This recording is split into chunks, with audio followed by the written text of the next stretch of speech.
must provide the facilitation between the assessing officer and the citizen to iron out issues that may be settled at the time of assessment itself, and continue only those matters that are substantive to continue onwards to litigation. This would ensure that there is some play of ADR also available in tax litigation.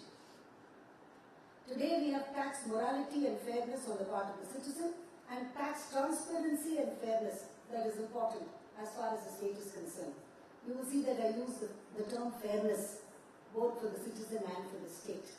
That takes a cue from the fact that if mediation is to survive, if more amicable and civilized methods of dispute resolution are to survive, there must be fairness on both sides. And organizations like the RBA have a great role to play in this. Post-COVID, fiscally challenged governments have applied societal pressure on businesses to do more to support education, training, and other work-related requirements. As businesses accept their side of the social bargain, they will become more forceful in ensuring that governments fulfill their side of the bargain as well. And as a result, the pressure on making tax policies work becomes that much more necessary to be enforced. Tax policy must be geared towards creating a more sustainable and inclusive world, whether you are talking of arresting climate change or kickstarting circular economy. It is important that tax policy must be geared towards this, and organizations like the RBA, professionals here, must put forth your views to ensure that tax policy that is formulated. Of course, the judiciary has a role to play in this as well. But if we are cognizant of the roles that we have to play in formulating that policy, the world will be much better for that.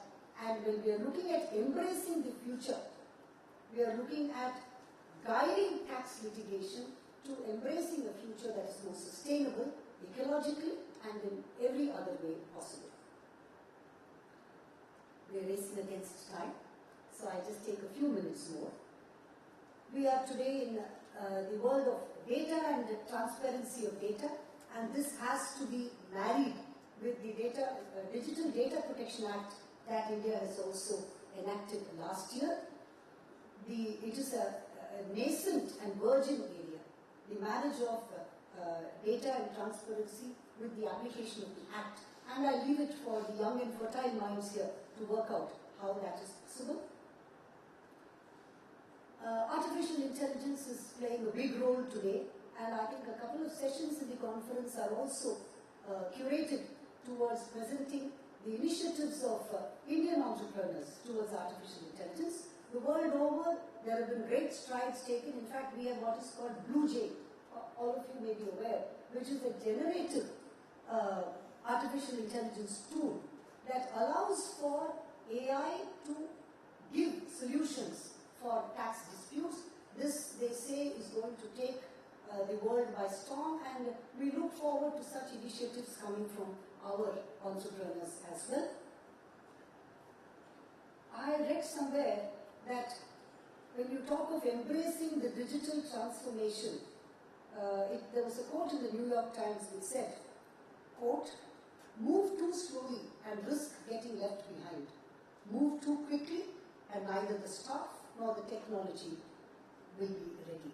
So this is a fine balance that we have to achieve. The state has to achieve it, the tax department has to achieve it, the taxpayers have to achieve it, we the judiciary have to achieve it, and that's the only way forward to ensure that we embrace the future in a holistic manner.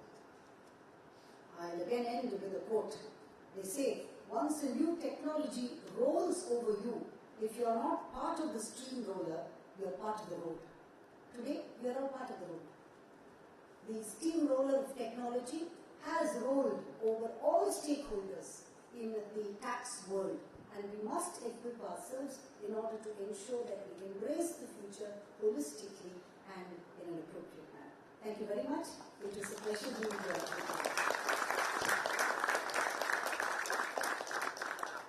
Thank you, Lordship.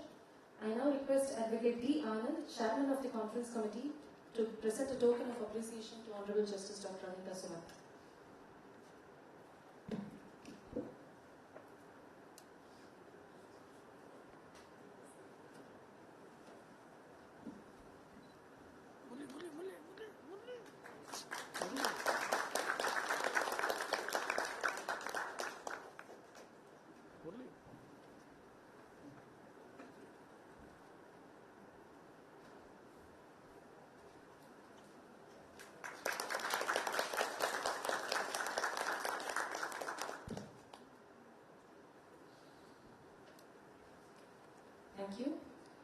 will be honoring a few legends who are inspirational and have contributed immensely to this field of tax litigation.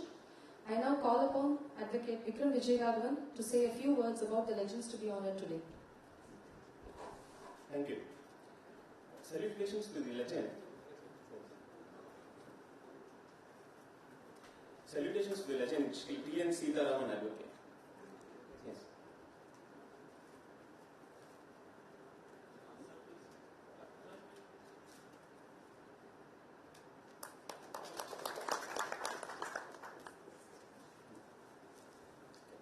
Salutations to the legend, Shri T.N. Sitaraman Advocate. Immaculate and straightforward.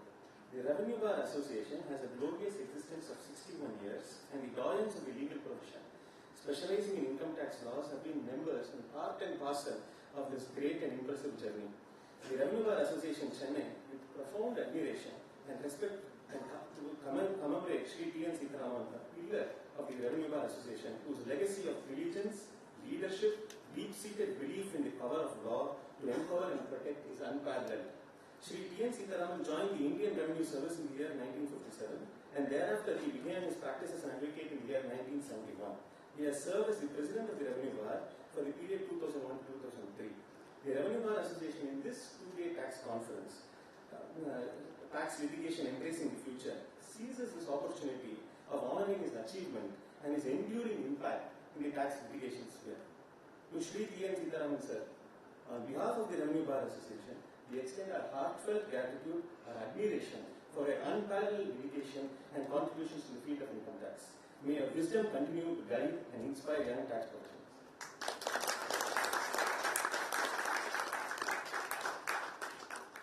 I request Lordship to hand over citation.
The next one, salutations to legend, Shri G. Ranganathan, Chartered Accountant. Revenue Bar Association in Chennai, profound admiration and respect, commemorate Shri G. Ranganathan, a pillar of Revenue Bar, whose legacy of diligence, leadership and deep-seated belief in the power of law to protect is unparalleled. Shri G. Ranganathan qualified as a Chartered Accountant in the year 1956 and has appeared before various adjudicating authorities. He served as the chairman of the Southern Indian Regional Council of the Institute of Chartered Accountants for the period 91 to 95. The Revenue Bar seizes this opportunity to honor his achievements and enduring impact in the tax litigation sphere. Sir, on behalf of the Revenue Bar Association, we extend our heartfelt gratitude and admiration for your unparalleled dedication and contribution to the field of income tax. May your wisdom continue to guide and inspire all the young tax professionals. Thank you.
Thank you.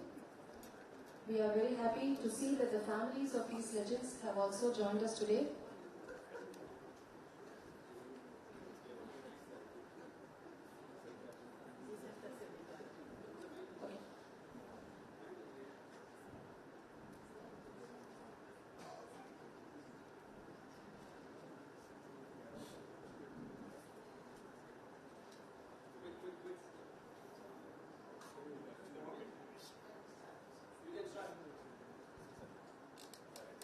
Honorable Mr. Justice Mahadevan, Honorable Dr. Justice Anita Sumant, President of the Revenue Bar Association, Sridhar, Chairman of the Conference Committee, Anand, and friends. I must at the outset thank Vikram for the very kind words they said about me, about my role with I thank the Revenue Bar Association for recognizing me as a legend.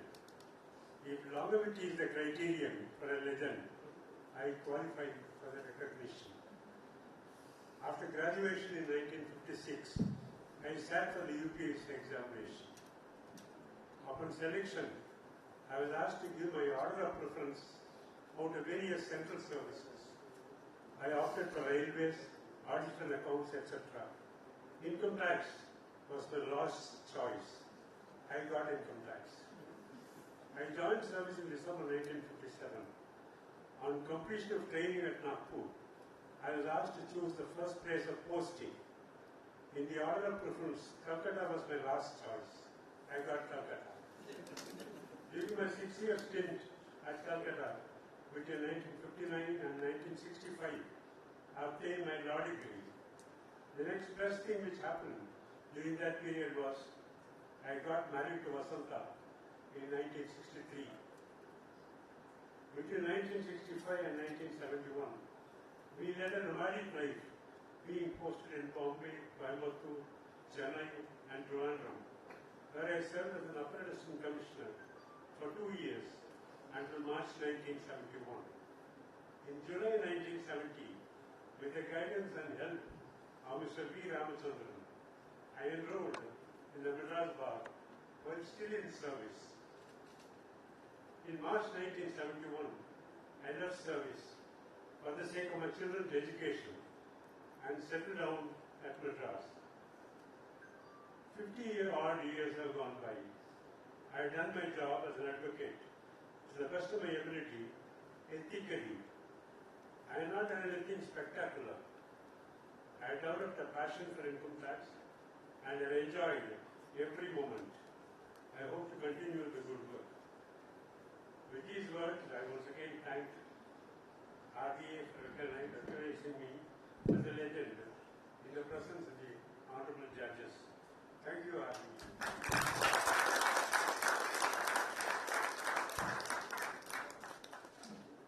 I request Mr. G. Ranganathan to say a few words.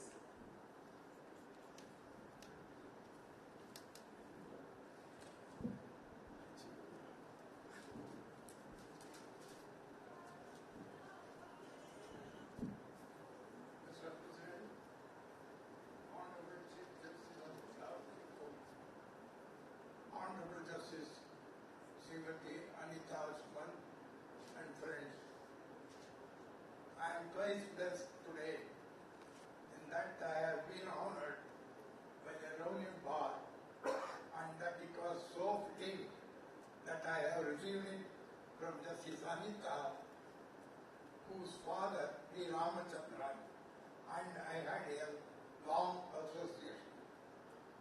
I cannot but now tell you, in my long innings of nearly 70 years, my association with the founding fathers, namely Swaminarayan, K. Srinivasan, K. Ramamani, S. Padmanabhan, V. Ramachandran, made me acquire good knowledge of court craft, which is a must to all of us. I need to make a mention of my good friend V. Jagadishan, auditor, who was my good friend over long years in practice. I further learned much of civil laws, which I consider a must for any practicing chartered accountant, which I had the advantage to learn from my father, D.P. Gopalainda, and my brother J. Narasimhan, who were the doyen of the civil law. To continue the profession for nearly 7 decades, I was well supported by my family members and juniors. I wish many more conferences of this type to help junior members to tackle future tax issues as a trial court lawyer. Over the last few years, Vasudevan Advocate keeps me apprised of the RBI activities. I also want to sit through all the 2 days, but sorry, my age does not permit. Thank you very much.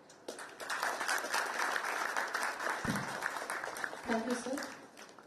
I now request Honorable Acting Chief Justice of Madras High Court, Honorable Justice R. Mahadevan, to give the inaugural address.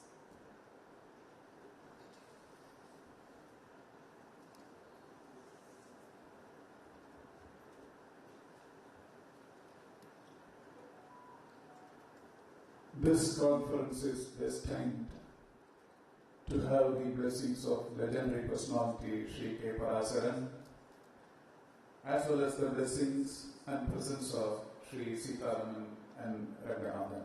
Thank you, sir. Justice Anita Sunath,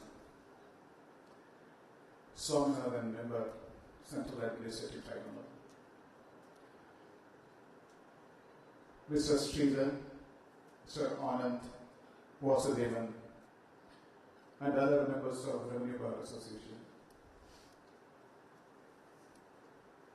Students of law, advocates, senior advocates, esteemed guests, and fellow practitioners of law, good morning to all of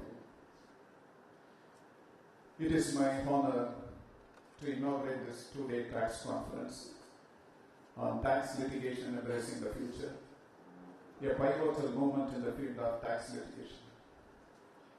In India, the tax litigation has long been a significant challenge. In 2024, the total pending direct tax demands under litigation amounted to over 20 lakh crores as per the budget announcement on 1st February 2024. This staggering figure underscores the critical need for efficient and forward-thinking approaches to tax litigation, which evolves alongside economic shifts, technological advancements, and changes in legal framework. Our role as legal professionals is not merely to navigate these changes, but to anticipate them, adapt and stay ahead of the curve. This conference will precisely provide us with that opportunity to explore emerging trends, share experiences, and collectively shape the path forward for shaping the future of tax litigation. In this conference, the first session, From Algorithms to Advocacy, the AI Revolution in Law, which promises to be a captivating exploration of the transformative impact of artificial intelligence on the legal profession. The session on Building Together, Exploring Tax Implications in Real Estate Sector is particularly relevant given the sector's significant contribution to our economy. At the source, tackling the conundrum of deeming fictions promises to be an enlightening discussion. The use of deeming fictions in Section 56 and 68-69C of the Income Tax Act has been a contentious issue. On day 2, the session on Untangling the Web, the interplay between economic offences and taxation, is crucial in our current climate. With increasing focus on black money and tax evasion, the lines between tax non-compliance and economic offences are blurred. The discussions on the report in the Nexus Insolvency and Bankruptcy Code and its impact on taxation is timely. Finally, the global village for veterans issues in international taxation, one of the most significant outcomes of economic integration, is the spike in cross-border transactions and international business activities. As barriers to international trade progressively dismantled, business expand their operations beyond domestic confines, leading to a substantial increase in cross-border transactions. As we delve in these topics, I urge you all to engage actively, share your experiences, and learn from one another. Let noble thoughts come to us from all sides. In the spirit of this wisdom, let us open our minds to new ideas and approaches in tax mitigation. To the young practitioners among us, I say, the field of tax litigation is evolving rapidly. Your ability to adopt and innovate will define the future of this profession. Embrace technology, but never forget the fundamental principles of law and justice that form the bedrock of our practice. I believe this conference represents a significant step towards shaping the future of tax litigation in India. By embracing new technologies, addressing complex challenges, and fostering collaboration, we can work towards a more efficient and just tax system. I am pleased to declare this conference open. May these 2 days bring forth insightful discussions, innovative solutions, and forward-thinking ideas for the future of tax litigation in India. Thank you all. Thank you, Lordship.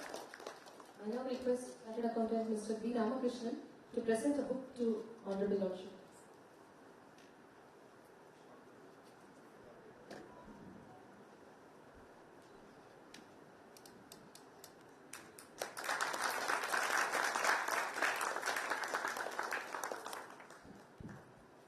I now request Advocate S. Sridhar to present a token of appreciation to Honorable Acting Chief Justice, Justice R. Mahadevan.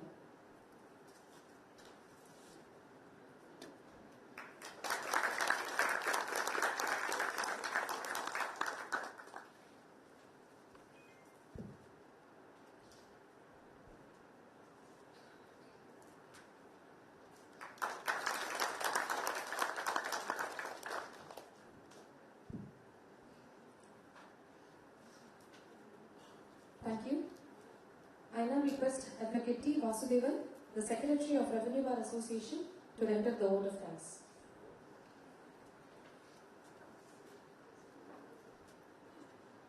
Yes, ladies and gentlemen, my privilege to propose vote of thanks for the inaugural session. I, on behalf of Revenue Bar Association, wish to extend a very hearty thanks to all the distinguished guests for gracing this occasion. I must make a special mention of our deep sense of gratitude to Honorable Acting Chief Justice of Madras High Court, Sri R. Mahadevan, for inaugurating this 2-day conference under the theme Tax Litigation Embracing the Future and delivering the inaugural address. Honorable Acting Chief Justice has dwelled on progression tax litigation has taken over the years and what the future holds for the litigant and notably for the advocates, especially in various tax laws. Honorable Acting Chief Justice appreciated the topics that are going to be deliberated in this 2-day conference and the need for the tax professionals to keep abreast in these areas. RBI is deeply grateful for accepting our invitation to inaugurate the conference. Your Lordship's inspiring words set the tone for what promises to be an eventful conference on direct tax. The RBI thanks Honorable Dr. Justice Anita Smith for unveiling the theme of the conference and giving words of appreciation for choosing wide-ranging topics touching on the critical aspects of income tax laws. Honorable Judge had aptly laid on the table the need to adapt to the evolving impact of technology in legal practice and the importance of international tax practice in order to be a successful tax lawyer.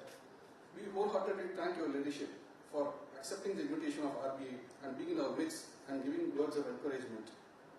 RBI has, over the past 6 decades of its existence, kept up its impetus of assisting the tax professionals through its monthly study circle meetings, budget meetings, annual tax conferences, and commemorating special occasions. In this journey of RBI, the role of tax advocates who have shaped its existence and chartered accountants who had assisted with an invisible hand can never be undermined. RBI is always thankful to the legal luminaries and leading chartered accountants. Towards this, RBI has taken the initiative of honoring Sri T. N. Sitaraman, past president of the Revenue Bar Association, and Sri G. Ranganathan, senior most chartered accountant from Salem, who are legends in the tax profession. We are very much thankful to both the senior professionals for having accepted our invitation and come here to bless and guide us. We thank the Honorable Acting Chief Justice and Honorable Dr. Anita Suman for honoring them. I would also like to place on record our sincere thanks to senior advocates, members of our Chartered Accountant fraternity, and each one of our guests for being present here with us on this wonderful morning. Also, before I conclude, a special thanks to the corporate sponsors and law schools for their generous support, which have gone a long way in hosting this event in a grand way. Finally, I thank one and all for being with us today. I sincerely hope the deliberations on the topics for today and tomorrow will be well received by the audience. Thanks to one and all.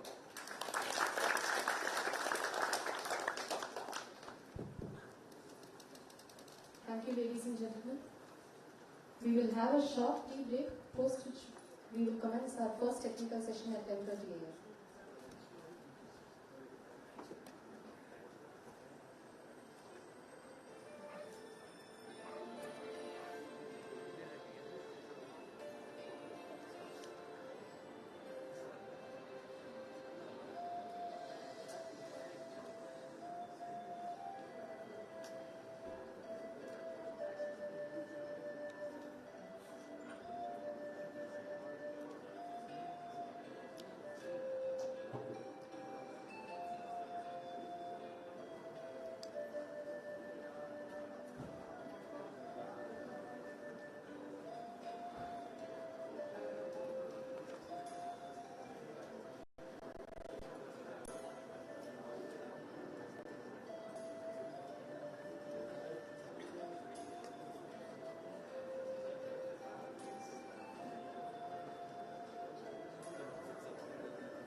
40 minutes time இருக்குது.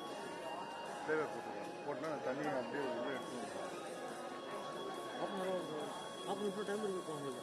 இருக்கு 11 மணிக்கு தான் திரும்ப start. ஓகேவா? அவங்க ஒன்றும் கிடையாது, அதுதான் மேலே போட்டாங்க கிடையாது. மேலே நீங்கள் லைவ் எதுவும் தேவை. நானும் ஒயர்லெஸ் எடுத்துகிட்டு உங்களுக்கு ஒயர் லே பண்ணி கொடுத்துறேன். ஓகேவா? இப்போதைக்கு நீங்கள் ப்ளே பேக் போட்டுருங்க. ஆமாம், நீங்கள் ரெடி பண்ணிக்கோங்க. நான் சொல்லும் போது ஓகேன்னு போட்டுருக்கேன். ஒன்றும் பிரச்சனை கிடையாது. எந்த file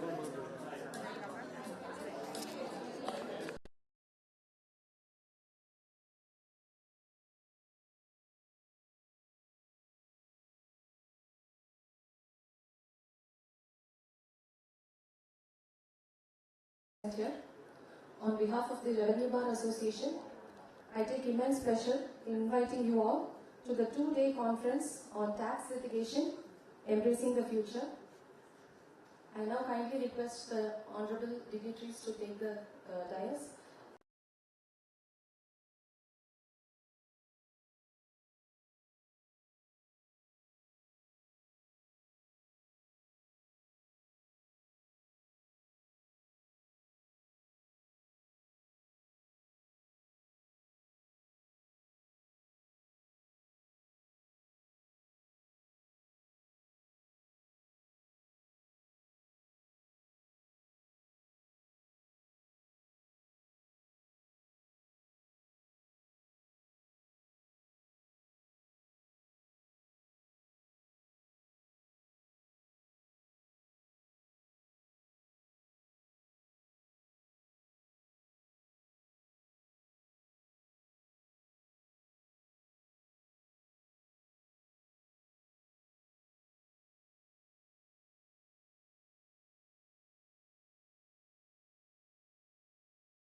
I will call upon Honorable Acting Chief Justice Mr. R. Mahadevan, Honorable Justice Dr. Anita Sumant, Advocate D. Anand, Chairman of the Conference Committee, Advocate S. Sridhar, President of Revenue Bar Association, and Advocate T. Vasudevan, Secretary of Revenue Bar Association.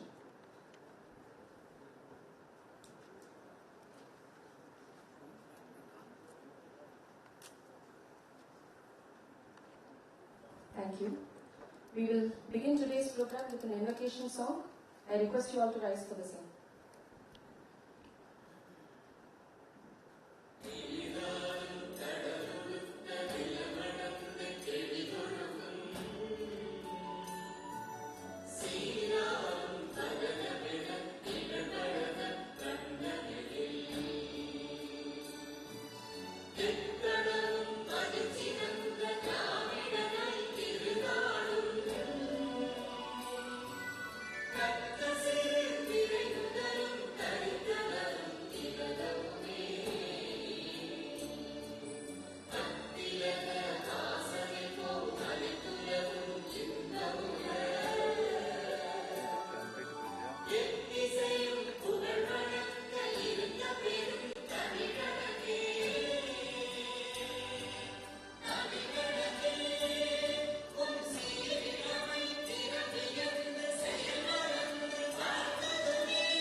Thank you.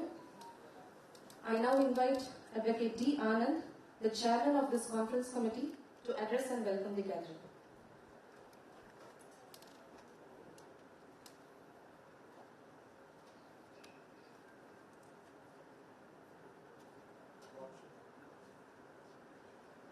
Lordship, Honorable Mr. Justice Mahadev, the Acting Chief Justice of Madras High Court, Lordship Honorable Dr. Justice Anita Suman, Judge, Madras High Court, Honorable Member of Central Administrative Tribunal, Sri Swaminathan, Senior Advocates, Commissioners, and Officers of the Income Tax Department, Chartered Accountants, colleagues from the bar, esteemed delegates, and students from the law school. A very good morning to all. It is my distinct honor and privilege to stand before you today as the chairperson of this esteemed tax conference to extend an heartfelt welcome to all of you and to our esteemed guest, Lordship Honorable Mr. Justice R. Mahadevan, Acting Chief Justice of the Madras High Court, and Lordship Honorable Dr. Justice Anita Suman, Judge, Madras High Court, who have graciously spared time amidst the demanding schedule to attend this inaugural session of the two-day tax conference, Tax Litigation Embracing the Future. It is my honor to welcome His Lordship Honorable Justice R. Mahadevan, known for his extraordinary memory, legal acumen, profound wisdom, and unwavering commitment to justice. Lordship's impactful judgments blend legal vigor with human empathy, embodying the balance between justice and mercy with grace and dignity. Lordship's positive courtroom demeanor, marked by a reassuring smile, ensures respect and understanding for all parties, even in adverse decisions. Lordship's landmark judgment in the Temple ID case exemplifies his deep appreciation for cultural heritage and legal integrity, fostering trust in our judicial system. With his remarkable achievements and his path set towards becoming a judge of the Supreme Court of India, Lordship stands as a beacon of judicial excellence and integrity. On behalf of the Revenue Bar Association and conference delegates, I extend my heartfelt welcome. It is equally my honor to welcome Her Lordship's Honorable Dr. Justice Anita Suman. Her Lordship's presence here is a testament to her unwavering dedication to the progress of the Revenue Bar Association and to the legal profession, and her exceptional contribution to the field of law. Lordship's journey to the bench is deeply intertwined with the Revenue Bar Association, where Lordship played a significant role. Her Lordship's contribution to the Revenue Bar has been invaluable, and her legacy continues to inspire and guide its members. Her Lordship is known for her sharpness in grasping issues and handling critical situations with grace and calmness. Her Lordship's prolific knowledge and profound understanding of legal system are matched only by grace and humility, making her a beacon of inspiration for all of us. Lordship insights and judgments have been pivotal in shaping contemporary tax litigation practices, making her a revered icon in legal community. On behalf of the Revenue Bar Association and conference delegates, I extend a heartfelt welcome. Their Lordship's presence here elevates the significance of the gathering and tax conference and would stand as an inspiration to all of us gathered here. Additionally, it's a moment of great pride and honor to acknowledge and celebrate the legends from the Revenue Bar Association and the accounting profession. These individuals have not only shaped the contours of tax litigation, but have also set exemplary standards of professionalism, integrity, and dedication. Their contributions have been instrumental in advancing our understanding and practice of tax laws, and today we honor these remarkable legacies. I extend my heartfelt welcome to these legends and family members present here. In a world that is rapidly evolving, the landscape of tax litigation is no exception.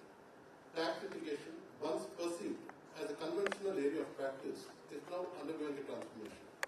The advent of digital economies, complex financial transactions, and international trade agreements necessitates a rethinking of traditional approach to tax disputes. Moreover, the integration of artificial intelligence, big data analytics, and blockchain technology promises to revolutionize the way we handle tax-related cases. As we stand at the cusp of the significant changes driven by technological advancement, globalization, and evolving legal frameworks, it is imperative that we embrace the future of tax litigation with foresight and preparedness. I take this opportunity to welcome the chairperson and speakers of the technical sessions and all the delegates to this tax conference who have been our inspiration and source of support. The intricately curated tax sessions at the tax conference is marked by a seamless collaboration between senior members of the Revenue Bar and ever-dynamic junior members, epitomizing a harmonious blend of experience and fresh perspective. The exemplary dedication of junior colleagues in orchestrating this event underscores their valuable role in shaping the future of legal excellence. Thank you all for your presence and participation. Let us make the most of the opportunity to learn and grow together. Welcome to TAC Conference 2024.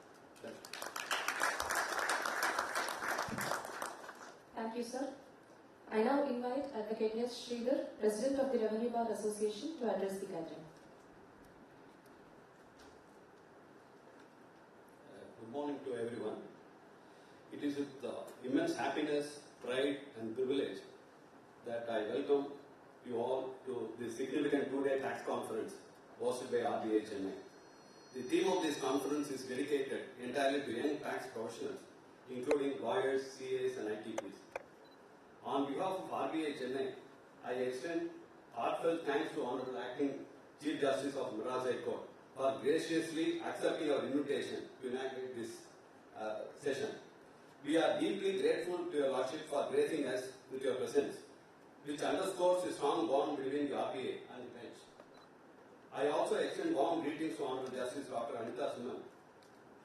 RBI appreciates your presence, eagerly awaits your special address on the conference theme, Tax Litigation Embracing the Future.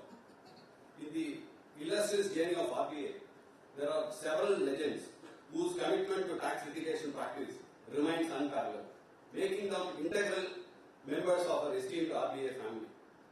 Recognizing their extraordinary contributions, RBI has identified 4 such legends, 2 from legal profession and 2 from the accountancy profession. 2 will be honoured today with the citations and shields presented by Honourable Acting Chief Justice and Honourable Justice Dr. Anita Suman. The other 2 will receive their honours from Honourable Justice M. M. Sundaresh, Judge Supreme Court of India, tomorrow.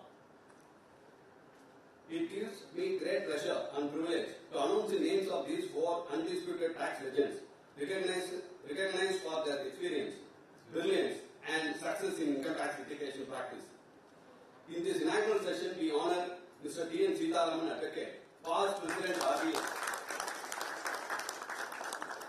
and G. Ranganathan, Chartered Accountant from Salem. We salute their dedication and invaluable contribution to the income tax litigation practice. We consider ourselves truly blessed to have the opportunity to honour such tax legends. The other 2 esteemed recipients of citations are Sri Philip George, Advocate,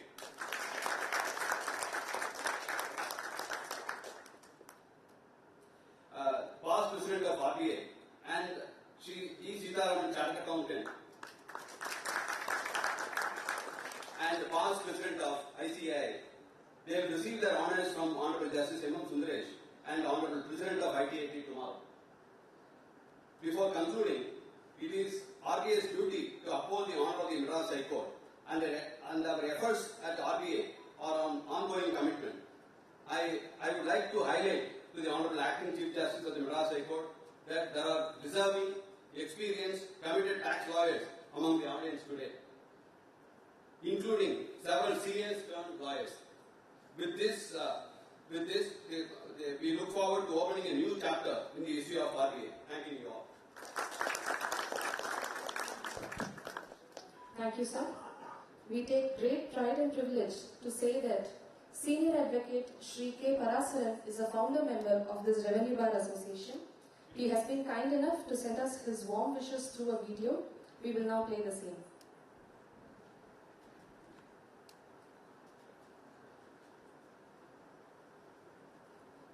It gives me great happiness when I see that the Revenue Bar Association is this year celebrating its 61st year of its age. Do we carry on the association activities and continue to carry it on after 61 years is the divine blessings of God. But it is found that I was practicing my 13th year as the bar. Probably I was the junior member of those who founded this association. Stalwarts were there on the taxation line, the activists were there, who took great affection, who extended to me great affection, love and blessings. Justice Israel was then a practicing lawyer. He was also a founding member.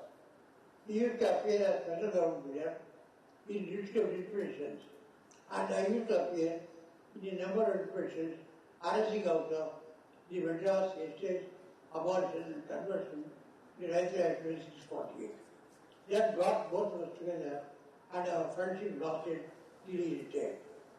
But as a judge, he kept himself aloof from me, and as lawyer, I kept aloof, though I used to meet him once in a month as a courtesy call.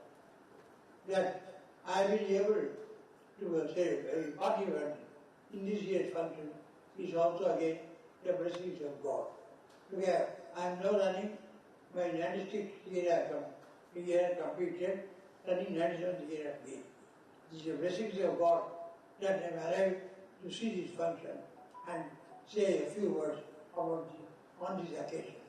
I am sure with the members who have all been active members and who are all known to be dedicated in the service to the profession will carry on this association very successfully. And this association will celebrate not only 760 years, but century after century, 7 centuries. I pray to God to bless this association. Thank God. Thank you, sir. Honorable Justice Dr. Anita Sumant is always a pillar of strength to this Revenue Bar Association. It would not be out of place to mention that Lordship's father, Senior Counsel Mr. V. Ramachandran, has contributed immensely to the growth of this organization. I now invite Honorable Justice Dr. Anita Sumant to unveil the theme of this conference.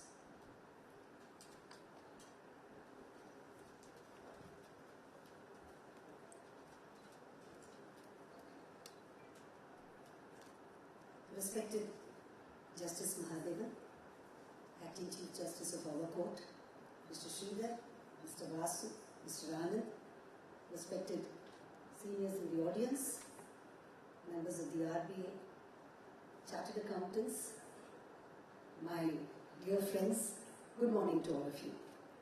We have just heard from Sri Parasaran that this is the 61st birthday of the Revenue Bar Association, so this is the Shashtivdabhuti celebration. I didn't know that. My best wishes to the RBA and going forward, Sadabhishekam and many, many more landmarks to be achieved. Tax litigation, for me, is one of the most scintillating branches of litigation. Now, over the decades, tax litigation has assumed many different hues commensurate with the increase in volume of litigation and multiple surrounding issues that impacted and necessitate such changes. Now, I have been given the honor of unveiling the theme of the conference. Normally, you find that it is the organizers who unveil the theme. So, what do I take from this? What I take from this is that the RBA and other tax organizations, the AIFTP, they are all part of my DNA. And they have been, they are, and they always will be part of my DNA. I am happy to be carrying out this task. My mandate is to envision in broad brush strokes the destination that tax litigation is charting for itself. Now, to do this, I must divide my talk into perhaps two rough modules. One is to take stock of taxation as it is today, and then to see where it is headed or to chart the way forward. Tax litigation has always been a niche practice area. All those who practice in taxes will know that it is a fairly small and a compact body of professionals who practice here. When you have a mix of professions from the practitioners from the accounting profession as well as lawyers engaging in client advocacy, strategy and appearances at the initial levels up to the level of the Income Tax Appellate Tribunal. We thereafter have a small group of counsel before the High Courts. Now, the cross-section of practitioners before the writ courts, I find, is far wider than what it used to be, and this is a cause for great happiness as far as I am concerned. We have a lot of new faces, a lot of young faces, and may your tribe increase and keep increasing. The spectrum of issues that one encounters under Article 226, this routinely encompasses violations that would stand the test of alternate remedy, such as natural justice violations or the bar of limitations, such violations. I don't find anything very earth-shattering that comes up in terms of substantive tax issues in Article 226. The advent of goods and service tax has led to a proliferation of litigation, mostly because the law is yet to be settled, the procedure is yet to be settled, and I would perhaps see this trend continuing for a little while longer till there is clarity on all these issues. Having said so, in revenue enactments that have stood the test in time, barring the new regime of reassessment, we don't find too many novel issues that are coming up. As my theory has always been that one should give a coitus to litigation if it comes up, whether in the writ court or otherwise. I am not a very firm believer in remand, as many of you would know. So, going forward, I would think that it would be an advantageous proposition for the other stakeholders also to look at settling the law before the fora, rather than to work towards a remand, which is only going to give us one more round of litigation and not settle the law by any stretch of imagination. Now, that's as far as taking stock today is concerned. There are other facets of today's tax litigation which I will advert to briefly in the minutes to follow. What does the future hold in store? First, increased emphasis on international taxation. Because you have an increased proliferation of international transactions, both e-commerce and in the field of digital currency as well.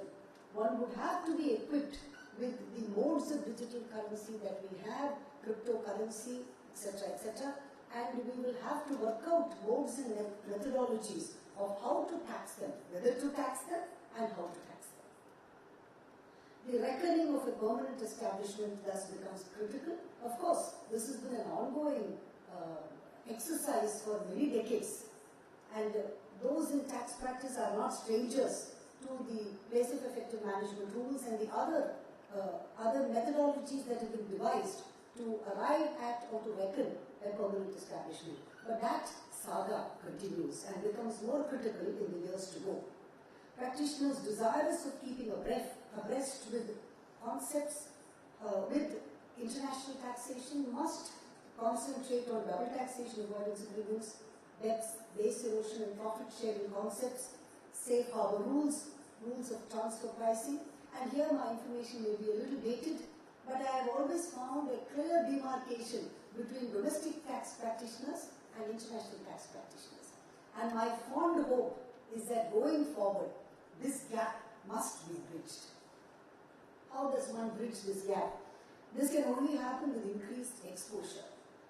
It is a common knowledge that multinationals, those engaging in large revenue transactions, with the e-commerce transactions having a huge significant revenue impact, may prefer going to one of the big 4 or big 3 or big 5 or whatever it is that we have today, or the corporate firms. So how one would equip and get the necessary exposure to deal with it, I think one must work out. And organizations like the RBA have a great role to play in this, in ensuring that the younger members have exposure to such issues. You must organize study circles, call guest speakers, try to see if secondments can be obtained for young practitioners in corporate firms so that they have exposure to international tax issues as well. This, in some measure, coupled with in-depth study, is what is necessary to bridge this gap between domestic tax and international tax practice. Now, coming to global tax policy. The OECD has been instrumental in forging a breakthrough in tax cooperation in, today I find, over 135 countries. We have the automatic exchange of information to multilateral information to avoid double taxation and foster cooperation. We've had tax information exchange agreements for many decades now. The effectiveness of this is somewhat political because one cannot deny the perspective of political involvement in all these matters. But as far as professionals are concerned, our role is to ensure that we keep abreast of these developments, to ensure that we make use of them when the time demands it. Now, the global tax regime is new. There are a lot of wrinkles that still need to be ironed out. As governments and businesses work through the kinks, the current stage in tax uncertainty and tax disputes will become inevitable and they will increase. A variety of measures, including cooperative compliance arrangements and mediation programs, must be implemented to help businesses to understand and predict the tax effects of international activity. You will notice that I use the word mediation. This then brings us to dispute resolution measures. We have enacted the Mediation Act, and we find that the revenue enactments stand outside the pale of the Mediation Act. So tax disputes historically fall outside the ambit of mediation as an alternate dispute resolution mechanism. And we know the reasons why. Revenue sharing between assessees and governments and revenue sharing between states and states are sticky subjects, and we would not like to leave them to the discretion of any one official to decide using ADR mechanisms. But having said so, old-timers in the audience would know that earlier we had a provision for settlement of penalty by the Inspecting Assistant Commissioner. I am talking maybe about 40 years ago. IAC had the power to negotiate and settle penalty. That was deleted. Then we had the chapter relating to Settlement Commission, and then the Authority for Advanced Review. The Settlement Commission has, the chapter on that has perhaps given way to more litigation than what was envisaged. Now, would that mean that it has defeated its purpose? No, because there have been several matters that have been settled before the Settlement Commission as well. And then nowadays we have the Dispute Resolution Panel, the DRP. And again here my information may be a little dated, but over the last 2 years, perhaps there have been other methodologies that have also come in to enable a settlement of dispute between the citizen and the taxpayer and the state. But I am cognizant that this is tough ground. But the role of a tax professional becomes very important to ensure that ADR has some play in resolving tax disputes.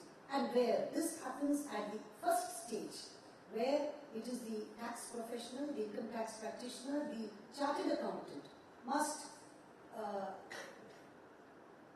provide the facilitation between the assessing officer and the citizen to iron out issues that may be settled at the time of assessment itself and continue only those matters that are substantive to continue onwards to litigation.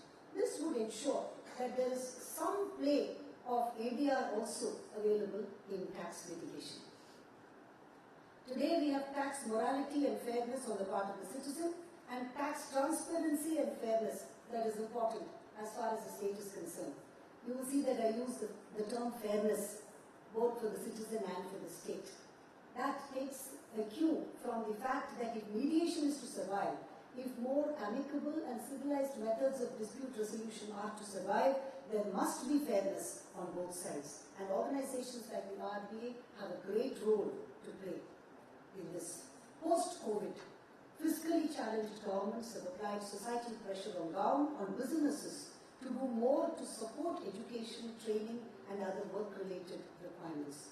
As businesses accept their side of the social bargain, they will become more forceful in ensuring that governments fulfill their side of the bargain as well. And as a result, the pressure on making tax policies work becomes that much more necessary to be enforced. Tax policy must be geared towards creating a more sustainable and inclusive world, whether you are talking of arresting climate change or kickstarting circular economy. It is important that tax policy must be geared towards this, and organizations like the RBA, professionals here, must put forth your views to ensure that tax policy that is formulated. Of course, the judiciary has a role to play in this as well. But if we are cognizant of the roles that we have to play in formulating that policy, the world will be much better for that. And when we are looking at embracing the future, we are looking at guiding tax litigation to embracing a future that is more sustainable, ecologically, and in every other way possible. We are racing against time, so I just take a few minutes more. We are today in the world of data and the transparency of data, and this has to be married with the Digital Data Protection Act that India has also enacted last year. It is a nascent and virgin area, the marriage of data and transparency with the application of the Act. And I leave it for the young and fertile minds here to work out how that is possible. Artificial intelligence is playing a big role today, and I think a couple of sessions in the conference are also curated towards presenting the initiatives of Indian entrepreneurs towards artificial intelligence. The world over, there have been great strides taken. In fact, we have what is called BlueJay, all of you may be aware, which is a generative artificial intelligence tool that allows for AI to give solutions for tax disputes. This, they say, is going to take the world by storm, and we look forward to such initiatives coming from our entrepreneurs as well. I read somewhere that when you talk of embracing the digital transformation, there was a quote in the New York Times which said, quote, "Move too slowly and risk getting left behind.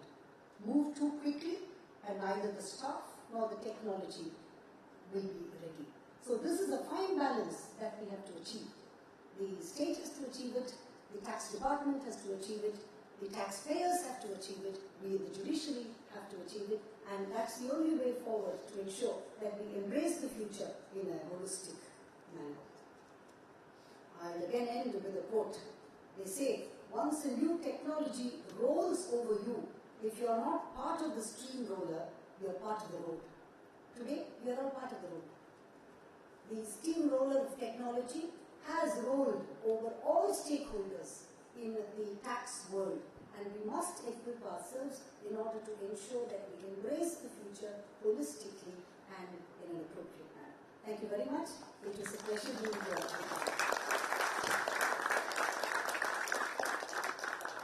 Thank you, Lordship.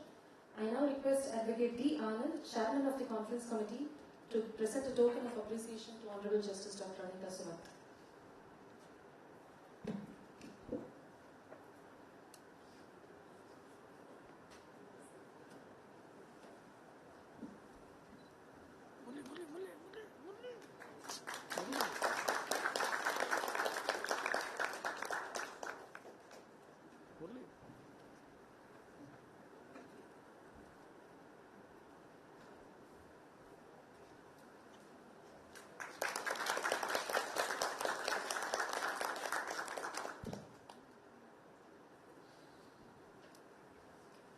Thank you.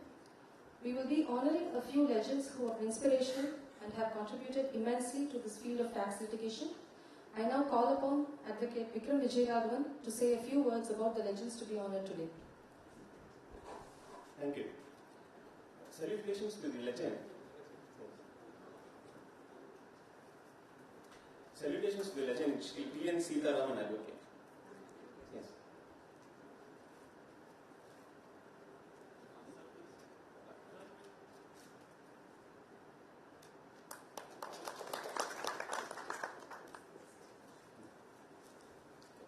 Salutations to the legend, Shri P.N. Sitaraman Advocate.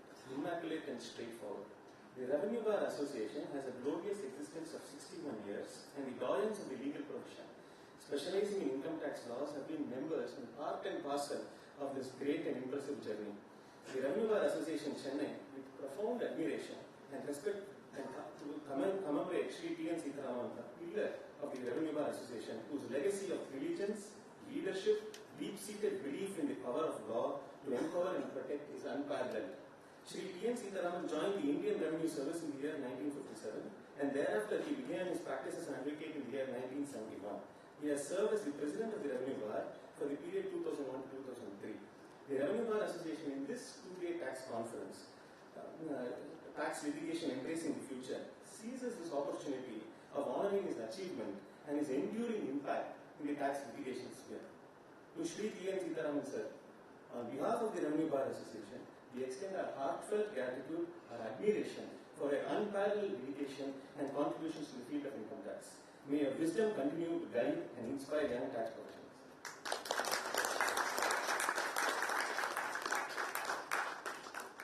I request Lordship to hand over the citation.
The next one, salutations to legend, Sri G. Ranganathan, Chartered Accountant. Revenue Bar Association in Chennai, profound admiration and respect, commemorate Sri Ranganathan, a pillar of Revenue Bar, whose legacy of diligence, leadership and deep-seated belief in the power of law to protect is unparalleled. Sri G. Ranganathan qualified as a Chartered Accountant in the year 1956 and has appeared before various adjudicating authorities. He served as the chairman of the Southern Indian Regional Council of the Institute of Chartered Accountants for the period 91 to 95. The Revenue Bar seizes this opportunity to honor his achievements and enduring impact in the tax litigation sphere. Sir, on behalf of the Revenue Bar Association, we extend our heartfelt gratitude and admiration for your unparalleled dedication and contribution to the field of income tax. May your wisdom continue to guide and inspire all the young tax professionals. Thank you.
Thank you.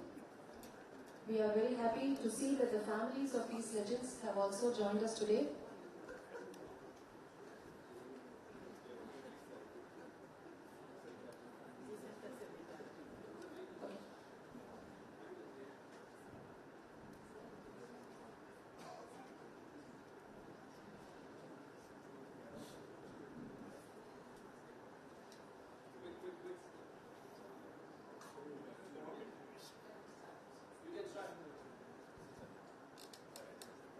Honorable Mr. Justice Mahadevan, Honorable Dr. Justice Anitha Sumant, President of the Revenue Bar Association, Sridhar, Chair of the Conference Committee, Anand, and friends. I must at the outset thank Vikram for the very kind words he has said about me, about my role with I thank the Revenue Bar Association for recognizing me as a legend. If longevity is the criterion for a legend, I qualify for the recognition. After graduation in 1956, I sat for the UPSC examination. Upon selection, I was asked to give my order of preference out of various central services. I opted for railways, audit and accounts, etc. Income tax was my last choice. I got income tax. I joined service in December 1957. On completion of training at Nagpur, I was asked to choose the first place of posting. In the order of preference, Calcutta was my last choice. I got Calcutta. During my 6-year stint at Calcutta, between 1959 and 1965, I obtained my law degree. The next best thing which happened during that period was I got married to Vasanta in 1963. Between 1965 and 1971, we led a nomadic life, being posted in Bombay, Coimbatore, Chennai, and Trivandrum, where I served as an upper assistant commissioner for 2 years until March 1971. In July 1970, with the guidance and help of Mr. V. Ramachandran, I enrolled in the Madras Bar while still in service. In March 1971, I left service for the sake of my children's education and settled down at Madras. 50-odd years have gone by. I have done my job as an advocate to the best of my ability, ethically. I have not done anything spectacular. I have developed a passion for income tax and have enjoyed every moment. I hope to continue the good work. With these words, I once again thank RBA for recognizing me as a legend in the presence of the honorable judges. Thank you, RBA.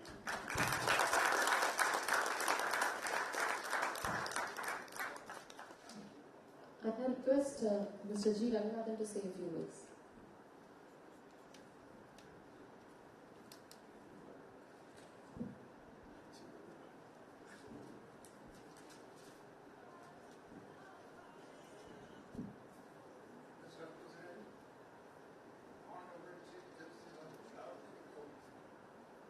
Honorable Justice Srimati Anitha Sumant and friends, I am twice blessed today in that I have been honored by the Revenue Bar and that it was so fitting that I have received it from Justice Anitha, whose father V. Ramachandran and I had a long association.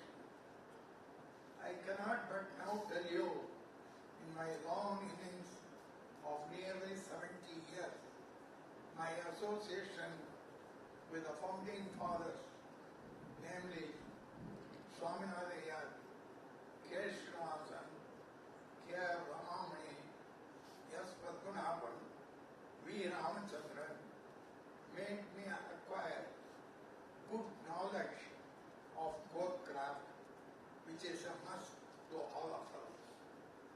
I need to make a mention of my good friend V. Jagadisan, auditor, who was my good friend over long years in practice.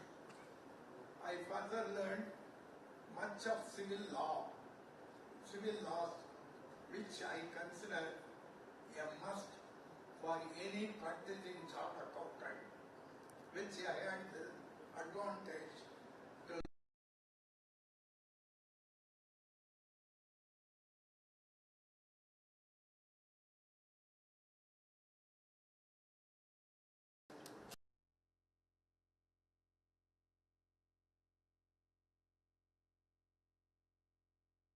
to Suresh, and our speakers, Mr. Rishikesh Datta and Mr. Hemant Bhattacharjee on stage, please.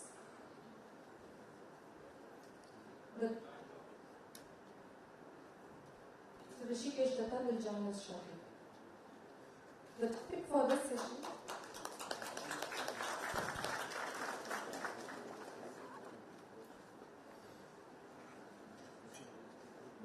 for this session from algorithms to advocacy, the AI revolution, is the topic for this first session. For this, we have Mr. Kalpathy S. Suresh as the chairperson. And given the significance and importance of this topic, we have not one, but two very apt and eminent speakers for the day, Mr. Rishikesh Datta and Mr. Hemant Bhattacharjee. I now invite Advocate Vikram Vijayaraghavan to give a brief overview of the session and introduce the chairperson and the speakers. Hi, good morning. Let's get started. Welcome to today's session titled From Algorithms to Advocacy, the AI Revolution in Law. See, Arthur C. Clarke famously said, any sufficiently advanced technology is indistinguishable from magic, and it certainly fits the bill with AI. AI in a short time has transformed not only our daily lives, but our professional lives too. And we are just getting started with this new age industrial revolution. So we are really looking forward to hearing from today's panel on their insights and wisdom on how artificial intelligence is going to transform the legal profession and can transform the legal profession from improving its efficiency, from improving its accuracy, to addressing new challenges, to ushering innovations in the field of law. Towards this, we are honored to have Mr. Kalpathy S. Suresh as the chairperson of the session with his vast experience as an engineer, founder and investor to offer his services. Thank you, sir. Let me introduce him formally. Mr. Kalpathy S. Suresh is the Executive Director and Chairman of Veranda Learning Solutions. Entrepreneurial by nature, he is an active venture capitalist, angel investor and businessman. He is an inspirational leader and he helps the Veranda Learning Solutions, a listed company offering end-to-end solutions to the education space. He began his entrepreneurial journey in 1991 when he founded SSI, a software education IT training company, and by the mid-1990s, under the leadership of Mr. Suresh and his brothers, SSI became a publicly listed company, entered a joint venture with NASDAQ, and acquired Albion Orient Company. And by 2004, it had successfully bought Aptech and merged SSI's education arm with Aptech. He is often an invited speaker at IIT Madras in several societies and large corporations to talk on entrepreneurship. In addition to having been the IIT Alumni President in the past, Mr. Suresh is also a member of Young Presidents Organization, a global leadership community of chief executives. Mr. Suresh holds a bachelor's degree in electronics and computer engineering from the Indian Institute of Technology, Madras, and a master's from Clemson University, South Carolina. Thank you, sir. Thank you for gracing the occasion.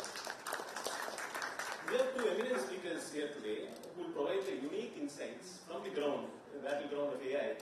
And they are Rishikesh Datta, who is the founder and CEO of WakilSearch.com, India's largest and Asia's fastest growing legal technology platform. During his student years at the National Law School of India, University, Bangalore, he had the opportunity to work with an interesting cross-section of lawyers ranging from lower courts to Advocate General and Mr. Arun Jaitley in the Supreme Court. After graduating, he founded WakilSearch with the vision of making legal simple for millions of Indian citizens and businesses. Through a relentless focus on customer satisfaction, WakilSearch today has the largest client base, over 500,000 clients and 58,000 lawyers on its technology platform. They continue to innovate with products including WakilSearch, GRC and Libra. But Rishikesh has also been recognized as one among the 30 leading entrepreneurs in Asia by Forbes magazine in its 30 Under 30 list 2017. Mr. Hemant is a co-founder of Jana.ai, a startup that builds homegrown law-native foundational intelligence. Jana AI paralegal works like a chatbot to research and draft with quotes and citations and is releasing imminently. Their other flagship is a document management system for large firms and in-house counsels. Before co-founding his startup with two Harvard classmates, Hemant graduated from Harvard with a degree in economics. He was a co-author of the Economic Survey of India with the then Chief Economic Advisor. He led health and governance tech verticals at the Gates Foundation Delhi office, and he published research at institutions like the RBI and the MIT-based Poverty Action Lab, JPAL. We clearly have a very distinguished panel, and I let them take over. Let's get this started. I invite the chairperson to address his opening remarks.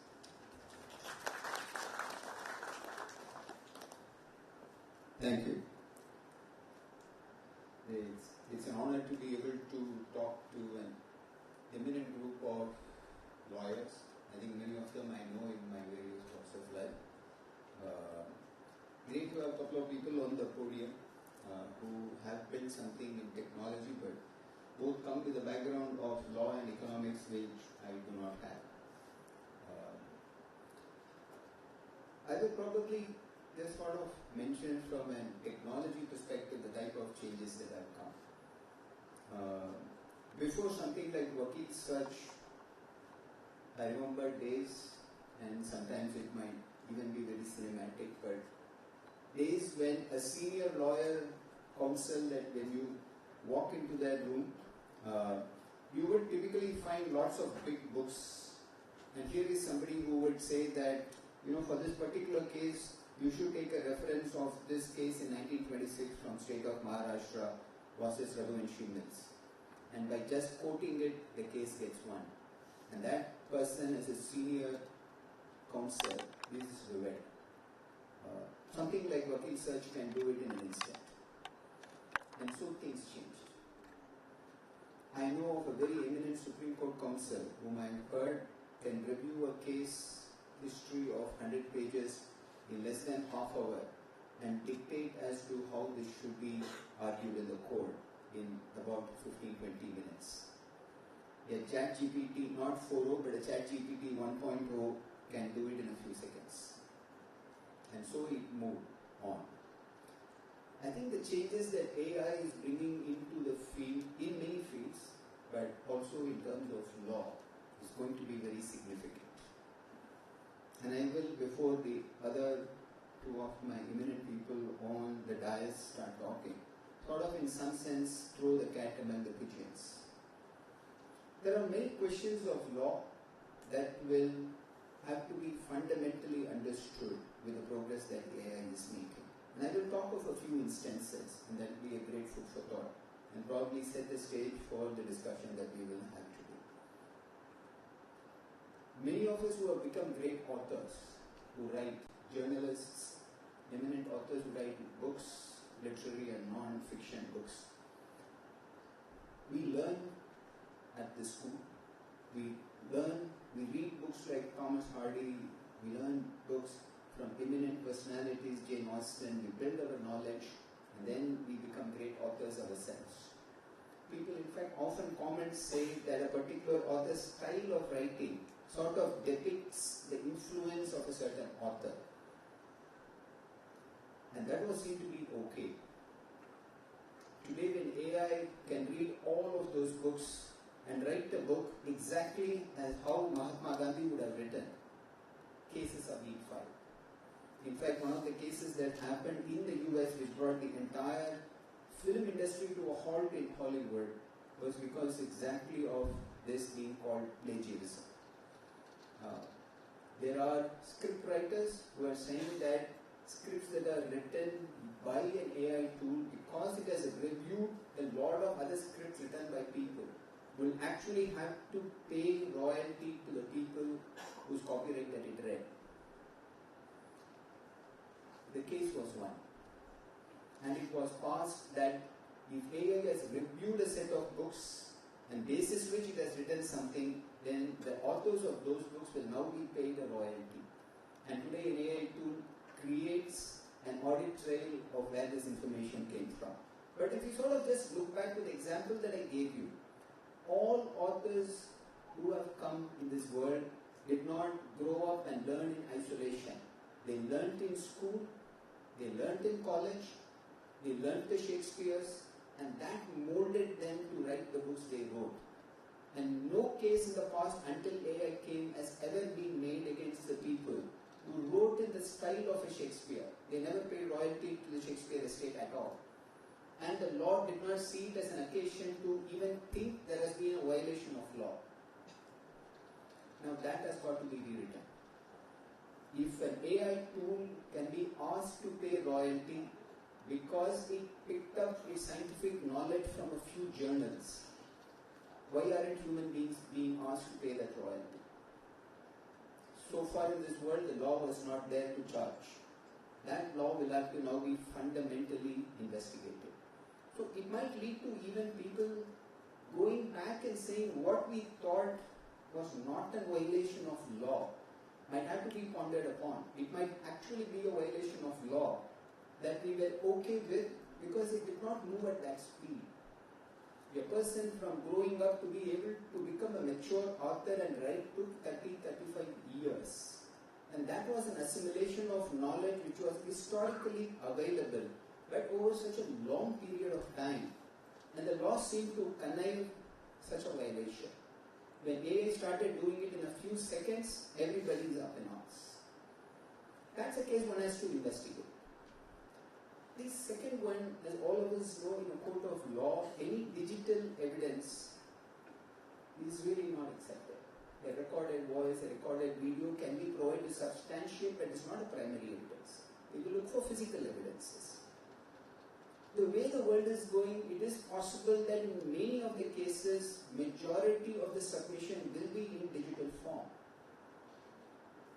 And hence, what would be seen as acceptable evidence that can be submitted in a court of law would also have to be investigated and possibly rewritten.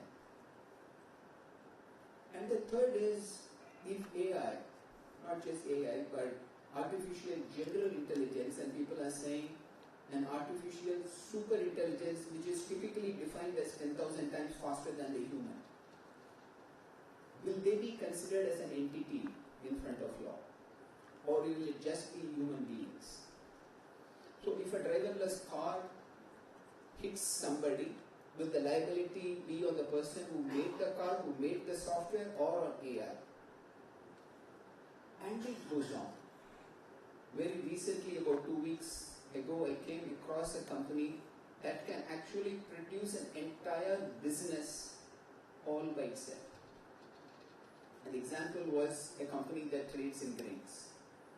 An AI tool that creates the website, that creates all the pictures, it produces contact numbers, and when people call, there are chatbot agents which pick up the call, understand the inventory, cost of inventory, give discounts, close the order, take the money, place orders, supply, and complete. It can produce 10,000 agents, it can produce 5 agents, and all of it with nobody asking to recruit anyone. And it produces this entire business in all of 6-7 seconds.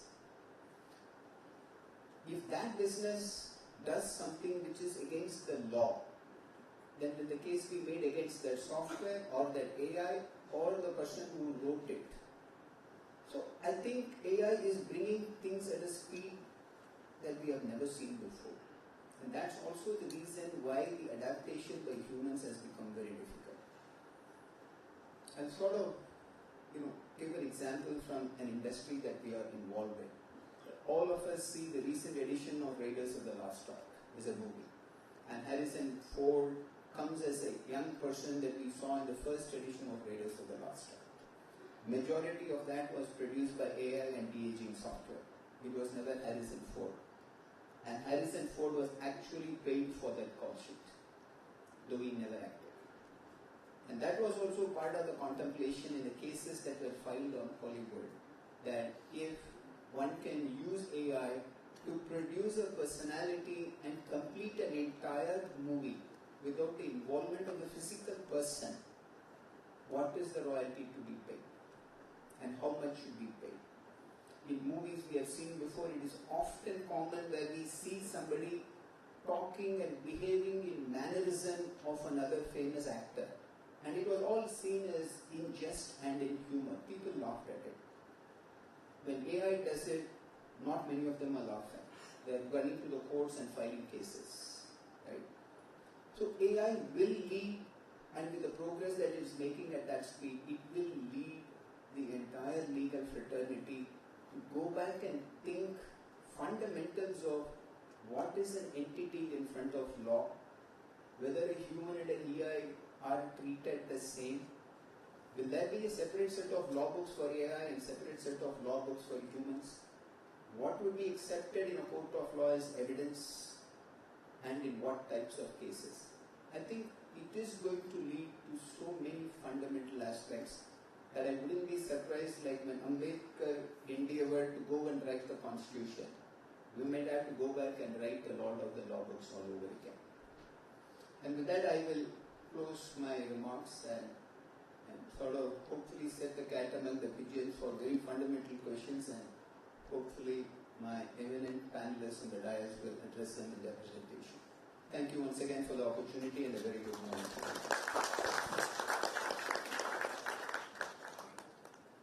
Thank you, sir. I now request our first speaker for the day, Mr. Rishikesh Datta, to address you.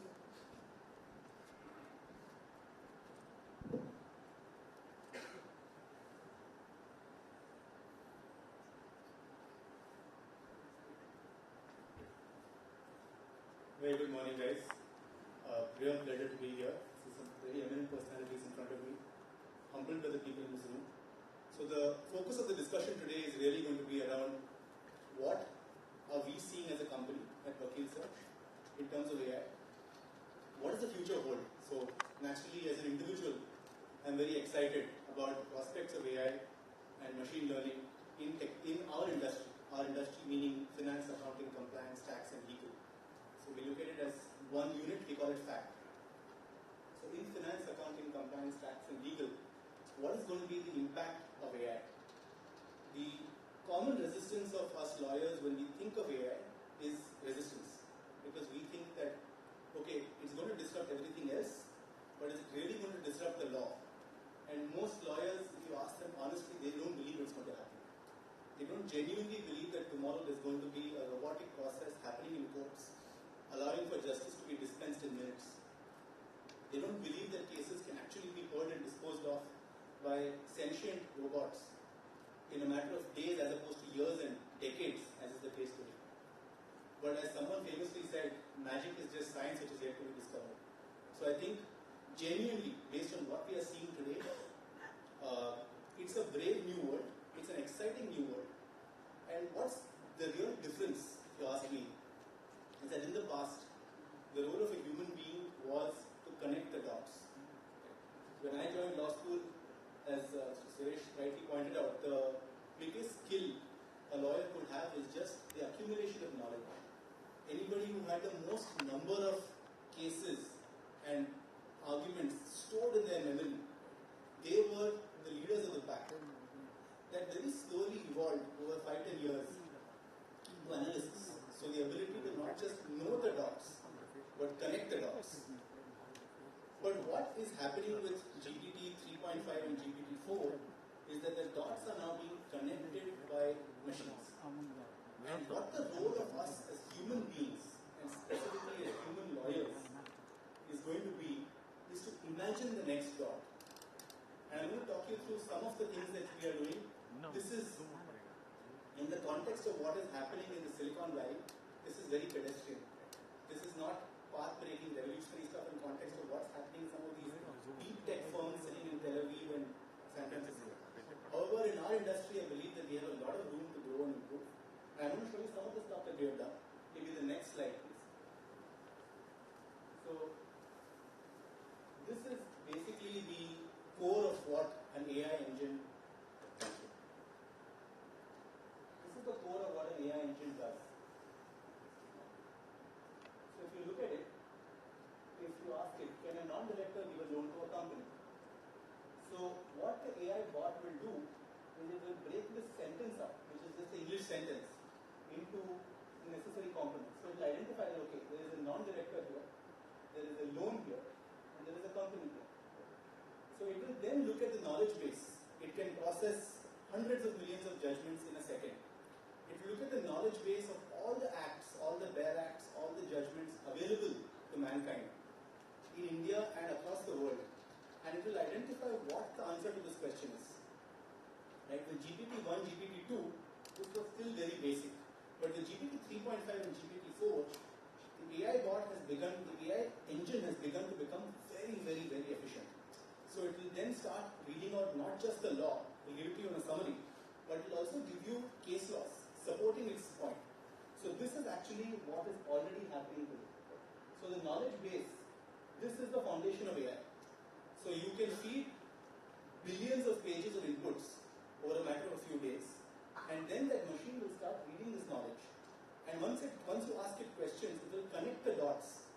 is already there in its database and start giving you answers. So the role of us, so this, for example, this is an email which was completely answered by AI. For example, if there's a customer whose GST has been rejected, right, it will understand the question, it will say, okay, this application has been updated, the government GST department has requested further clarifications, and our team is working. So basically, it will read the government notice, it will understand what the government was trying to say, draft an email response and send it to the client. Now, no human being has actually prepared this email. This email was prepared and sent based on the GST department's notice completely by a bot. And I believe this is just the beginning. What is happening in Tel Aviv today and what is happening in San Francisco and to some extent even in Bangalore is actually mind-boggling. Very soon, AI will start creating a persona. So today it's just text. But the next phase of evolution, which Sam Altman of ChatGPT, OpenAI, already announced, is for AI to create a human being. So it will create somebody who looks like me and talks like me, who will actually get on a call with you and answer this question for you. Okay. So that's the next phase of a virtual lawyer. A lawyer who is actually created instantly by AI. You can give it any face, any voice, you can make it sound like, Amitabh Bachchan giving you legal advice instantly on this point of law. And Amitabh Bachchan will have all the knowledge which all the lawyers in the world have. Again, the point is not for us to get scared of this. This is just the state of reality. This is what exists.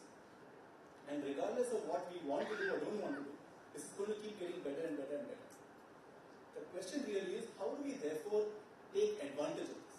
And what do we as lawyers do as the next phase of evolution of lawyering itself?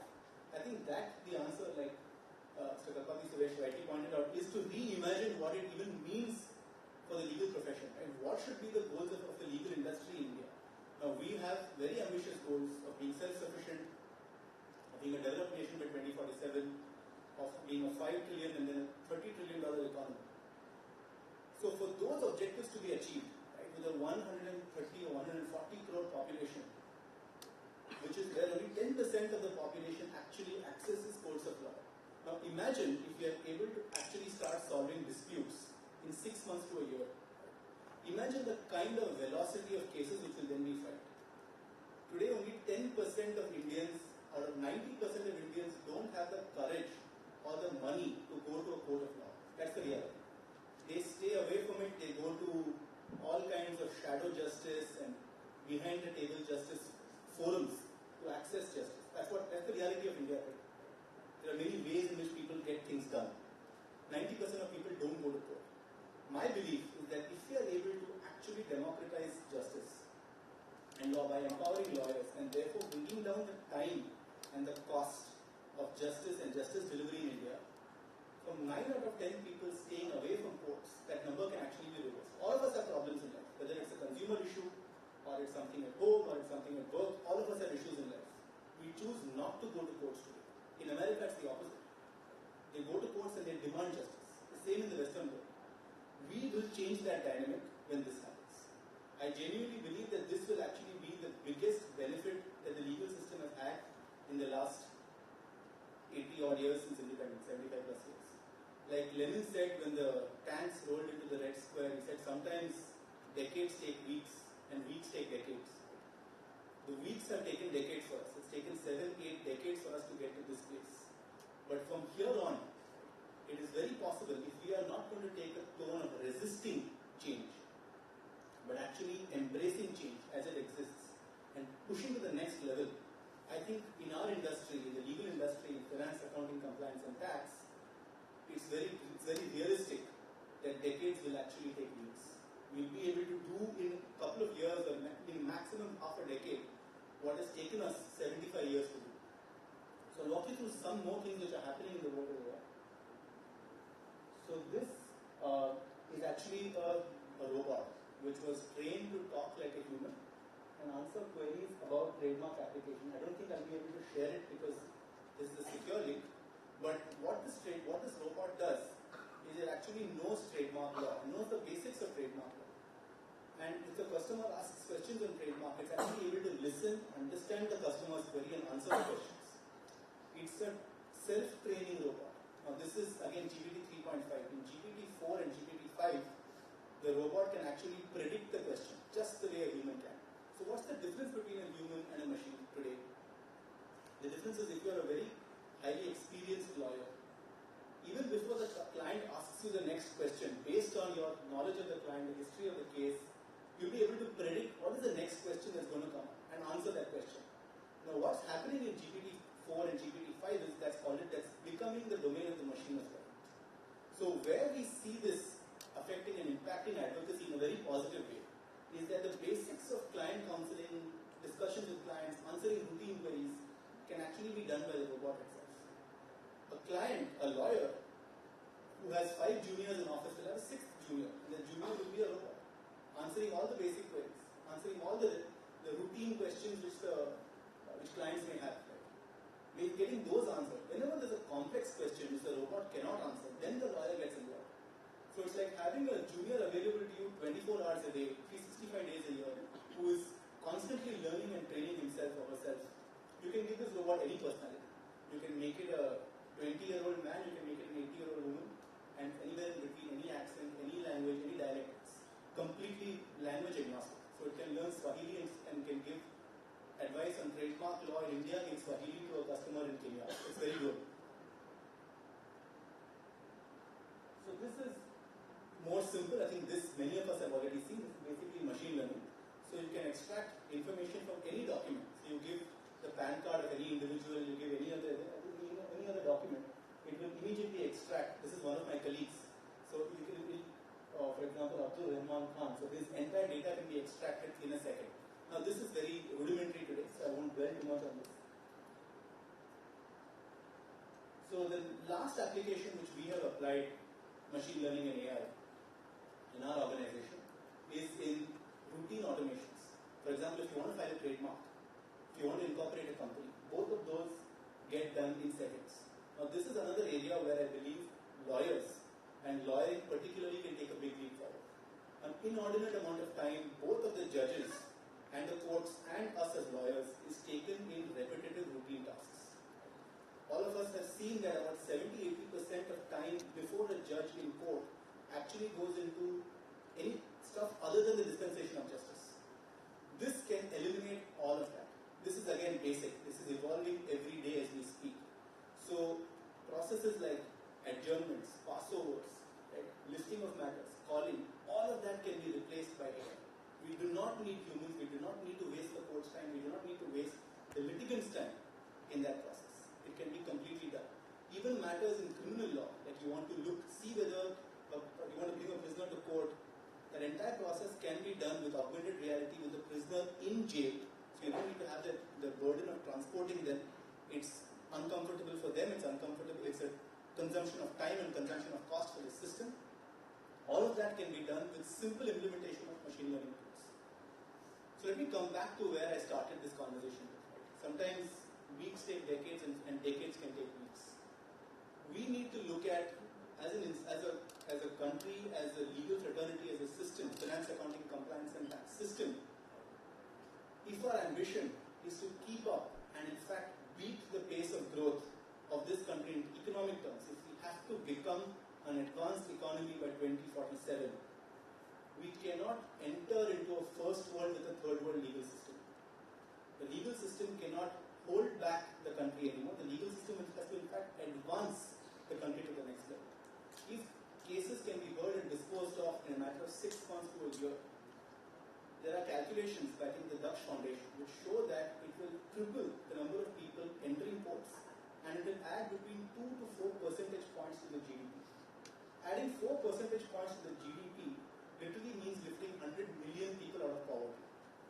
So that is the opportunity, and that is what, if we are to resist the introduction of technology, if we are to resist making the legal system faster, more efficient, more consumer friendly, and in this case the consumer is the client, the consumer is the litigant. If we are to resist that as members of this industry, this profession, then we are actually going to hold back 100 million people from escaping the clutches of poverty. And that blood will be on our hands.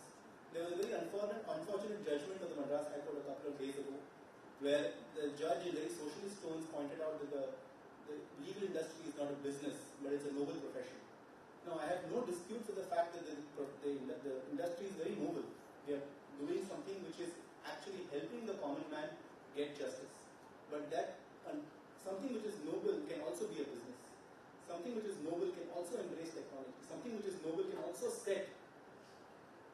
moonshot goals for itself in terms of serving the purpose for which it was designed, serving the purpose for which it was built, and serving the purpose which it is meant to serve. So today, the unfortunate reality which we cannot escape is that because we have been resisting the implementation of technology, we have been resisting following best industry practices in our industry, we are the laggards as far as time, turnaround time, resolution time for a case. In all these areas, we are here laggards. See where, in our own country, see where food delivery has gone.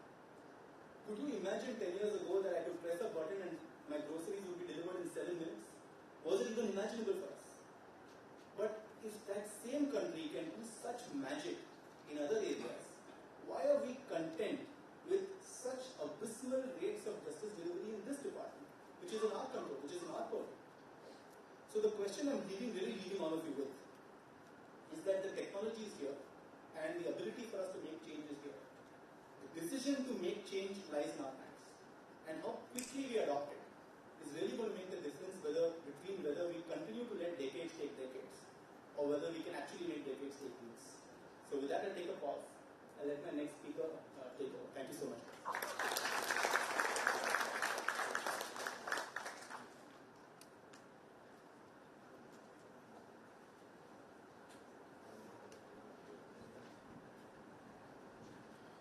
I now request Mr. Hemant to speak. To my deck. I do a lot of these days, more than I expected to, and it's either meetings of technologists or lawyers. It's always funny because when I meet lawyers, they assume I'm a technologist, and when I meet technologists, they assume I'm a lawyer. And I get by pretending to be the other in either group, but the truth is I'm neither. And which might make you ask, what are you doing here? And they say failed mathematicians turn physicists, and failed physicists turn economists. So that's the long marks that I've taken to here, and I was a little concerned when Mr. Sridhar emailed me asking me for a paper, because among the other failures, I'm also a failed academic, which is why I have a startup and live in Bangalore these days. But it's also humbling, as Rishikesh pointed out, to be in a very eminent room. Right? I remember when I was working at the Gates Foundation, my mentor and boss was this lovely retired IAS officer who was the chief secretary of Bihar. And he loved giving me life advice, and one day he was telling me something about life and was like, take this as advice that's coming from someone in the position of your dad. Then he took a pause and he asked me, what is your age? And I sort of feebly let out 21. He thought about it for a long time and then said, okay, maybe take it as advice that's coming from a granddad. I think maybe there's some reciprocation I can do there. And a little bit about why I do what I do, which is build legal AI, is back in the day, I used to work with law and econ folks, so folks who are making quantitative research on the law, and we write those papers which are like, in the US, judges are more likely to grant a bail application post-lunch rather than pre-lunch, or asylum applicants can actually be processed without ever reading their case, and we can fairly accurately predict what the result of their asylum would be, or we can look at criminal defendants, just their mugshot, and predict if they will be sentenced guilty or not, even before the trial starts. And it's from writing these kinds of papers that I then took on the other eminent trait of, I think, perhaps what history will remember me for is being one of the first 500 or 1,000 people in the world to cheat on a college exam assignment using ChatGPT. Back in the day when GPT wasn't publicly available, but was only available to developers and scientists who had to request access and submit resumes to get it. And when we started playing around with it, it was sort of immediately apparent that things had changed. What we thought of as language is something that is inherent to thinking and to articulation and to how humans exist, was suddenly something that the machine was playing around with. And when we realized that we can make talking computers, it sort of brought a bunch of my classmates and myself from Harvard to Bangalore, and we were in Chennai before that, and now we build legal AI. We can go a couple slides ahead. What I thought I'd do is, given that I'm neither an expert in the law or the technology, maybe go into what I can do, which is a little bit of the artificial intelligence, and talk from a very first principles point of view. Sometimes by first principles I mean lacking expertise, but that's a fresh eye to look at things with, because it helps us, look at things from a matter of their intent and from their design, rather than from where they happen to exist today. So I thought first I'd go over what is AI and why does AI work so well, and why can it do all the things that it can do, and then think about what legal systems are and why they exist. And then maybe in these motivations for why both of these things exist, we can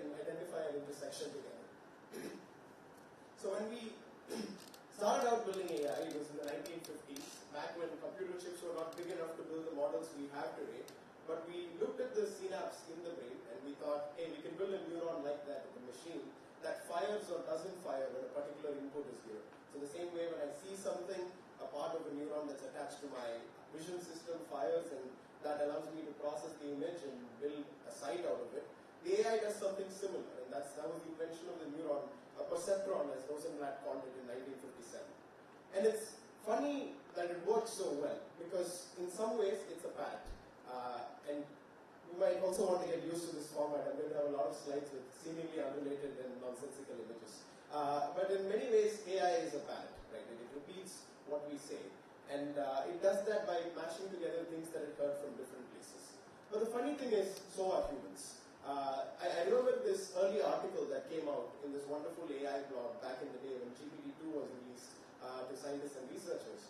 And it was a machine learning researcher wrote to the author of this blog saying, you know, AI is not really much. It is a stochastic parrot that mashes together a soup of the internet and pours it as a tasteless gravy into my plate. To which the author replied, well, your mother is also a stochastic parrot that mashes together everything on the internet and pours it as a gravy on your plate.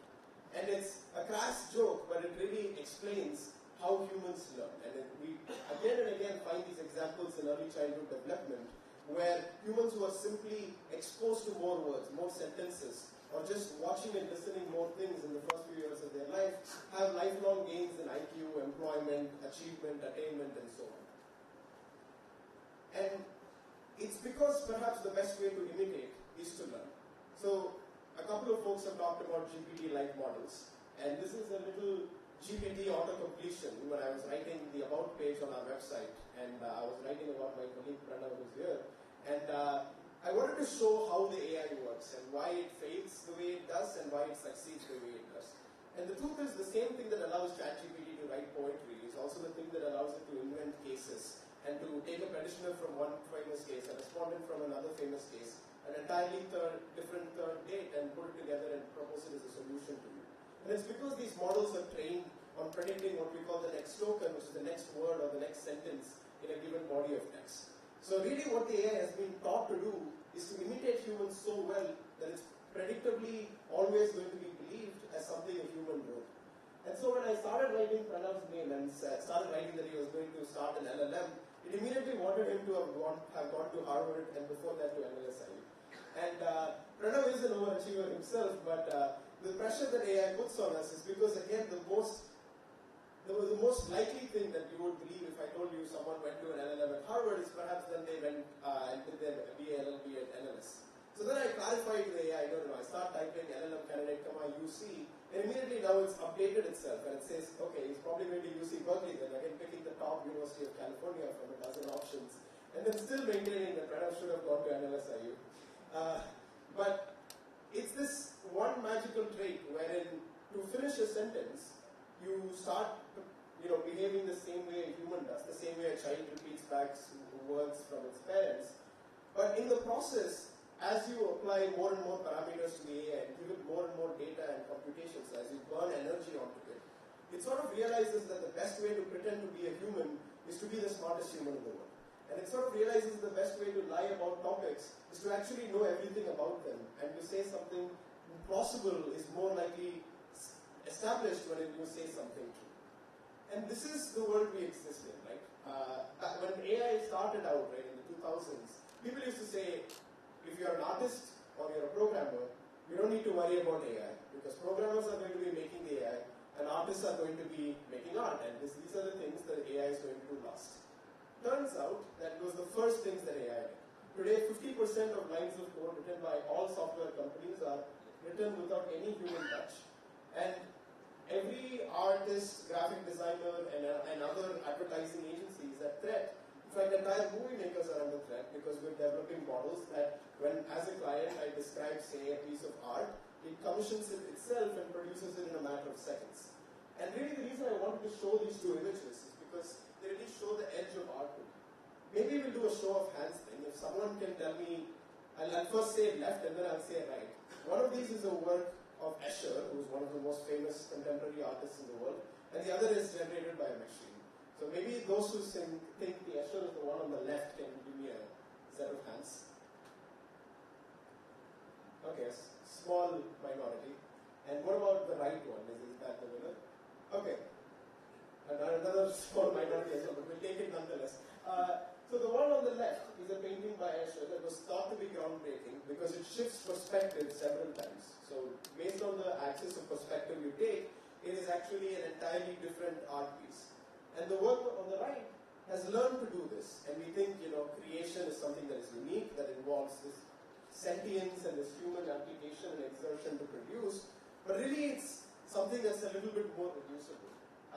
And the reason I'm droning about all of these different and radically, disparate use cases for AI, the reason why AI can do time series prediction at a finance company and trade algorithmically, and at the same time produce a piece of art that changes based on perspective, is because really we have succeeded at building good representations of everything in the simple art of linear algebra. So we can represent almost anything, and I think this room might particularly enjoy this. We can represent almost anything as a table. And really it turns out that it's true because by reducing everything from art to tables, we're able to train models that can predict the sequence such that that sequence might be a set of pixels finishing an image line by line, or it might be an entire work of art like Mr. Suresh was talking about, or it might be a legal brief, a citation, a piece of case law that it's read and is reproduced.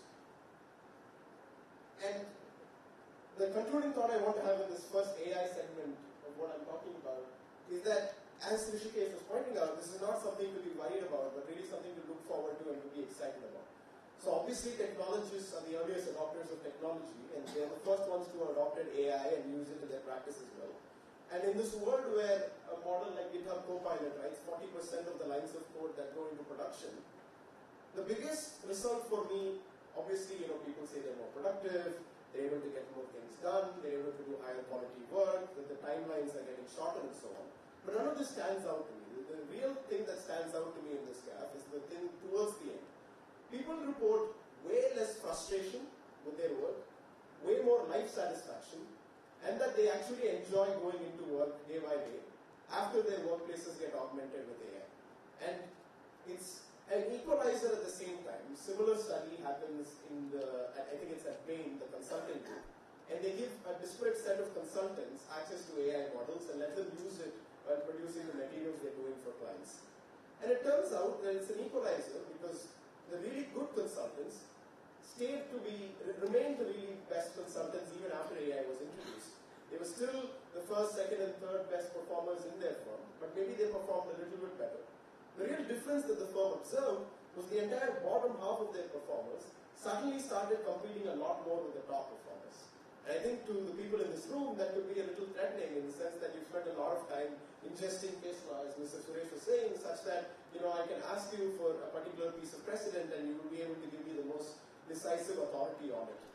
And it's that skill that we're replicating and equalizing more and more, and that's what we do at Jana, my company, as well, right? But I thought, now that we have this groundwork that AI can really do most things because we can represent them as tables and numbers, and once it can, then it's getting better and bigger, and as it gets better and bigger, its capabilities and agency level, meaning how much it's human-like and can make decisions for itself, only improve. So then I thought maybe we could think of the motivation for a law or legal system in the first place, and think about why this exists at all. Right? I mean, there's this history that we broadly agree on in intro to jurisprudence. So we think about private societies having norms as a way to enforce things like debt obligations and to enforce criminality. And from there we have things like the Hammurabi Code, which again established the powers of a king.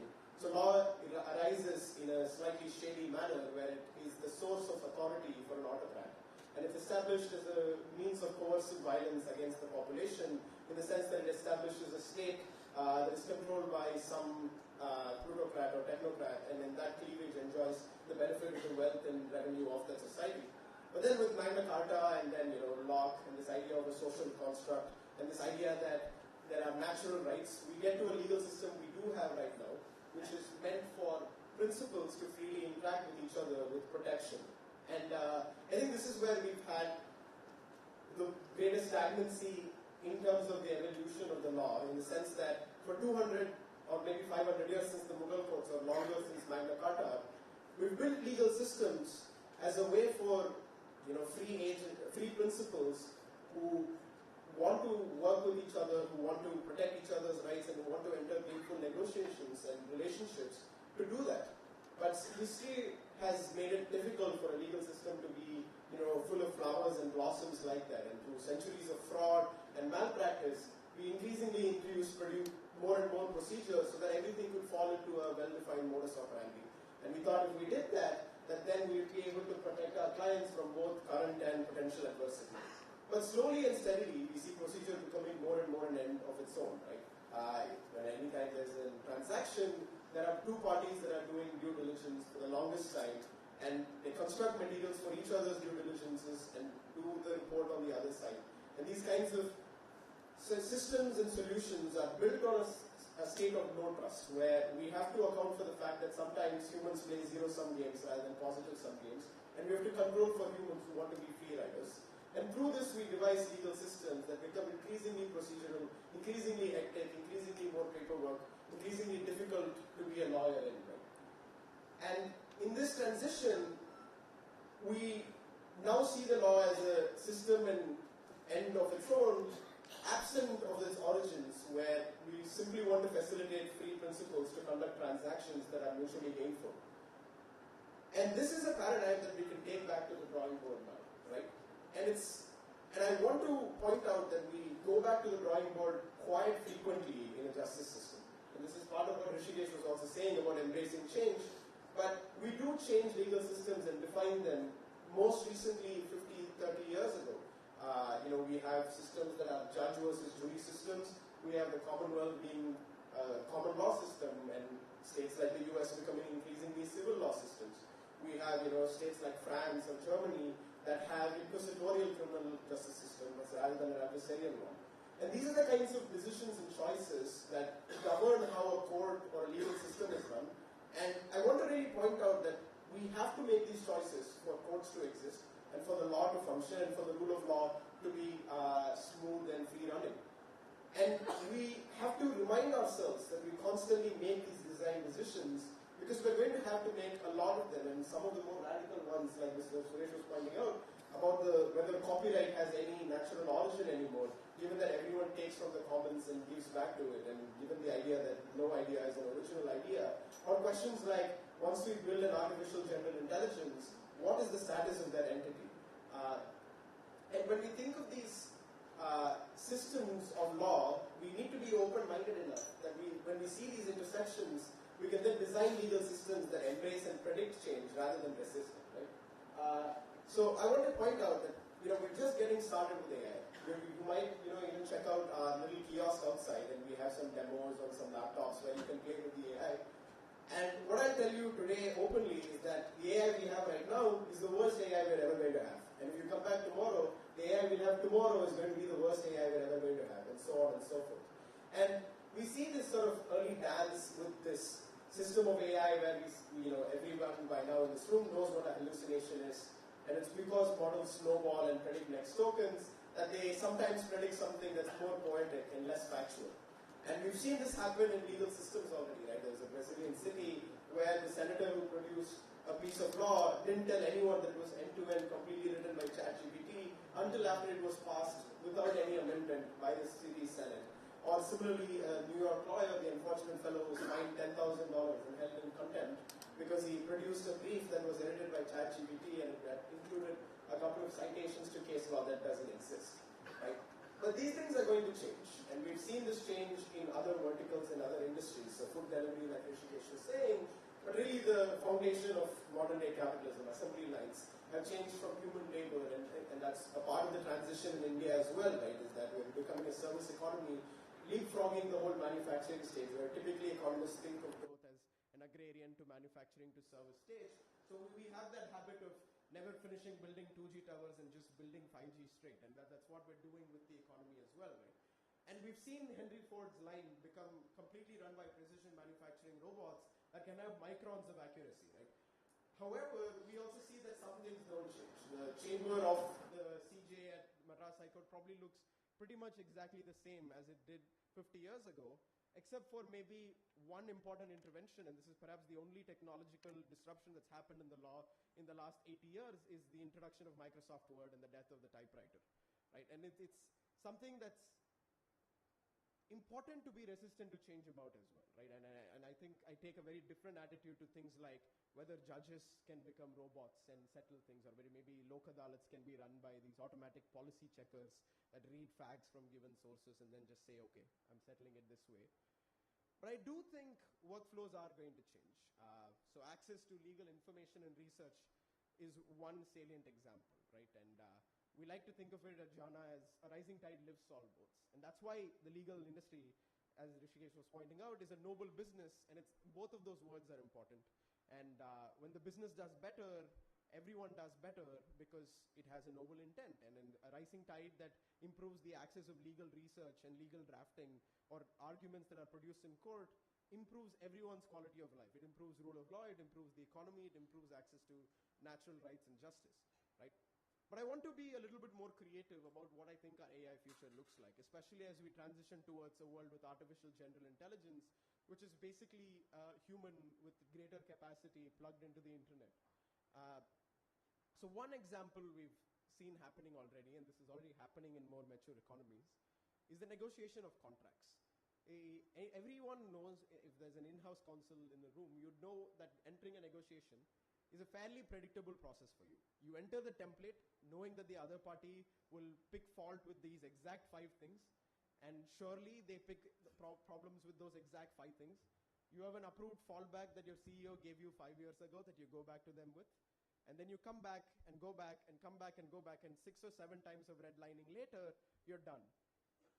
Now imagine a future where negotiation or mediation, for example, was done by agents that are not legal agents, not human agents, but artificial intelligences, where a judge has to just come back in 30 minutes and see this report produced by 2 AI bots arguing against each other, each producing a comprehensive list of citations, of case law, of statute, of notifications, rules, regulations, and so on. And all that has to be done is to see, okay, all is well, this is what has happened as a resolution of it. And this is not something that's strange to us, right? Already, if you go to a lower court in India, we make fairly procedural arguments and then say your honor knows best, and the judge sits down and says, okay, the precedent for the petitioner is this, for the respondent is this, and I resolved it thusly, right? Which is a practice that we can fairly speed up if we have, say, 2 AI lawyers that are arguing with each other. The other thing, perhaps, is the role of a new associate or a junior is something that's up for grabs and now competitive, right? Because there are things that are more descriptive, more strategic, that experience and knowing the bar gets you. There are things that are more rote and more based on application of time and effort, which now a model can easily do. I can just upload my client's files, a set of facts, and I can have the AI pull up all the legal risk associated with it, any compliances that are missing, any enforceability issues in a contract, and it can do this red flagging for me and return a table. And that makes my work faster. It also makes it higher fidelity, right? Maybe I make errors 3% of the times, the AI makes errors 5% of the times, and there's an intersection there where we get closer to a 99 and a 99.9% in terms of fidelity. And I think these are some of the more exciting things, right? Nobody likes to find out in court that a precedent they cited has been overruled when the judge tells you so, right? Or when you have to produce a printout into the bench.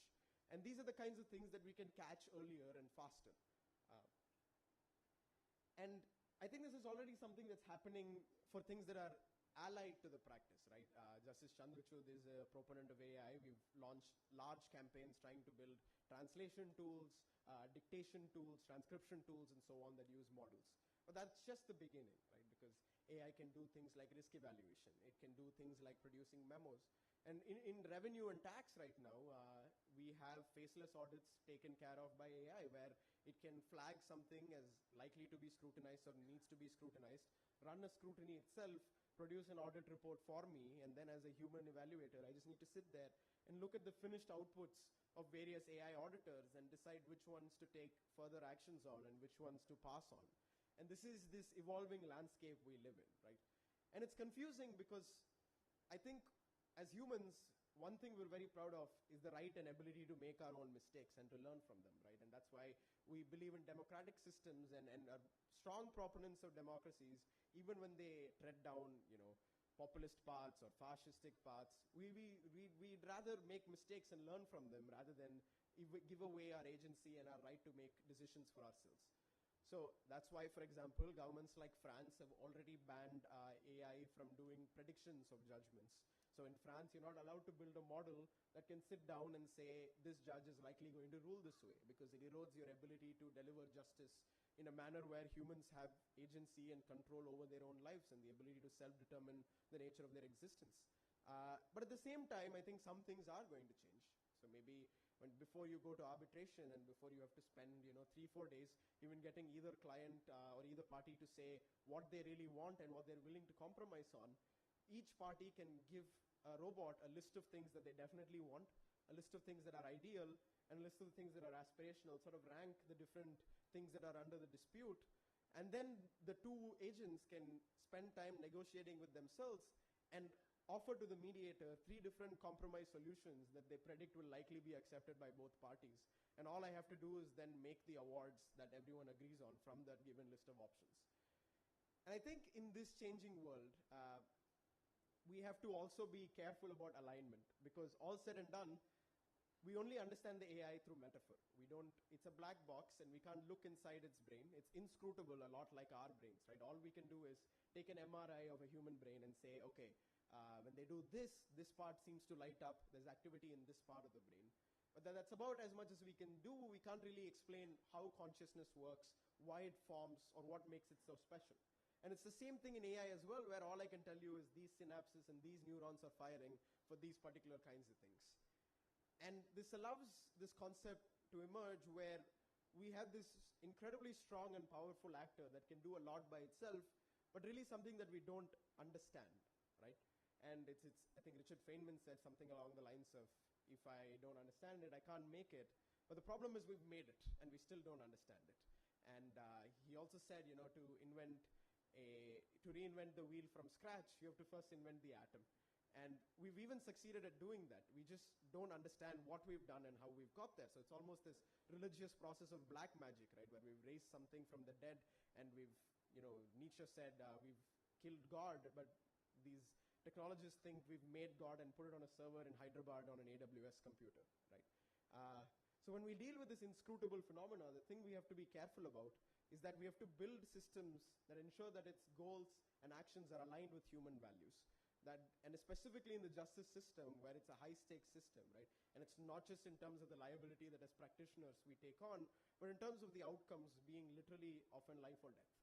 And in those situations, I think it's very important to be thoughtful about how AI is designed such that it's grounded in both alignment with human values as well as with reality and truth, so that it doesn't hallucinate, it doesn't invent its own precedent, but also importantly so that it doesn't reproduce biases that it often learns from humans themselves.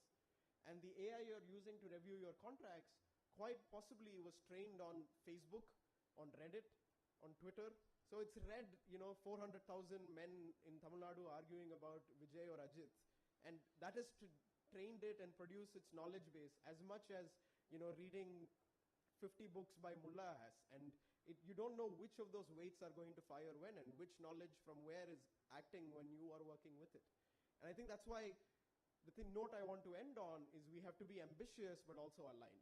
We have to think big in terms of how legal systems are changing, and we might really have to go back to the drawing board and make decisions that are much more constitutional in nature, much more redesigning how justice systems and courtrooms work, what the procedure for evidence is, how evidence rooms are, or discovery rooms are scrutinized.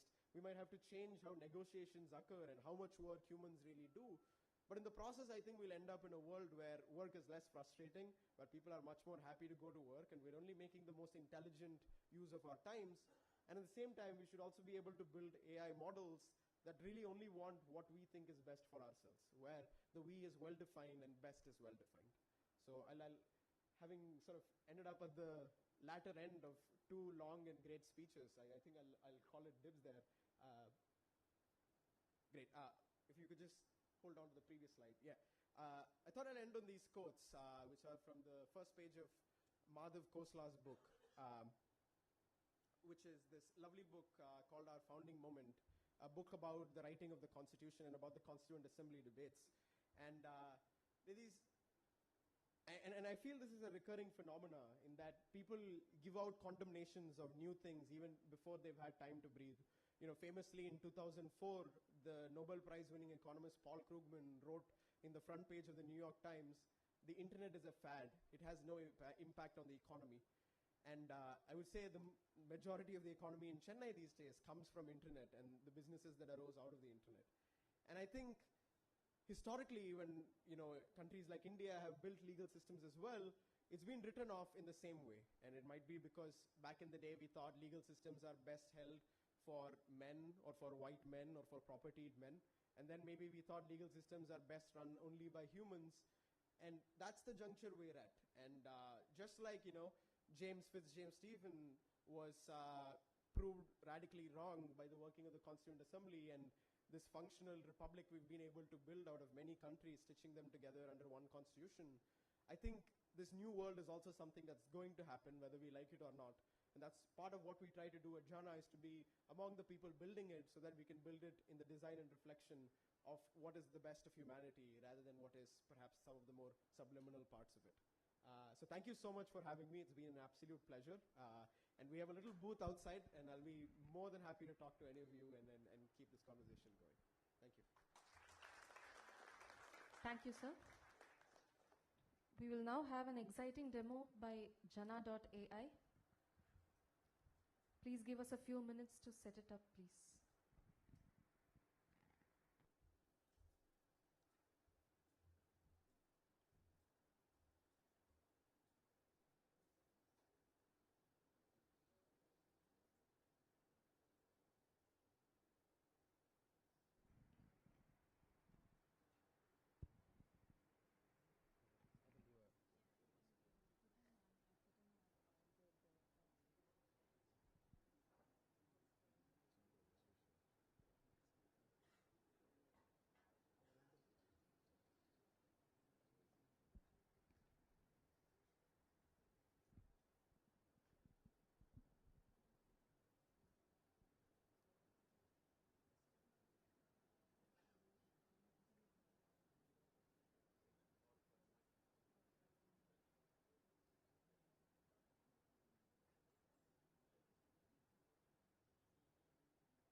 If any of you have any questions, please feel free to ask while we get the demo ready.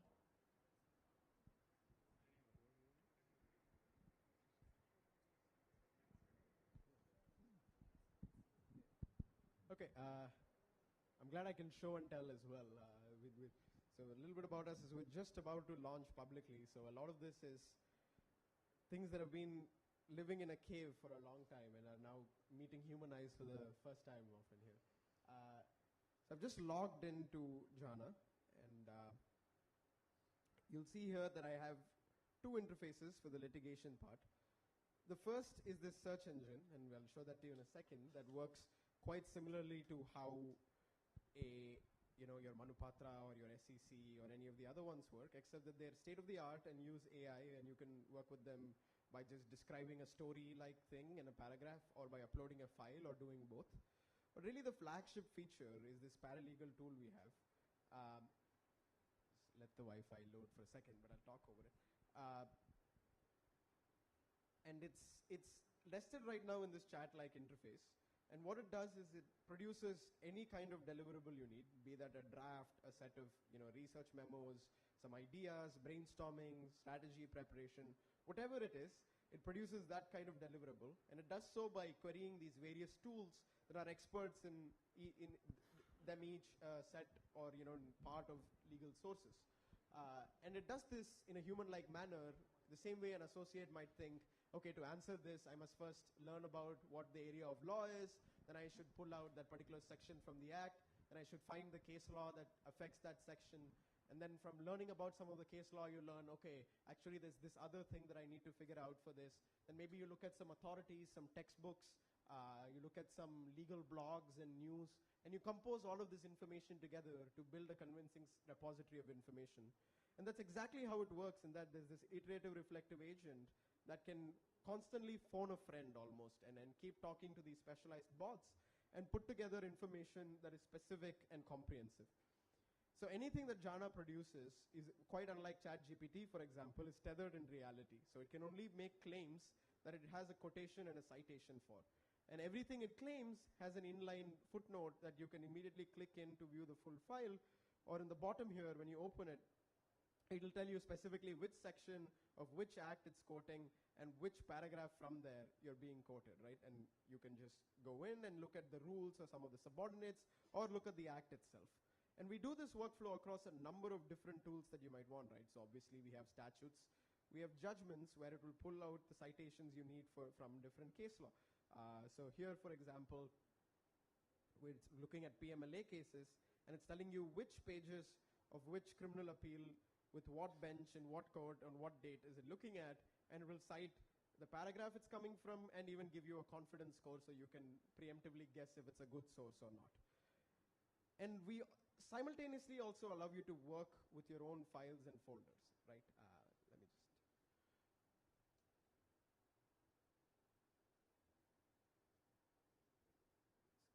a second. I have another account with some files uploaded that I can show you. And simultaneously, we allow you to work with your files and folders in the sense that you can compose them and figure out if there's something that's not enforceable or not compliant or not up to date with the letter of the law. Or you can automatically have it evaluate risk and so on. I'll just let that load. So what I mean by that is the moment you upload a file onto Jhana, it takes it apart, analyzes it, understands what is a checklist of questions that it should ask to be able to answer a particular query, and it's able to go through that table and produce results that you require. Simultaneously, it's also able to compose that with the external parts of the law, where it can put together information from the web, where it can use the web like a human being, Googling something, clicking into a link, reading something in that link, and then clicking further and further in. And it works as a collaborator rather than a replacer, in the sense that it's a co-pilot and not an autopilot. So it works with your prior conversations. It'll pause sometimes and ask you for a clarification. It'll even cite textbooks, right? And here you can see, for example, this is MP Jain Constitutional Law, or Principles of Statutory Interpretation by Singh from page 238 that are being cited. And it's able to produce, for whatever you need, by analyzing the sources that are relevant to that particular case and that particular set of requirements, a final output for you. So here it's able to filter for Supreme Court, filter for a date, and give you a set of results that again come with citations, right? So maybe we can do some live ones. If somebody would like to give us a query to type in, and we'll click enter. The query Just like an instruction you might give to a junior to do some research. Okay. Totally natural language. What if the assessing officer prepares the computation sheet on 21st November and then prepares the assessment order on 10th December?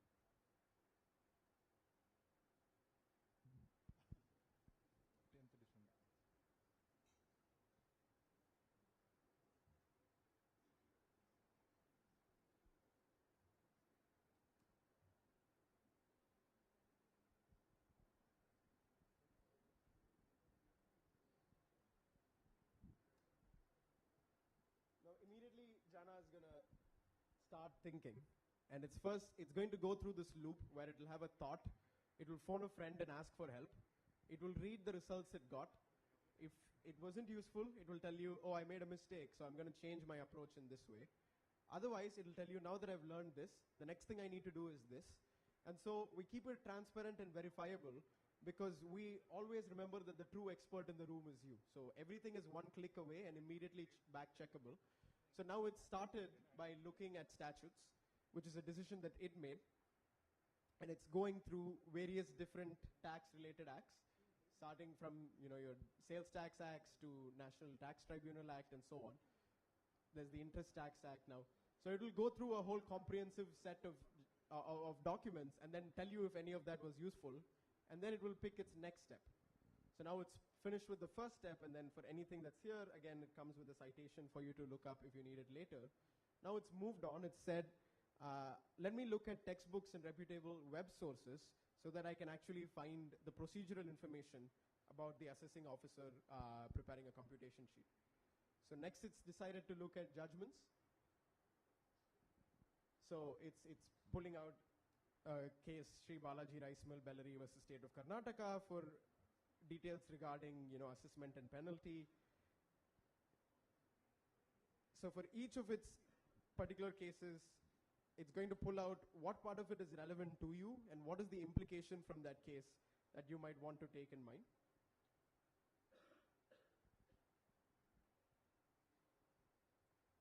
So it's done that now, concluding up for you, summarizing what it's learned from this particular tool. And now yet again it's going to have a thought. And I suspect that it's going to be disappointed with what it's found so far. So it says, I've found stuff about timely action by authorities, implications for failing to meet procedural requirements. However, none of the cases directly address the specific scenario of an assessing officer failing to meet procedural requirements. So it's decided, let's actually look at some textbooks instead. So again, what is it looking at? Principles of statutory interpretation was one. It's looking at the law and practice of income tax by Kanga and Palkiwala. It's looking at principles of administrative law. So for each area of the law, we have various textbooks that are authorities in them. And now it's pulled out a set of information about retrospective applications, retrospective taxing, assessment and reassessment procedure, and communications of orders. And it's made a conclusion about demand and recovery.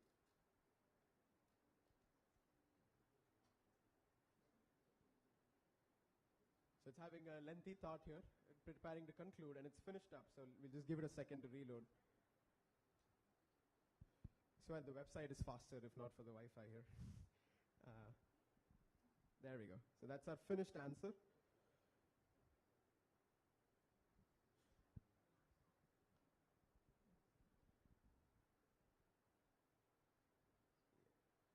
So it's decided that the order of payment has a maximum time limit of 3 years from due date of filing annual return.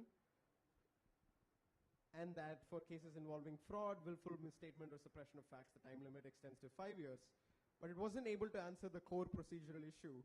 So it's pulled out to you that, okay, these are the things that are the variables that affect it. And you should look at the state guidelines as well.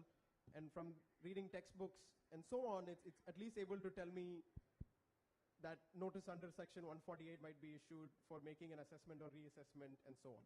So the thing that we work really hard on at Jana is getting answers while they're available is fairly easy. It's something that any AI company can do.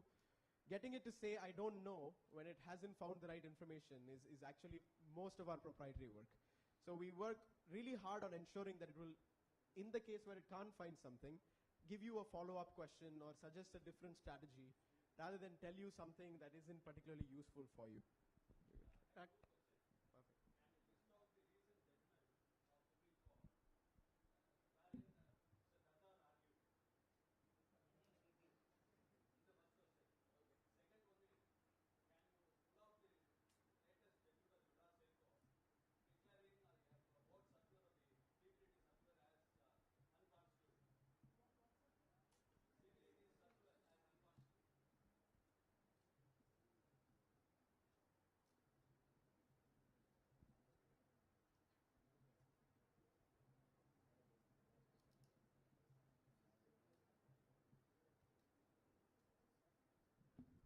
Hemant, I just had a point. I think the first query that he asked, that was not fine-tuned for income tax per se, right?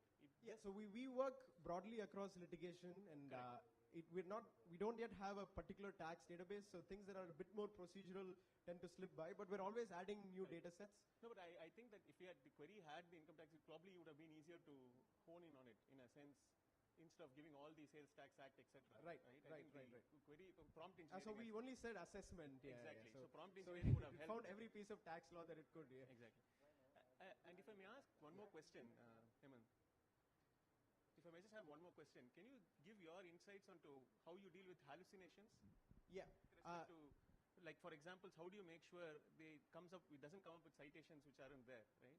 Great. Things like that. So we have a 15 million database of legal documents ourselves, which includes every High Court judgment, Supreme Court judgment, daily orders, intermediate orders, and so on.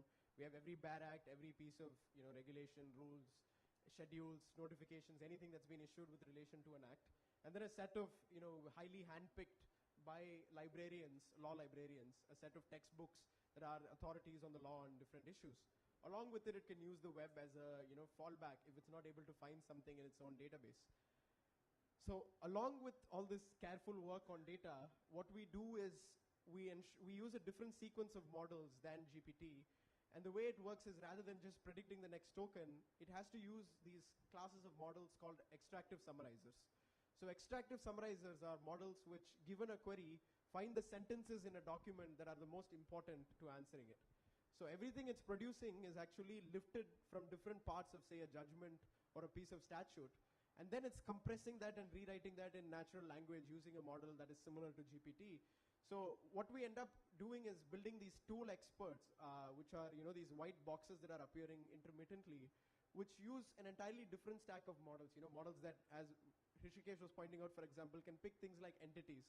So who's the counsel on a case, who's the judge on a case, which court did it occur in.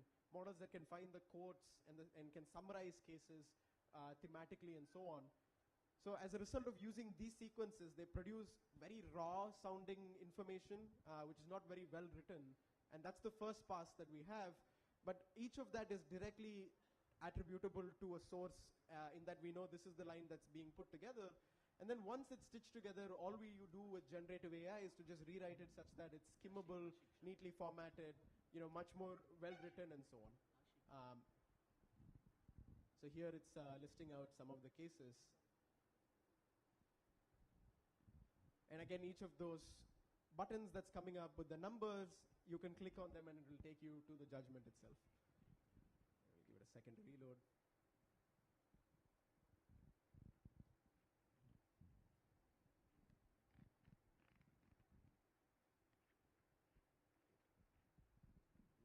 Is there a second query we're doing? Yeah.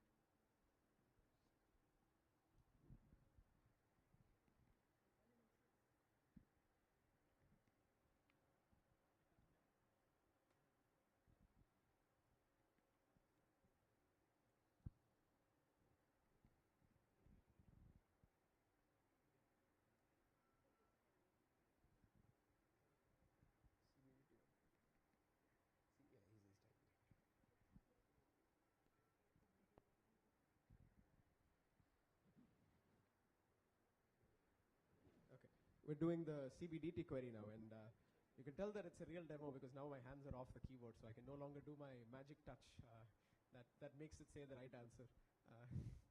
But yeah, I mean, as Mr. Vikram was pointing out, I mean, prompt engineering is this thing we call where you try to phrase prompts to an AI such that it's able to produce the best answers, right?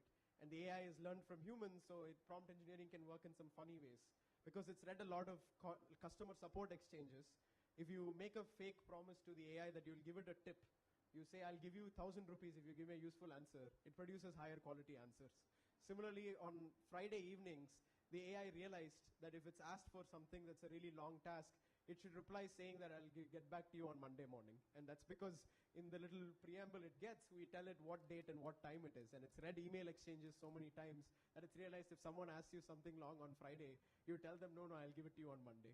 And so we have to do this little bit of, sort of summoning the devil, exorcism kind of thing, where we say the right magic words and then say the right spells, and then it responds better to when folks like me use it as a result, because we're very familiar with how it reads and writes and things.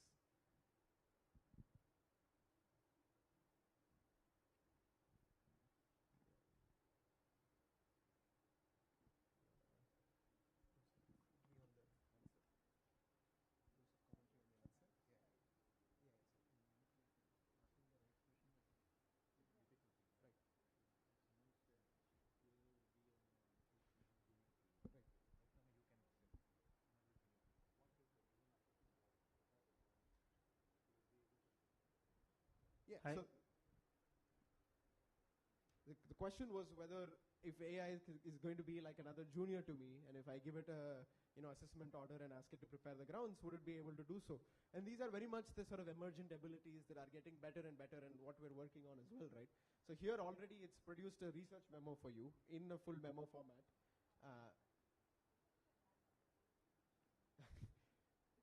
Anya's telling me that my dad's on the answer, but yeah. Yeah, just scroll a little up, let me keep going. So here what it's done, for example, is,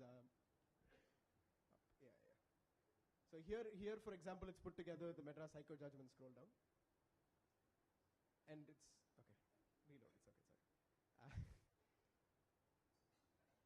For technologists, we constantly run into tech support issues. Projectors are my worst nightmare these days. But yeah, here's a set of judgments it's put together. It's pulled out the analysis and the implications automatically. And it said the Madras High Court judgment struck down clause 5.2 of the CBDT circular as illegitimate, arbitrary, and that which ultra-vires the Constitution of India. And then it has some other discussion on section 80G. And then each of those is a citation. And then in the bottom, it's put together. Yeah, so just go down, sorry, all the way to the bottom. Yeah. It's put together a final answer where it's given you, some background on the CBDT circular, what date was it, what was it for, what's the analysis of the judgment, what are the implications, what are the conclusions. So, yeah, that's okay. Yeah, should we wrap or?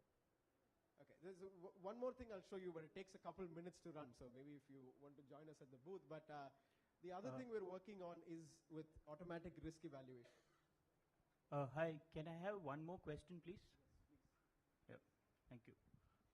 So, apart from what Vikram mentioned on the prompt engineering, the other one important factor, as far as all these AI databases is concerned, is the source from where it picks up information, right?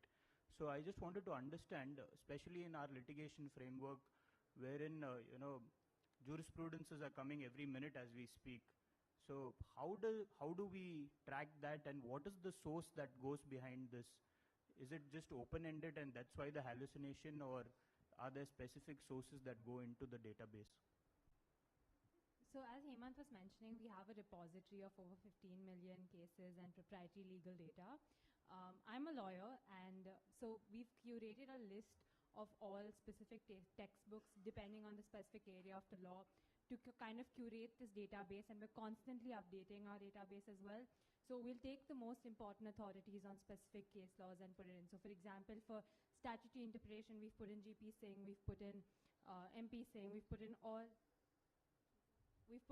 sorts of proprietary information based on the leading authorities in that specific area. And that's kind of how we filter our sources. And we have a team of around 12 lawyers working to constantly update this database and make sure we get state-of-the-art information put onto this database. Specifically about judgments, we maintain a system of machines on the internet that are constantly, it works exactly like how Google's index works. In that anytime new information arises on the web, it picks it up and indexes it.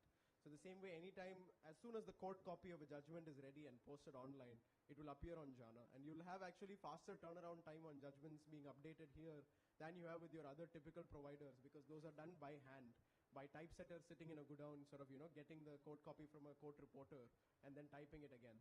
For us, everything is machine run. Cleaning is machine run, analysis is machine run, as well as actually picking up the judgment, the row of data around it, downloading it, and so on. So, basically the guarantee I can give is same day as judgments arise, it should be reflected on Jana. Thank you. We also have interim orders and data points that aren't normally existing in other sources, so that's a huge advantage I find when I use Jana for my work.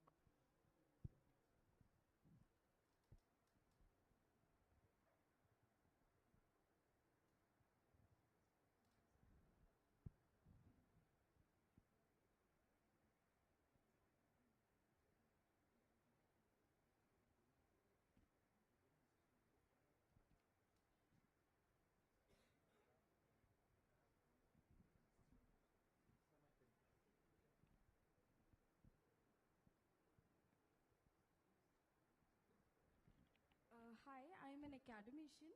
I teach at Chettinad School of Law.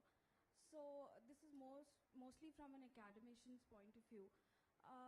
So our Indian legal system already has a lot of systemic biases in place, and there is one line of thought that AI would in fact not just reiterate systemic biases, but it would also strengthen it further.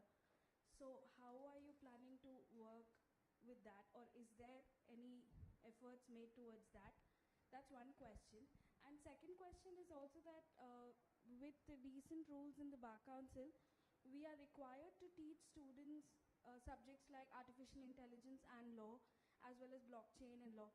But I'm finding it very difficult as an academician as to how to, teach young law students with respect to these new emerging areas.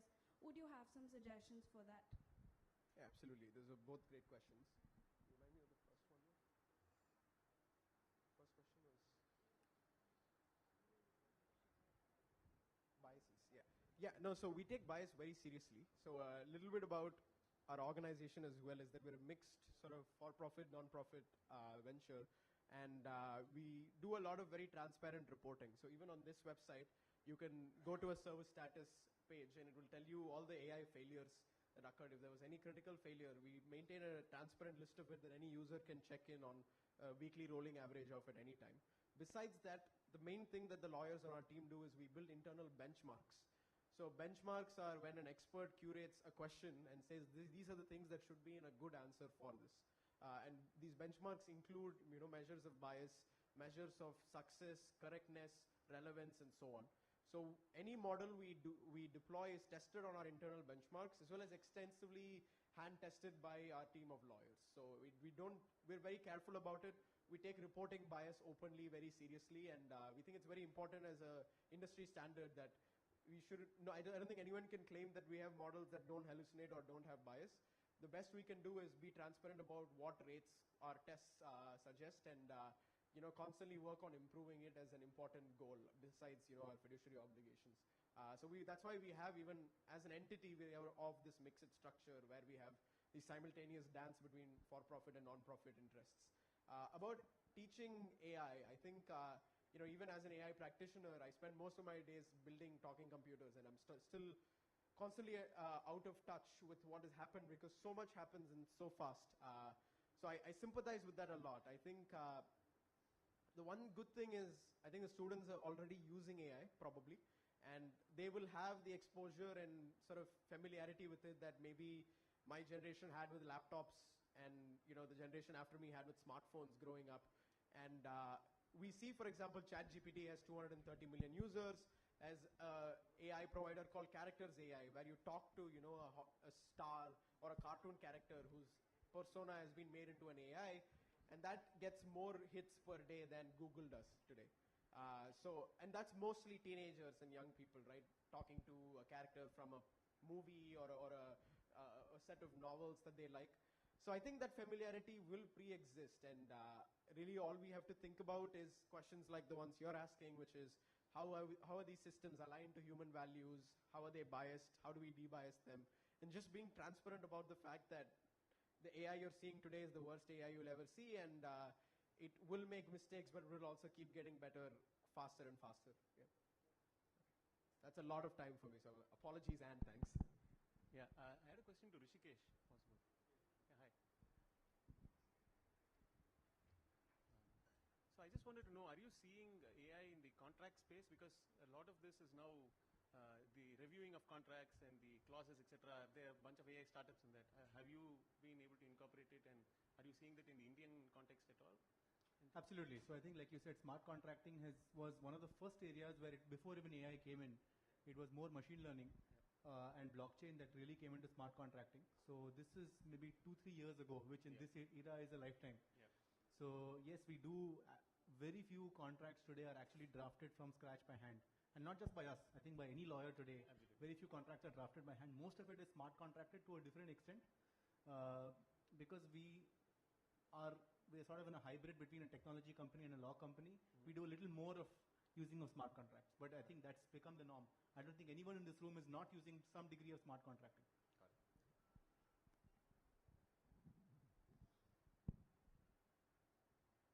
Thank you, sir. Thank you. We will now move on to the closing remarks by the chairperson of this session, Mr. Kalpathy S. Suresh.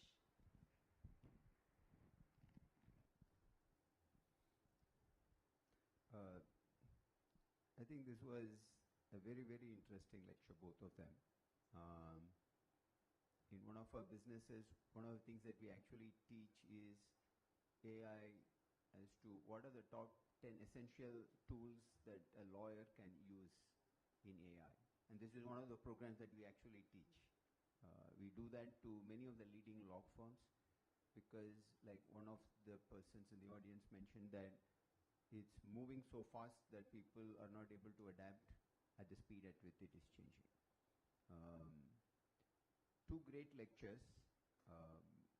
What I wanted to add in closing remarks, and you would have seen at the speed at which things have moved, how it's able to look at repository, pull out data, present. Again, couple of very fundamental thoughts is before, when people looked at plagiarism, and I think even today, in many of the content that we ourselves publish, we look for continuous words being repeated or paragraphs being repeated. We don't look at plagiarisms as the essence and the thought being replicated. I think the AI coming, it's already come into many cases.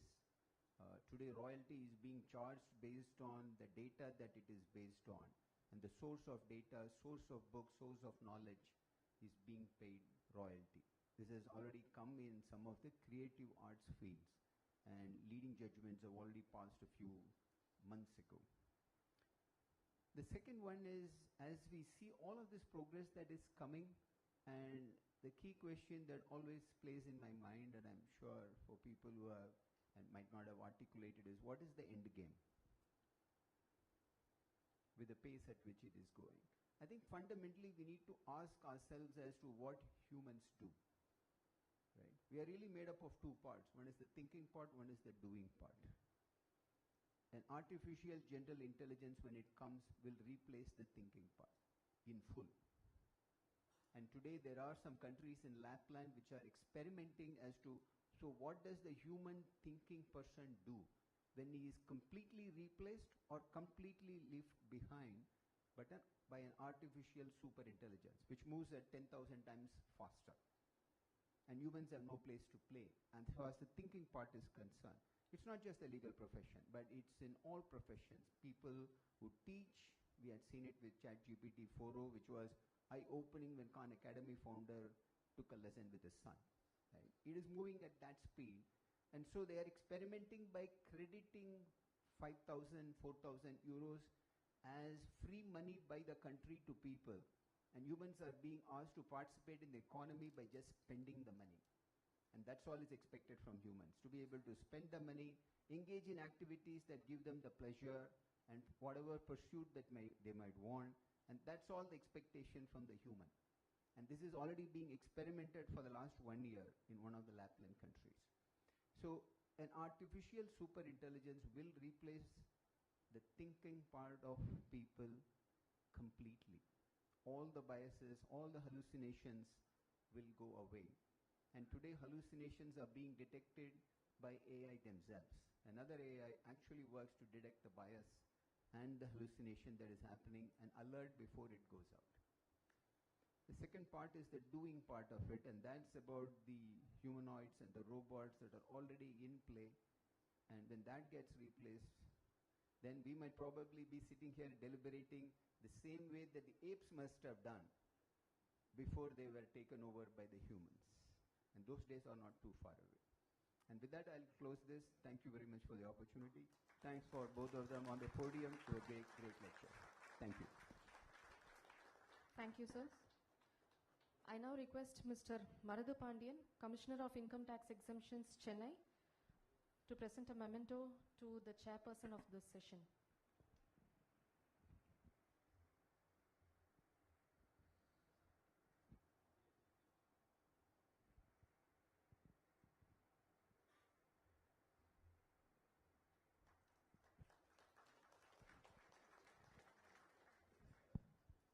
I now request Mr. Marudu Pandian to hand over a memento to the first speaker, Mr. Rishikesh Dattar.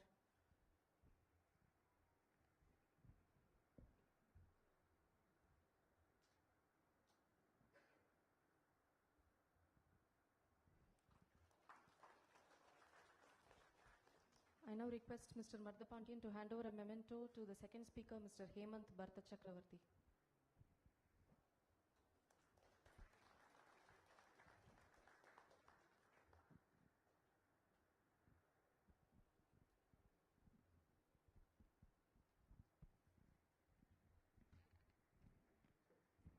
Thank you. Thank you. We will now break for a lunch break for about an hour. We have curated special no onion, no garlic menu for you all.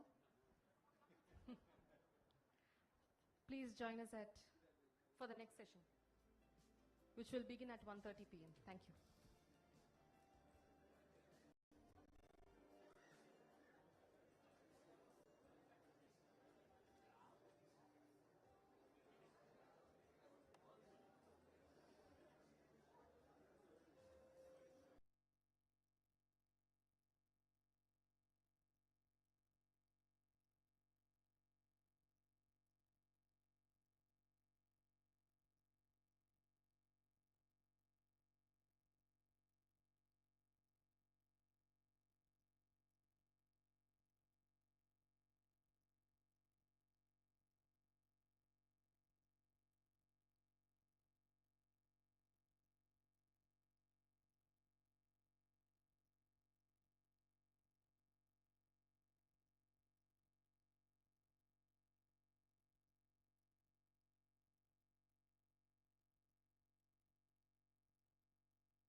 We now begin the second technical session.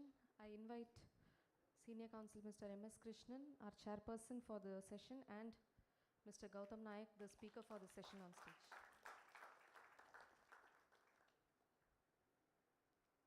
I once again remind you all to put your mobile phones on silence, please. If you have any questions, it can be interacted with the chairperson and the speaker directly post the session. We now begin our second technical session. The topic for this session is Building Together, Exploring Tax Implications in Real Estate Sector.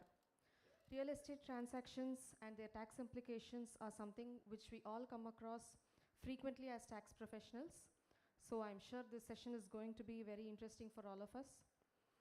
For this, we have Senior Counsel Mr. M.S. Krishnan as the chairperson and Mr. Gautam Nayak as our speaker. I now invite Advocate Vikram Vijayaraghavan to introduce the chairperson and the speaker and give a brief overview of the session. Thank you. So welcome to our second session, exploring tax implications in the real estate sector. Today, we will delve into the critical considerations that shape the taxation of real estate transactions. I'm sure this will be of great practical use given the significance of this industry to us. I hope this session helps us understand the nuances of this topic. There are so many questions that one can go on this. For example, the point of time of transfer under 247 for development agreements. What about redevelopment of commercial properties? Issues related to 50C or 45(a), conversion of capital assets into stock in trade, and the list goes on. I'm sure the eminent speaker will address all these issues. But like the foundation for a solid building, we have as the eminent chairperson, Senior Advocate Mr. M.S. Krishnan, who I will introduce now. Mr. M.S. Krishnan is a senior advocate with a distinguished career spanning over 4 decades. He holds a Bachelor of Commerce from Madras University and a Bachelor of Law from Madras Law College, Chennai. Admitted to the bar on March 8, 1983, he was designated as a senior advocate by the full court of the High Court of Madras on April 1, 2008. As one of the founding partners of Sarvabhauman Associates, Mr. Krishnan has cultivated an extensive practice, as you all know, in both original and appellate sides of the Madras High Court. He currently serves as the director of the Nani Palkiwala Arbitration Center and is a committee member of the Madras High Court Arbitration Center. His notable roles include chairmanship of the disciplinary committee of the Bar Council of Tamil Nadu and Puducherry and leading the committee for amending the bylaws of the Madras Bar Association. His areas of practice encompass a broad spectrum of dispute resolution, including corporate insolvency, shareholder disputes, foreign investment conflicts, and commercial litigation across various high courts and tribunals in India. Beyond litigation, he has actively contributed to legal education and advocacy through guest lectures and webinars, shares his insights on arbitration, civil procedure, and property law with diverse audiences, including judicial academies, auditors, and corporate executives. Thank you, sir, for chairing this session. Thank you. The speaker, the eminent speaker of this session, who is going to help build our understanding, is the eminent Shri Gautam Nayak. Shri Gautam Nayak is a seasoned chartered accountant with close to 4 decades of professional experience practicing since 1986. He is a partner at C&K & Associates LLP, a prominent accounting firm based in Bombay. Throughout his illustrious career, he has held significant positions, including serving as the president of the Bombay Chartered Accountants Society during 2004-05 and contributing extensively to its monthly journal, both as an editor and joint editor from 2005 to 10. He remains an active member of its editorial board. Additionally, Mr. Nayak has been involved in the IMC Chamber of Commerce and Industry and chairs its non-profit organization committee since August 2023. His previous roles include co-chairman of the Direct Taxation Committee and chairman of the Taxation Committee at the BCAS. Mr. Nayak has made substantial contributions in the field of taxation through his publications and articles. He co-authored 4 editions of Transactions in Shares and Securities, Taxation Accounting, and the Taxation of Charitable Trusts. For nearly 3 decades, he has spent a monthly column on controversy for the BCA Journal and fortnightly column on personal taxation for financial newspaper Mint. His writing extends to other notable publications like Economic Times, Outlook, Money, and other magazines. He's a sought-after speaker, presenting talks and papers at numerous seminars, conferences, and corporate training programs organized by prestigious institutions. He frequently appears on CNBC, CNN, and Bloomberg, where he's a panelist on taxation and audit issues. Sir, thank you for coming all the way from Bombay to address us. With this, I'd like to start the session, and I'd like to ask the chairman to give the opening remarks. Thank you.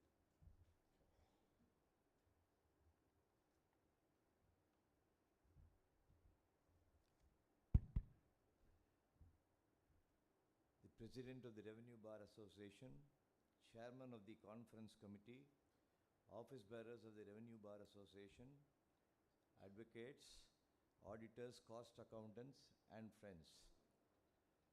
It's a privilege for me to be here in the august and erudite gathering. At the outset, I must make a confession. When the President of the Revenue Bar Association called me, or rather invited me to preside over this particular session, I asked him, why me?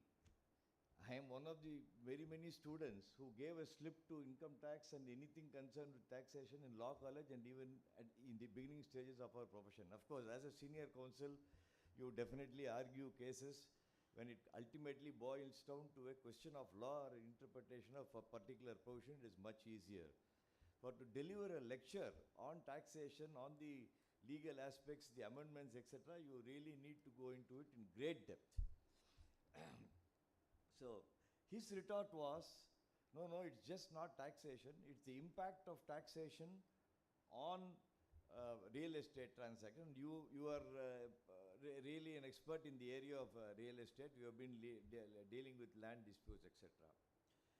Anyway, I decided to accept the invitation as it was an opportunity for me to listen to the experts like our friend here in the field of taxation, which is such a competitive and complex subject today. Let me now just go back into history. In the earlier days, in the late 70s, land transactions were very simple. It was either a sale of land or a sale of land and building. No doubt the capital gains tax was introduced even in the year 1947. So it was just a very simple issue. You had only thing that you needed to verify was whether there was any revenue attachment over a property, and that was one part of the due diligence, which was quite easy. In the 70s, the concept of residential apartments and a little later the concept of commercial spaces being built in a piece of land where there are going to be several owners evolved. And that made a difference. And then the question of what should be the undivided share for the purchasers. And in fact, I have seen in the 80s, the proportion of undivided share was not in proportion to the area of superstructure that the person was buying. It was also unorganized and unprofessional. And the builders used to retain 20% or 30% of the undivided share for them to ultimately put up a construction over and beyond the sanctioned limit, and they will try to pocket the. Then it evolved, and scientific methods of working out the undivided share, looking into the approval given by the CMDA, which was CMDA, and then things settled down. This is how, and practically it was not a very difficult situation. Even once question of capital gains, the formula again was very, very simple, and even a non-tax lawyer could ultimately say that this would be the capital gains tax that one has to pay. Now, today things are very complex. The concepts have changed. Joint development agreements in the scale of 1,000 apartments or 1,000 commercial spaces with common areas for facilities. It's really very, very complex. Even drafting out a joint development agreement is a very tough assignment.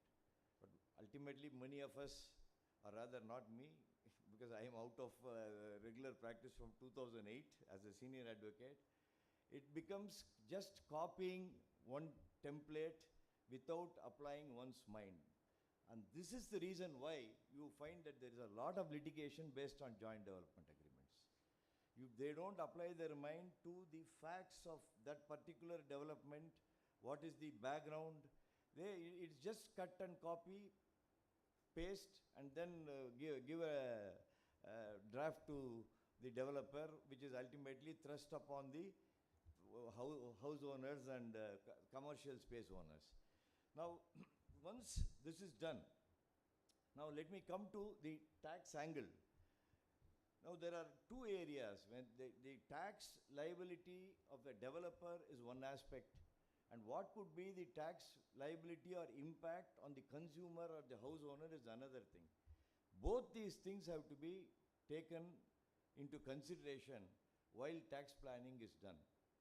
And the basically the huge tax GST has also now come in. GST is yet another new concept which is still developing, and therefore at the start of a real estate project, the developer must work out what would be the impact of taxation on him as well as on the purchasers. And this is very, very important so that one would understand, and the purchaser also should be consulting an auditor or a tax lawyer as to what would be his liability with respect to taxation angle. And that is where I think my friend is going, the expert speaker is going to give you an elaborate lecture on the aspects of tax planning. And all of you know, between tax planning is perfectly legal. It is something that you do beforehand. You look at the provisions which prevails on a particular date, and then plan out your tax liability. Then tax avoidance, and there is always a difference of opinion in this, whether a tax avoidance is legal or it is illegal. According to me, tax avoidance could be legal also if you are making use of certain provisions of the tax, whether it is income tax or GST, you make use of that provision, find a loophole, and then advise the client. Well, it is not illegal. But tax evasion, all of you know, is illegal, and fortunately or unfortunately, that seems to be the thing that is happening in today's society. It is neither tax plan, yes, tax planning is there, tax avoidance is also there, but tax evasion is more rampant. With this, I would invite my friend to enlighten us with all the knowledge that he has acquired. Thank you.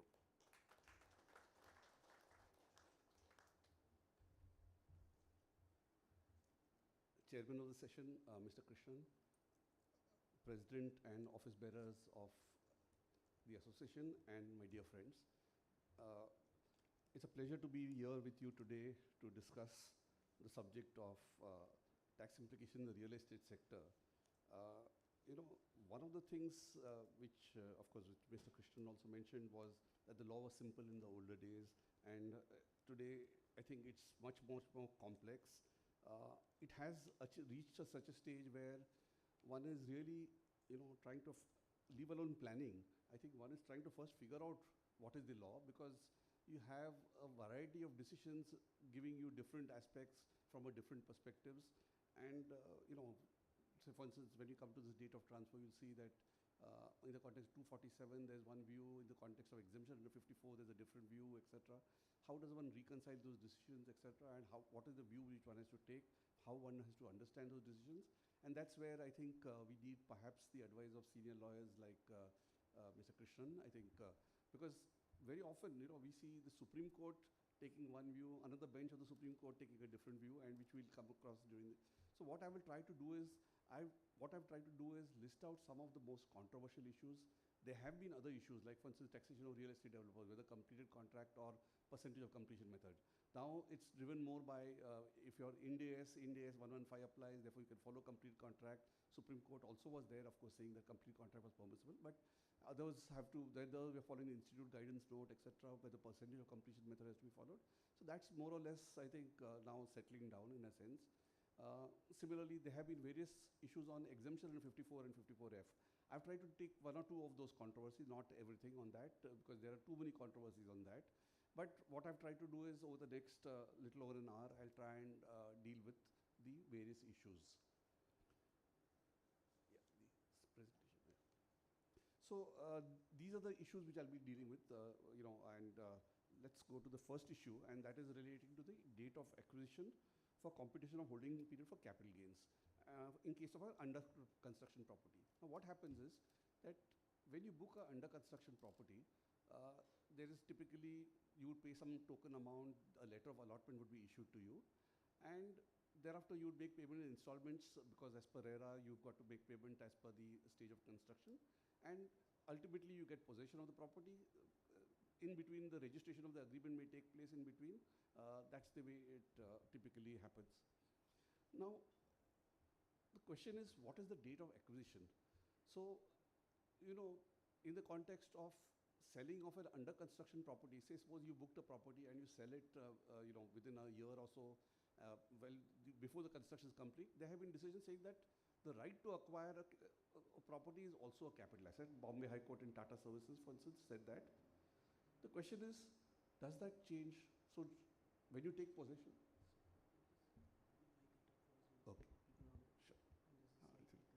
Yeah. Okay. So, the question is, what is it that you look at in this situation? Do you see the date of allotment, or does it change on possession, or does it change because of the registered agreement? The tax authorities have been trying to say that, no, it's your date of your registered agreement which matters, or the date of possession which matters. Can one say that that right to acquire a capital asset, right to acquire a property has got converted into an immobile property only when you got possession? So those have been the issues which have been there. And there we had, fortunately, I think, Bombay High Court decision in the case of Vembu Vaidyanathan, where the Bombay High Court took a view that it's the date of allotment which should be the relevant date for that purpose. And you know, that's the date on which the purchaser can be said to have acquired the property. And the SLP against this has been dismissed by the Supreme Court. So the facts, what you have to remember there is that the facts were that the property was identified, the area was identified, the consideration was identified with the letter of allotment. So not just a letter of allotment per se, but a letter of allotment which spells out all the terms of the contract. And therefore, it was in that facts that the Bombay High Court has taken a view that, yes, that was the date of acquisition, because that was the date on which really you acquired that right in the property. That was, and various other high courts had also taken similar views. There was a controversy on this because the department had, there was one Delhi High Court decision which was against. That was the view. But I think to a great extent now, this controversy has got settled by the decision of Vembu Vaidyanathan, where now, interestingly, what would happen, you understand from this perspective, when do you get indexation of cost? The indexation of cost, and which we'll see in a later this thing, is that the next slide. Yeah.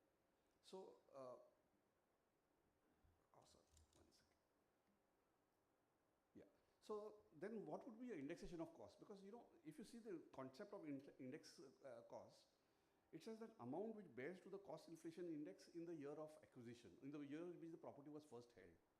So if you say that the date of acquisition, because of Vembu Vaidyanathan, you say that the date of acquisition was the date of the allotment letter, then your indexation would be available right from that date for the entire cost, because there is no concept where if you pay cost in stages, it does not mean that you are entitled to, that's one view which is, so, but unfortunately, you know, there have been, of course, tribunal decisions which have taken the view that yes, it will be, the entire cost will be indexed from that date of acquisition.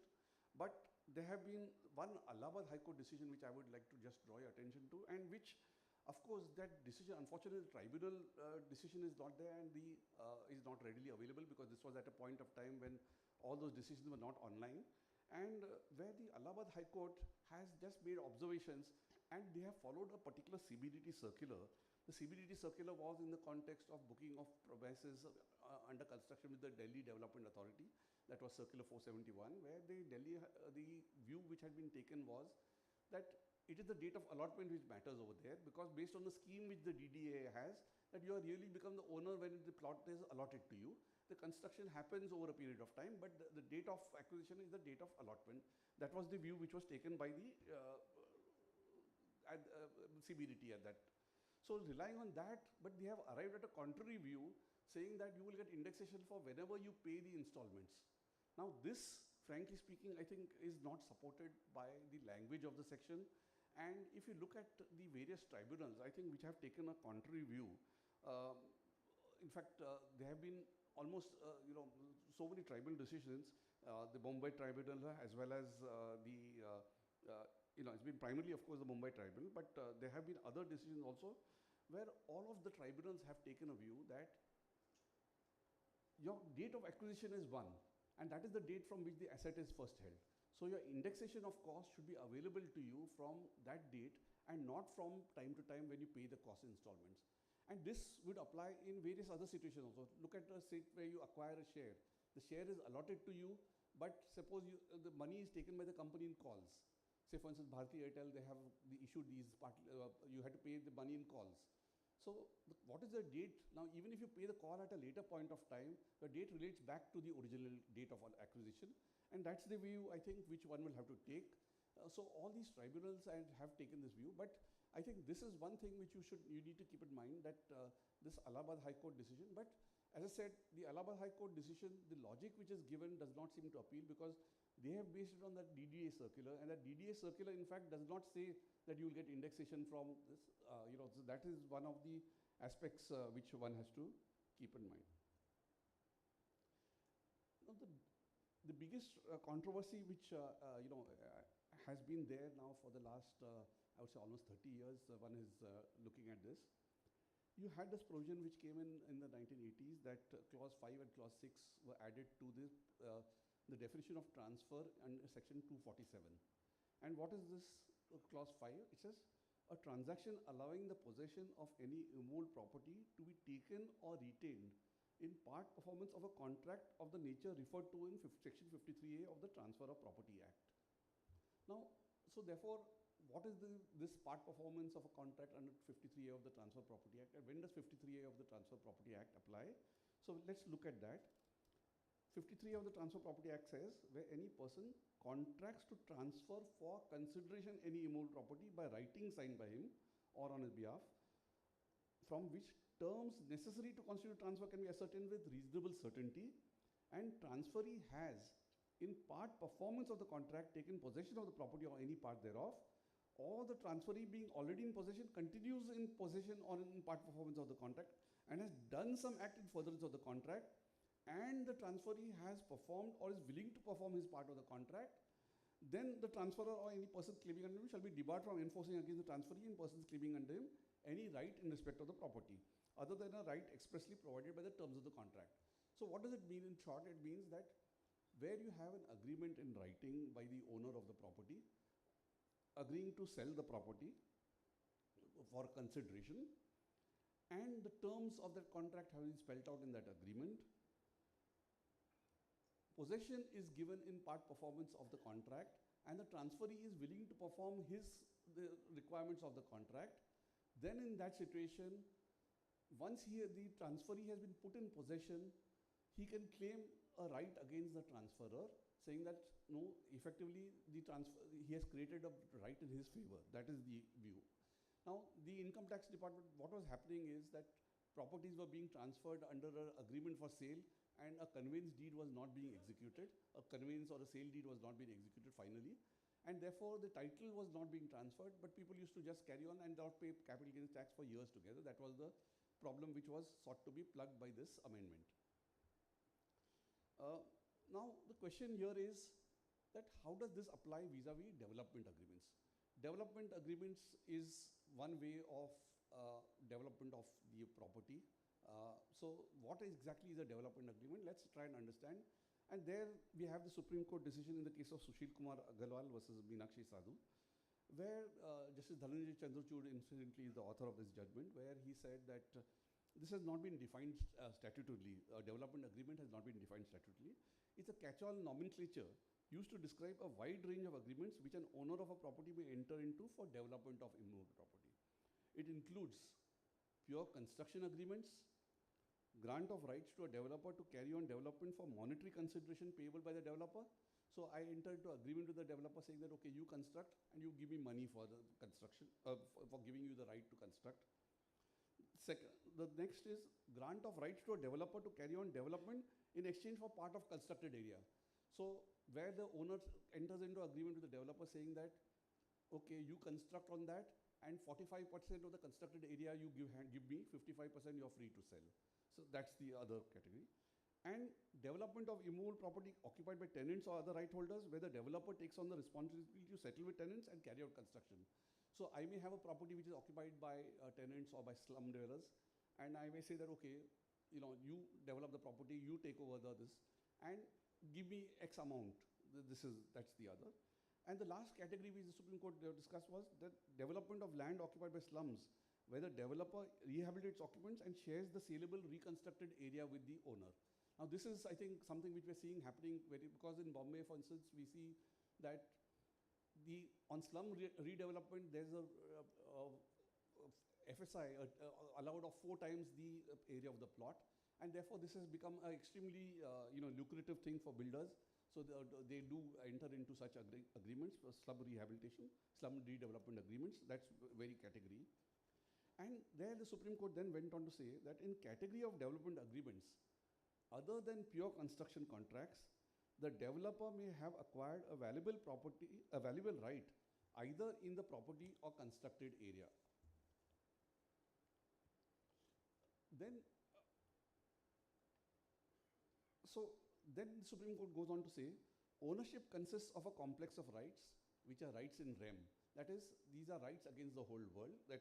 So this concept of bundle of rights theory, Supreme Court also in A.R. Krishnamurthy's case, in 176 ITR said that land is a bundle of rights. So similarly, your ownership, Supreme Court has said, is a complex of rights. An essential element of ownership of land is the right to exploit the development potential, to construct and deal with the developed area. And in some situations, under a development agreement, an owner may part with such rights to a developer. So what they're saying is that these development rights is one of those bundle of rights in the land which you're parting with. And that the Supreme Court has said, this in essence is a parting of some of the incidents of ownership of the immole property. So effectively, you're parting with immole property by granting these development rights. That's this. Now, looking at it from this context, now let's go on to, from the income tax perspective, what have been the decisions. And the first decision, now the question is, typically in a development agreement, you have a situation where the owner will grant a license to develop the land to the developer. And he will granted a license for the purpose of development to enter upon the land, etc., and carry out the development. Now, whether such a grant of license to enter upon the property for purpose of development amounts to a transfer, that's the question which arises.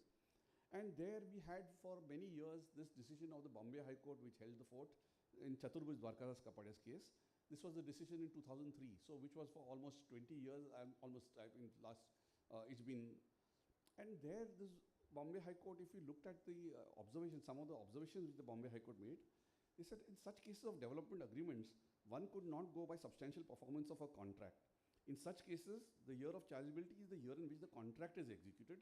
This is in view of section 247(5). The agreement was a development agreement, and the test to be applied to decide the year of chargeability was the year in which the transaction had been entered into. That view was taken for the reason that the development agreement does not transfer interest in the property to the developer in general law, and therefore section 247(5) had been enacted. And in such cases, even entering into such a contract could amount to transfer from the date of agreement. And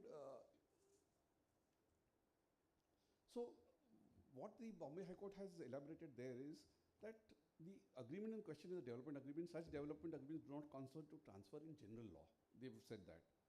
But they are spread over a period of time. They contemplate various stages. The Bombay High Court in various judgments has taken the view in several matters that the object of entering into development agreement is to enable a professional builder or a contractor to make profits by completing the building and selling the profits at a profit. That the aim of these professional contractors was only to make profit by completing the building, and therefore no interest in said lands can be created in their favor under such agreements. That such agreements are only a mode of remunerating builder for service of constructing the building.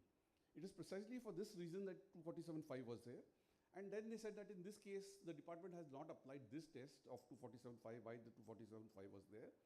And there they say that one cannot go by substantial performance. See, what was the view earlier which people were taking is that in substance, has substantial performance of the contract been taken place?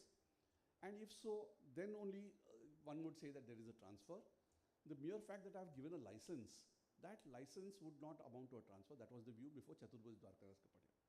Now, in Chaturbhuj Dwarkadas Kapadia, I think the Bombay High Court has, of course, the facts of the case were such that the case was decided in favor of the SSE in this case because of the fact that the possession was given in a particular different year, and that's where the Bombay High Court in this, or the facts of that case, took a view that no, it would not be taxable in the particular year which was at issue before them.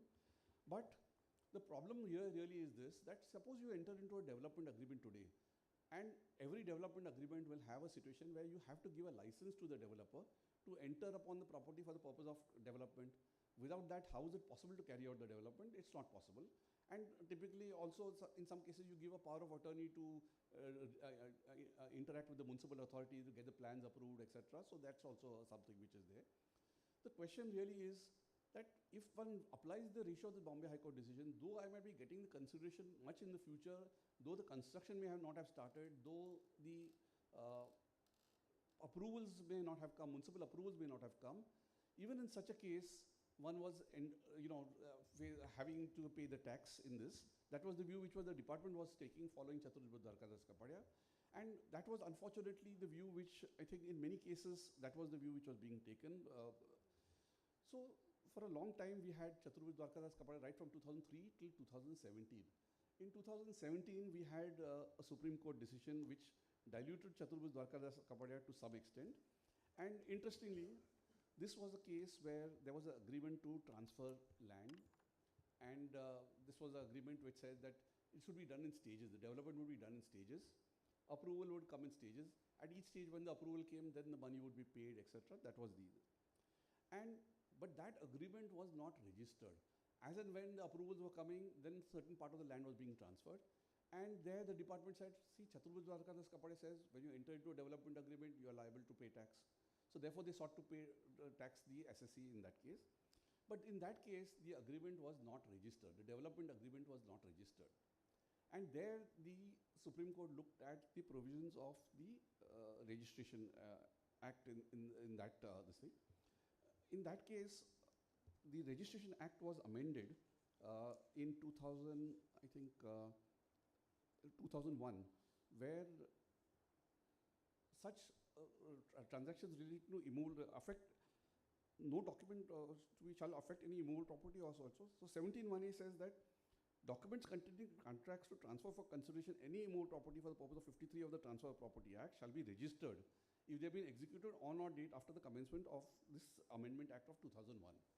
So that was what the Supreme Court looked at, and they said that they looked at the provisions of section 53A, and they said that you look at what is 53A, what are the essential elements as have been held by the Supreme Court in another decision in Srivansh Shamrao Suryavansh. What is the view? There must be a contract for consideration of immovable property. The contract must be in writing, signed by the transferor or by someone on his behalf. The writing must be in such words from which the terms necessary to constitute the transfer can be ascertained. The transferee must, in part performance, take possession of the property or any part thereof. The transferee must have done some act in furtherance of the contract, and the transferee must have performed or be willing to perform his part of the contract. So the fact they said that after the Amendment Act of 2001, the contract, the written contract should have been registered. Since it was not registered, it ceases to have effect. And therefore 53 of the Transfer of Property Act will not apply in this situation. And therefore they have said that in order to qualify the transfer, there must be a contract which can be enforced in law under 53 of the Transfer of Property Act. And a reading of section 17(1)(a) of the and 49 of the Registration Act shows that in eyes of law, there is no contract which will be taken cognizance of for the purpose of specified in 53A. So therefore, unregistered development agreements therefore went out of the picture, and therefore they said that, okay, unregistered development agreements will not constitute a transfer in such cases. Then we have, and they said the object of 247, the question is, department said, what about clause 6? That any transaction which has the, this of enabling enjoyment of a property. And they said that what is sought to be covered by clause 6 is that not a de facto transfer of immovable property. Enabling the enjoyment of takes color from the expression transferring, so that any transaction which enables the enjoyment of immovable property must be enjoyment as an owner thereof. So it should be enjoyment as an owner and not just enjoyment of the property per se. That's the view. And the idea is that transactions which, though not transferring the title, in substance it amounts to a transfer of title, is the view that the Supreme Court has taken in Balbir Singh Maini's case.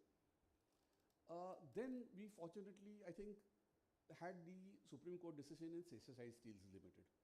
Now, Seshasai Steels Limited was a case where there was a development agreement entered into, there was some disputes and nothing was happening.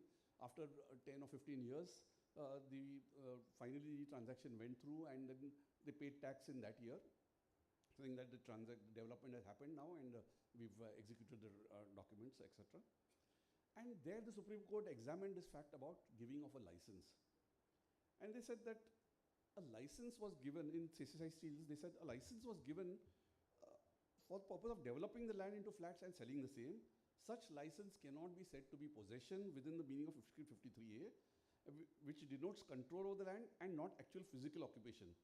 This being a case, 53A will not be attracted in this case. Enabling the enjoyment of, again, they said must take color from the transferring, and therefore there was no transfer of the immovable property. So this was what CCI Steels therefore has diluted Chaturbhuj Dwarkadas Kapadia's case. It has been diluted substantially to say that just mere giving of a license is not transferring of possession. You have to look at, is really possession which enables him to enjoy it as the owner, has that been effectively transferred? It's only then. And then now the various high courts have come into the picture, and we have the Bombay High Court in Bharat Jayantilal Patel, where they said that 53A of the Transfer Property Act is not attracted where license is given for purpose of development and selling the same. Granting such a license could not be said to be granting possession and for the purpose of 53A. Development agreement permitted construction only as a licensee, which did not have the effect of transmitting possession. And again followed by Bombay High Court and Darshana Anand Damle. We have Calcutta High Court also in the case of Emporus Properties in 458 ITR 68, where the Calcutta High Court has said, they looked at the agreement again, they diluted it further. They said that, look at this, there is a termination clause. That termination clause says that the owner can terminate and pay the developer whatever he has spent on it, he can terminate the agreement. So that indicates that the ownership has not passed. So therefore they said, look at the substance of it. In substance, has ownership passed, and at what point of time has the ownership passed? That was the way that they looked at it. And we also have another similar decision of the Karnataka High Court in Sri Sai Lakshmi in 458 ITR, where the similar view has been taken. I would just like to draw your attention to the Madras High Court decision in P. Madhusudan, which was, of course, before CCI Steel and in 419 ITR, where the admitted facts of that case were that their possession had been granted, was the thing, and therefore on those facts, this Madras High Court had held, because there the parties filed an affidavit saying that we have given possession to the developer. Now that was the facts of that case, and therefore on that facts it was held that yes, this was an agreement to transfer and which they have given the possession, and therefore on that. So there is also a Calcutta High Court decision again in context in Infinity Infotech Parks, a recent decision again, not a very recent, but sorry, in 2018, where they said that the type of possession is what is anticipated under the Section 53 of the Transfer of Property, what is covered by Section 53 of the Transfer of Property Act. It's not every handing over of possession which is to be covered. And they said that when the owner of a land enters into an agreement for the purpose of developing, terms of the contract would indicate when the transfer would take place. There could be rare situation where transfer may be simultaneous with the execution of the agreement, where the owner retains any right in the construction area in the future. It would scarcely be a case of transfer taking place. So when you're getting a percentage of the constructed area, they're saying that no, that will be only at the point of time when it is determined, the share, what is the builder's developer share, which is the property which comes to the share of the developer, which is the property which comes to the share of the owner. It's only at that stage that the transfer could be said to have taken place, and 53 of the transfer of property. What they said there is that when you give a license, that license is only to construct. When there's a bifurcation of the areas, then the developer can claim that provision 53 of the Transfer Property Act, because it's only that area which is supposed to come to the developer, where if he has, where he can claim 53A of the Transfer Property Act, because that is the only area which is to be transferred to the developer in that situation. So,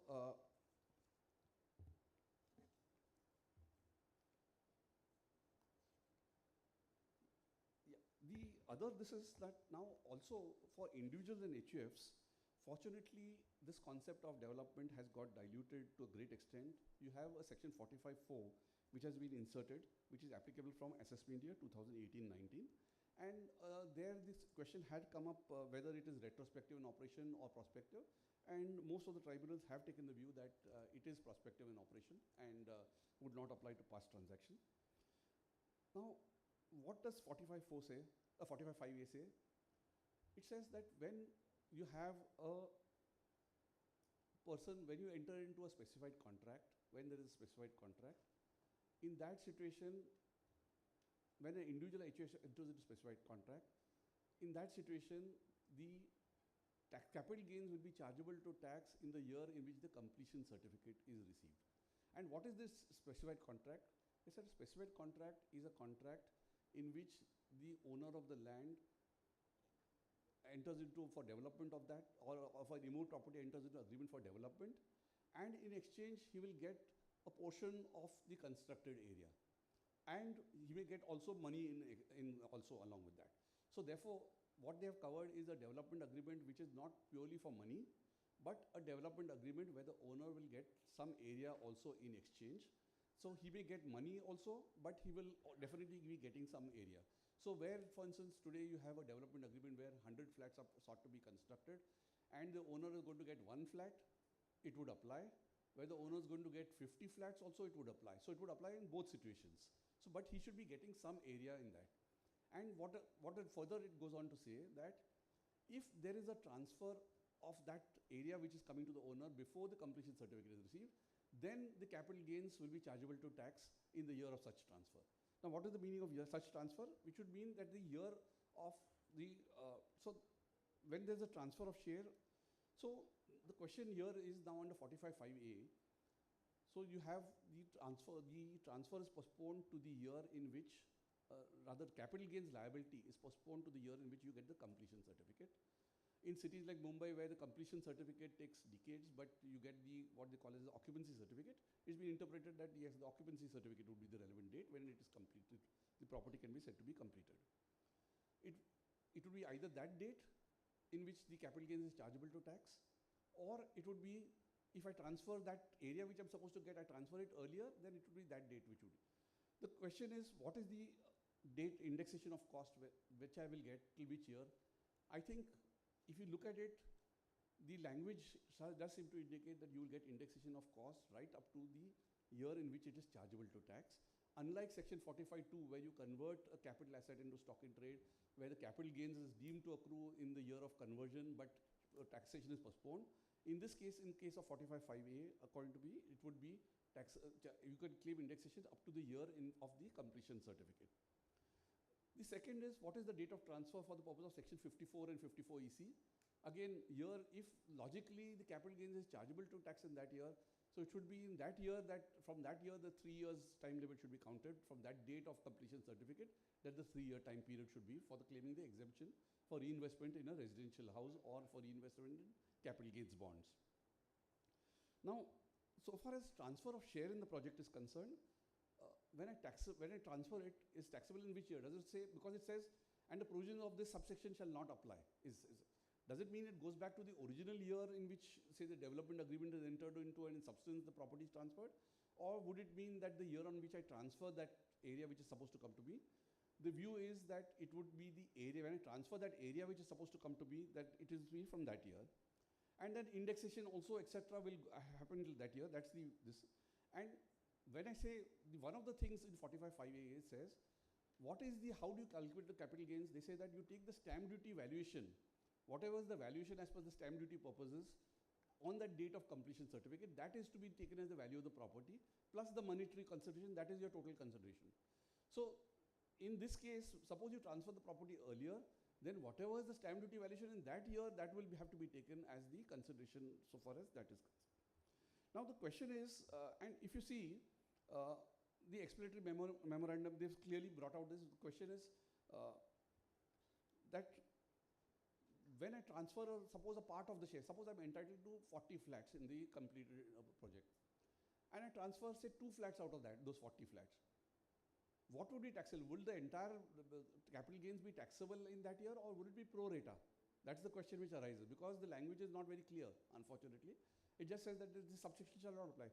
Is it vis-a-vis only that portion? So therefore, 2/40th of that, so 1/20th effectively is what is that the way you look at it? And there, unfortunately, I think, if you look at the explanatory memorandum also, it's not very clear. It says, the benefit of this proposed regime shall not apply to an assessee who transfers his share in the project to any other person on or before the date of issue of such certificate of completion. It is also provided that in such a situation, the capital gain is determined under general provision of the act shall deemed to be income of the previous year in which such transfer took place, and shall be computed as per provision of the act without taking into account this proposed provision. Now, this seems to indicate that no, you then look at it in general terms, don't go look at this year also, not the year of transfer, but the language of the section says the year of such transfer, and therefore the view is that yes, it will be that such transfer. But this is a problem, and there could be some litigation on this again in the future. Unfortunately, I think the way the laws are drafted, the tax laws, unlike the real estate laws where there is a lot more certainty, the tax laws leave a lot of room for interpretation. The way it's drafted, it says that this section shall not apply, this subsection shall not apply, which seems to indicate that the entire gains will be taxable in that, even if I transfer a part of the share. That's the whole. The other thing which we are seeing of late happening and is redevelopment of commercial properties. And these commercial properties may be depreciable assets, which forms part of a block of assets, or they may be non-depreciable assets. If they are non-depreciable assets, obviously you will get indexation of costs, and there will be no capital gains exemption. You can't claim 54 or 54, 54F in those cases. So that is. But when you have a depreciable asset, it is part of a block of assets. Now, if you receive a new commercial property in the lieu of the existing commercial property, the question is there any exit or entry from the block of assets? Now, if you look at the exit from the block of assets, when do you have an exit from the block of assets? When you receive a consideration, or that block becomes zero because of the consideration which is credited to that block of assets. That is the concept. So the question here is, suppose if that asset is the only asset in that block of assets, then that block of assets ceases to exist also. Say for instance, you have land on which you have a building. Now,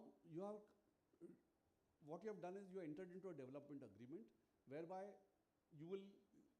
that building is demolished, it ceases to exist, and after 3 years you will get a new building over there, of which 50% will come to you, and 50% the developer will sell to the outsiders. The question is, what happens to the block of assets? If that asset, this is the only asset in that block of assets, this commercial building is, you have the block of non-residential buildings. So if this is the only asset in that block of assets, this non-residential buildings, then in that situation your block of assets ceases to exist, and therefore you will claim a capital loss in that year. And when you get the commercial assets which are developed, at that point of time, when you start using it for the purpose of a business, it will enter into the block of assets, and thereafter you will be able to claim depreciation on those assets. That is the way that it would work so far if it was the only asset in that block of assets. But if it was not the only asset, say for instance you had 3 commercial buildings out of which only 1 is being redeveloped, so 2 commercial buildings still continue within that block of assets. Now, when those 2 commercial buildings have continued within the block of assets, that block does not, there is no change in that block which is happening. Now, what is happening is the developer is giving you constructed area of X square feet, he is giving you when he is reconstructing. Does that enter into the block of assets? What happens to the, so far as this is concerned? That is an area which he is constructing and giving you, and therefore, in my view, that when you get the possession at that point of time, that would also enter into the block of assets. The cost of construction of that new building to that extent of the area that you are getting would form part of your block of assets, and you would be able to claim depreciation in. Now, the same law, so far as if you're getting a residential property in lieu of a commercial property, again, as you know, 54 does not apply because you're not transferring a residential property. So far as 54F is concerned, you may be able to this. The question is, when it's a depreciable thing, again, when is the exit and when is the entry? Now there will be, entry will be into a different block of assets, what you have to remember. Exit, this block of assets, if you have other commercial buildings, will continue, and you will continue to claim depreciation. But so far as the new residential building is concerned, residential buildings is a different block from non-residential buildings, and therefore you will have a different block of assets on which, when you get the possession of the residential building. One interesting thing which I wanted to point out is, you have now section 28(6)(a) which has been introduced a few years back, where they said that, you had, of course, 45(2) when you convert investment into stock in trade, or capital asset is converted into stock in trade, which has been there for many years now. But 28(6)(a) came in just a few years back, and 2 or 3 years back, and 28(6)(a) says that the gain on the date of conversion of inventory into capital asset, whatever is the gain is taxable as business income. So when you convert your stock in trade into a capital asset, that gain is taxable as business income. Now, very often what happens is that I have, say, a property. I choose to carry out the activity of development on that property. Say it was, my factory building was there. It was definitely a capital asset. What I have decided is that I will redevelop that and I will put up a multi-story, say maybe a mall I might put up, and I might put up a multiplex and a mall on that property. I will also have office buildings in that, and which I will sell off the office buildings and I will retain the mall. Now, very often what happens is that the SSE converts his capital asset into stock in trade by carrying out that activity of redevelopment. So therefore, 45(2) applies. Now, what does 45(2) say? That the capital gains will be computed up to the year of conversion, but the gains will be chargeable to tax in the year of actual transfer of the stock in trade. Now, when I complete the construction, I'm selling off the office buildings, so therefore that is business profits, no problem. But so far as the mall which I'm retaining is concerned, now that mall becomes my capital asset. So I'm converting my stock in trade back into a capital asset. The question here is, 28(6)(a) will apply. 28(6)(a) says that when my stock in trade is converted into capital asset, whatever is the gain, whatever is the stamp duty valuation, and this will be taxable as my gain in that year. But the question here which arises is, what about 45(2), which was postponed to the year of transfer? I have not transferred the mall. I have retained it. 28(6)(a) does not say that it does not deem a transfer, unlike 45(2), where it's been held to be a deemed transfer. 28(6)(a) does not talk about a transfer in that sense. It only talks about conversion of a stock in trade into a capital asset. And therefore, perhaps 45(2) may not be taxable at this juncture at all. 45(2) may become taxable only when I ultimately sell that mall in some point of time in the future. So that is one of the aspects which I wanted to bring to your notice. The next issue is on 50C and transfer of leasehold rights. As you know, the provision section 50C says that when you transfer an immovable property, you compare what is the stamp duty valuation of that property with the actual consideration, and whichever is the higher will be taken to be the consideration of the transfer of the property. Now, there the language is transfer of immovable property being land and building, or both. The question is leasehold rights land or building or both? That is the question which has arisen before the courts. And we had the Bombay tribunal decision in the case of Atul Puranik in 132 ITD, where the tribunal said, no, it does not it applies only to land or building, it does not apply to rights in land or building. That was the view which the Bombay tribunal took. And when a similar matter went up to the Bombay High Court in the case of Greenfield Hotels and Estates, the Bombay High Court said that the revenue has not preferred any appeal against the decision of the tribunal in the case of Atul Puranik. Therefore, it can be inferred that that has been accepted. Whether revenue has accepted the decision of the court or tribunal on an issue of law and not challenged it in appeal, then a subsequent decision following the earlier decision cannot be challenged. That was the view which the Bombay High Court took in that case. In Heatex products, again, the same view was taken. They said that we followed Greenfield Hotels and Estates. When the matter came up again in Cancast Private Limited, on the same issue, the substantial question of law was admitted by the High Court in this case. They said that, the substantial question was, the question before the High Court was, whether on facts and circumstances of the case and in law, tribunal was justified in holding the provision of 50C does not come into operation where leasehold rights are transferred. The Bombay High Court looked at this and they said that when both these aforesaid decisions, Greenfield Hotels and Estate and Heatex products, were not entertained by this court, the decision of the court in Pradeep Steel Rerolling Mills admitting the appeal on this very question was not brought to our notice, and therefore that was the thing, and therefore we are admitting this question of law. So therefore Bombay High Court has really not decided the matter in a sense if you look at it. There is a Rajasthan High Court decision in Ramjilal Meena where there they said that the Rajasthan High Court decision again is a very not very well reasoned decision, but it says that the bare perusal of 50C does not show that transfer of capital asset should be other than of leasehold property or khatedari land. The court cannot rewrite the provision.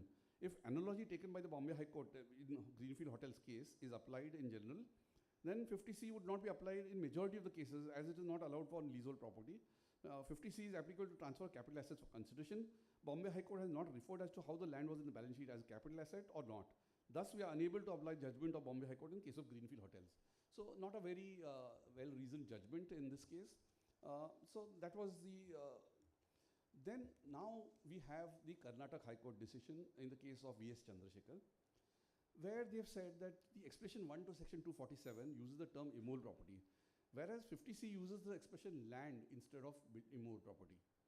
Wherever the legislature intended to expand the meaning of land to include rights or interest in land, it has said so specifically. 35(1)(a), 54(g), they've given examples. And the SSE had certain rights under the agreement. However, from the clear, plain and unambiguous language employed in 50C, it is evident that the same does not apply to rights in land. So they said that development rights in land also it does not apply, leasehold rights it does not apply. That was the view which the Karnataka High Court took. And we also have a Bombay High Court decision which did not consider all these judgments, but where this was a case where a society was redeveloping its building, and they said that the society was only the lessee of the land, and what was transferred to the developer is development rights and not land or building. No authority is required to hold that terms land or building or both do not include development rights, and then that in the case before us, there was transfer of such rights only. And the facts, then they referred of course to an earlier Bombay High Court decision in the case of another cooperative society, and there that was held that it was transfer of development rights. When you enter into a development agreement, it was a transfer of development rights, and therefore they said that in this case also the Bombay High Court has taken a view that this would not apply, 50C would not apply to transfer of leasehold rights. That's the view which they've taken. Then the next issue is, what about 50C? Does it apply to sale by a bank in auction? Now, very often what happens is when there's a sale by a bank in auction, now say the bank attaches a property because the loan has not been repaid, and they auction the property. The sale proceeds of the property are adjusted against the amount due to the bank, and balance, if any, is given to the owner. If it is less, then obviously they proceed against the owner to try and recover the rest, but they adjust this against the loan. But nevertheless, the owner of the property is liable to capital gains tax when the property is sold, whether it is by auction by the bank or by himself. In either situation, the question is, typically in an auction, because of the fact that there have been a dispute between the bank and there could be possible litigation, so there is always the price is depressed. So if the stamp duty valuation is 100, the property will be sold for 75 or 60 also at times. We've seen transactions happening like this. And therefore the question is that does this apply, 50C, provision of 50C, that if the property is sold at 60, does the owner still have to pay capital gains tax assuming that the sale price is 100? And there we have this interesting decision in the case of Mahavir Enterprises, where they said that the consideration stated in the sale deed pursuant to the public auction is to be considered as a fair market value. And for that, they relied on, of course, there was a circular of the state government of Maharashtra where they said that when there is an auction, then the price mentioned in that price fetched in the auction is really a fair market value, and therefore that would be the stamp duty valuation, that would be the value. But they also referred to a Supreme Court decision in the case of ASL Vyapar Private Limited, and which was in the context of the West Bengal Stamp Act, this was. And there the Supreme Court has said, we have not the slightest hesitation in upholding the view that the provisions of section 47A cannot be, of that Stamp Act cannot be said to have any application to public action carried out through court process or receiver, as that is the most transparent manner of obtaining the correct market value of the property. So what they have said, that is the correct market value, not their artificial stamp duty valuation, that is the correct market value. And in case of public auction monitored by the court, the discretion would not be available to the registering authority there under section 47A to refuse registration. That was in that context. Then the question is, what about cases of compulsory acquisition? So there also, compulsory acquisition, if the government acquires it for less than the stamp duty valuation, what is this tax liability? And there the Calcutta High Court has rightly said that the question of payment of stamp duty for effecting such transfer does not arise. Why has 50C been brought in? 50C has been brought in to ensure that there is no evasion of taxes by transferring at a lower consideration. And therefore, in this case, the government is acquiring it, and where is the question of understatement of the consideration? And therefore, in this case, it will be the actual capital, the consideration which will be taken, and not the stamp duty valuation. Then the question, of course, is, does 50C apply to gifts of property? And typically, the question is, gifts of property are normally exempt under section 47. When there's an individual, you say it's out of natural love and affection. But what if there's a gift by a company? Would section 50C apply? Can you say that a company is incapable of gifting? Can you say that? Of course, the articles of association of the company have to permit a gift. That's one thing. But there are a number of tribunal judgments which I've reproduced here, where they've said that a gift is not only out of natural love and affection. Any transfer without consideration could be a gift. But, so therefore, it could be, even a company could make a gift in such situations, is what they've said. Of course, the recipient may be liable to pay tax under section 56 to 10. That's a separate thing. But the provisions of section 47, which say that exemption for a gift, that will continue to apply. Since it is an exempt transfer, the provisions of section 50C will not apply in this situation. So that is the view which we have the Bombay Tribunal, the Chennai Tribunal, as well as the Ahmedabad Tribunal, all have taken the view. And they've said that, yes, the question there really was, can a company make a gift? In Reddington, India, the Chennai Tribunal looked at it and they said, when you look at the provisions of law contained in section 5 and 122 of the Transfer of Property Act, a company being a living person can transfer property by way of a gift. So therefore, that is the view which has been taken, and therefore, section 47 exemption should be available over there in that situation.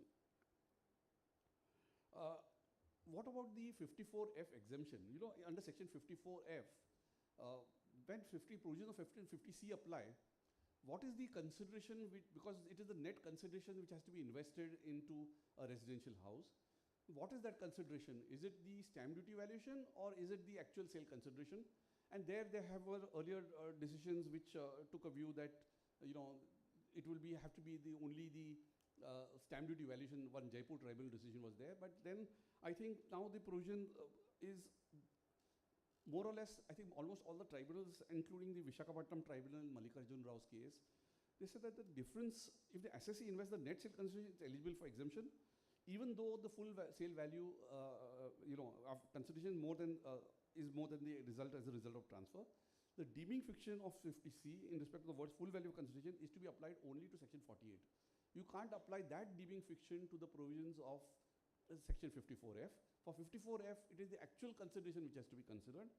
Now, the only difficulty in this is, of course, there is one Karnataka High Court decision. There was a Bangalore Tribunal decision in case of Gauli Mahadev Papa, where they had taken a view that it is the full value of consideration would mean for 54F also you have to take that as this.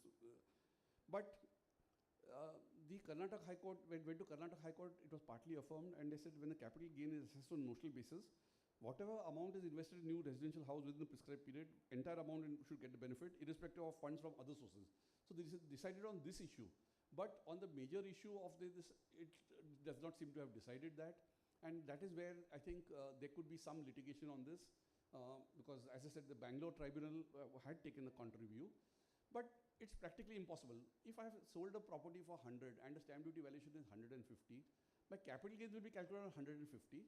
But how can I possibly invest 150 in a situation where genuinely, and I know for a fact that in some places, for instance, when I had gone to Guwahati to give a talk, many chartered accountants told me, sir, that in most of the cases, the stamp duty valuation is higher than the actual sale price. You can't sell a property for that price, the stamp duty valuation. Those prices are just unrealistic because the government wants stamp duty, and that's where but this is, I think, a serious problem in that sense that, yes, there has been, but how will you, in such cases, how will you even interest to get the benefit of 54F? That's the real problem which is there. And I think something which is impossible of performance will have to be read down, and therefore it will have to be the actual consideration. And as rightly said by the tribunal here, that full value of consideration only modifies the provisions of section 48. That is only for calculating the capital gains and not for the purpose of exemption under section 54F. Then the one issue, and where this question is, there have been 2 or 3 decisions of late, one decision of late rather, which has been a Hyderabad tribunal decision in the case of Rachit Shah, and where there's a little bit of tax planning which the chairman referred to. When one does tax planning, I think one has to remember that tax planning has to be within certain limits. It has to have a certain commercial purpose. And the question has been, you have, say for instance, today, this was a situation where, say you own 3 properties or 2 properties you own, and you're selling another asset, you're selling shares, and you want the benefit of section 54F exemption.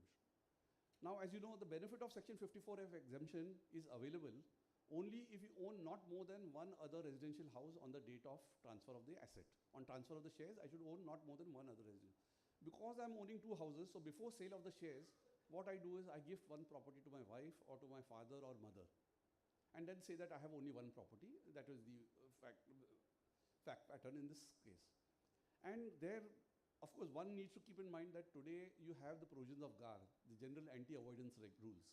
The General Anti-Avoidance Rules say that if one of the purposes of the transaction is tax avoidance, then the transaction could be declared to be sham. The question is it commercially something different? And that's what needs to be brought out. In this case, before the Hyderabad tribunal, they said it's merely a paper gift as it was not covered with the transfer of possession, and it was not executed on account of law of action, but only for the purpose of taking undue benefit of the provisions of law. Admittedly, even after executing the gift deed, SSC continued to live in the same property with his father. From the conduct of the SSC and view of the circumstances prevailing at the time of agreement for sale, more particularly giving gift to his father just before the date of agreement, it is clear that the SSC, act of the SSC to give the house is nothing but a concerted effort to avoid the due payment of taxes to the government. Act of the SSC was pre-arranged step for execution and served no commercial purpose but was motivated to avoid paying taxes. So though GAR was not invoked in this case because the amount was less than 3 crore, because GAR applies only where the tax benefit is 3 crore or more.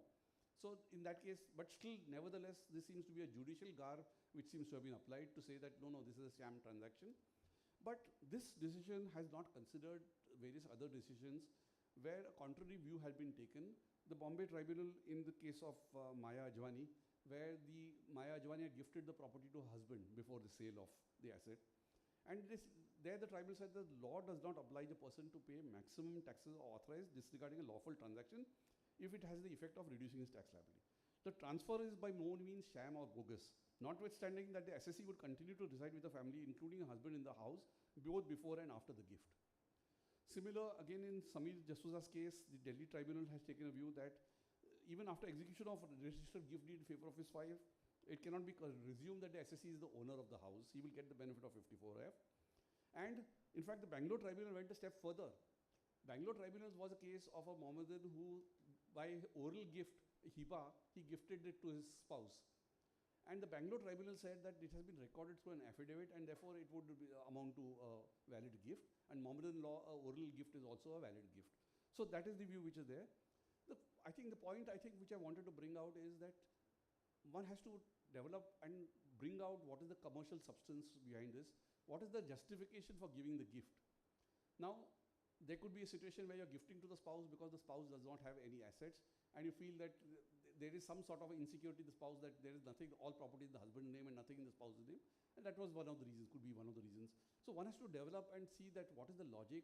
Because today, I think one sees, I think the position was quite different maybe 20, 25 years back when the courts used to take 90% of the cases was strictly going on the interpretation. But today, I think, unfortunately, we're seeing even at the Supreme Court level that the judges are looking at the situation that, is there, some this thing, what is a person trying to avoid the tax? What is this? And on that basis, the decisions are coming. As I said, sometimes bad facts make for bad laws.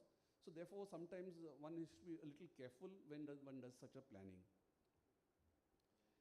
And the last issue which I would want to deal with is on the provision of section 194 IC. And that is, where this has come in for TDS on payments under a specified agreement, which is referred to in 45(5)(a). What is 45(5)(a)? As we saw, it is an agreement of a development of a property, immobile property, where the owner is entitled to certain share in that of the constructed area. Now, 45(5)(a) applies only to individuals or HUFs. But if you see now the specified agreement, it says specified agreement referred to in 45(5)(a). Now, 194 IC came in the same year in which 45(5)(a) was also introduced. And as part of the same explanatory memorandum, they said that it's also proposed to insert a new section 194 IC so as to provide that in case any monetary consideration payable, tax at the rate of 10% shall be deductible from such payment. So they have brought in over there that yes, on the monetary consideration you deduct 10% on so far as this is concerned. Now the question here is, so because the rate is 10%, what if it's a company or a partnership firm which is entered into this development agreement? Would the provisions of 194 IC apply? Would the developer have to deduct tax at the rate of 10%? I think if one looks at the way in which the provisions have been inserted and the objective was to cover only those agreements which are covered by 45(5)(a). And therefore, in that situation, 194 IC would not apply. Then the question is, would 194 IA apply? Would it amount to an agreement to transfer, to purchase property, etc.? That's the question which would arise. And therefore, then the question is, should one, and here what happens is, unfortunately, very often the developer tends to take a safer view, says that no, the provisions will apply. In this case, that's this. But the problem, of course, is also in development agreements. What happens is, when a company enters into the development agreement, 45(5)(a) does not apply. So the capital gains is payable maybe at the time of substantial compliance. So when maybe the areas are bifurcated between the two. But the sale of the properties, if there is entitled to a certain percentage of the sale proceeds, and the sale proceeds are received at a later point of time, therefore there is always a TDS credit mismatch.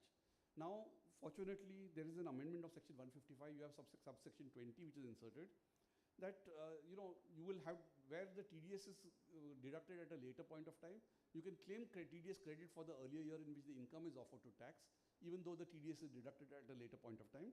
So therefore, here you will have that mismatch, because the TDS may be deducted at, say, payment which is paid at time of execution of the development agreement, some payment would have been made. If TDS is deducted at that point of time, and your capital gains arises only when the areas are bifurcated, then in that situation, there would be a mismatch, as I said, and therefore the TDS credit, or vice versa, in a situation where you pay the tax in the year of completion certificate, or when you get your area of land, but the sale happens at a later point of time when you get certain part of the proceeds, there would be a mismatch, but you can today get this credit under section 155, subsection 20. Well, I think that covers the topics which I wanted to take today. Thank you, all of you.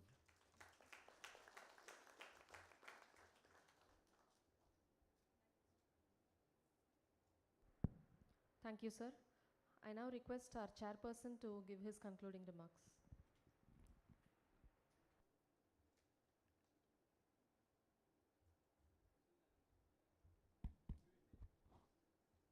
It was a very extensive preparation covering various sections of the Income Tax Act, and it was very educative. In fact, one of the judgments which he had cited, where a gift was made in anticipation of an agreement having been entered into, the tribunal ultimately rejects, saying that the gift deed is sham and nominal, and he has to pay the tax as though the gift deed was not in existence.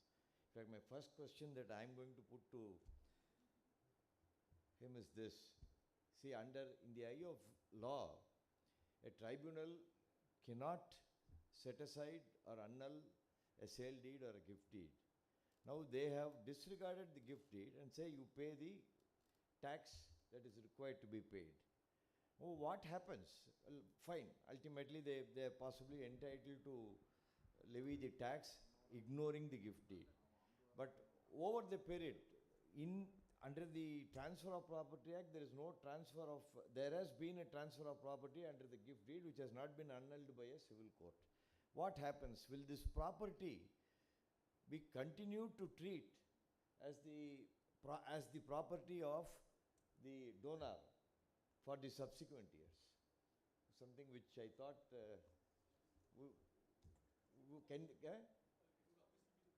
so there will be a dichotomy. The owner will still be in law under the Transfer of Property Act. So it was very extensive and very educative. The audience is free to put questions to him on whatever he has now taken us through. Any questions?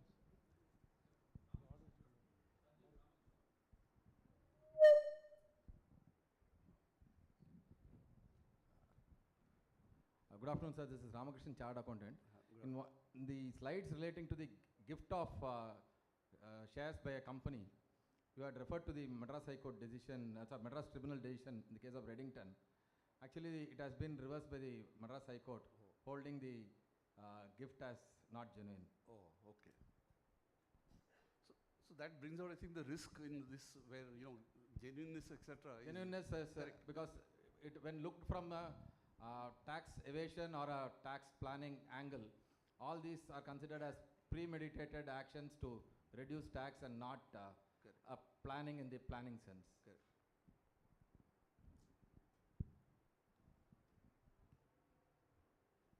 Any questions?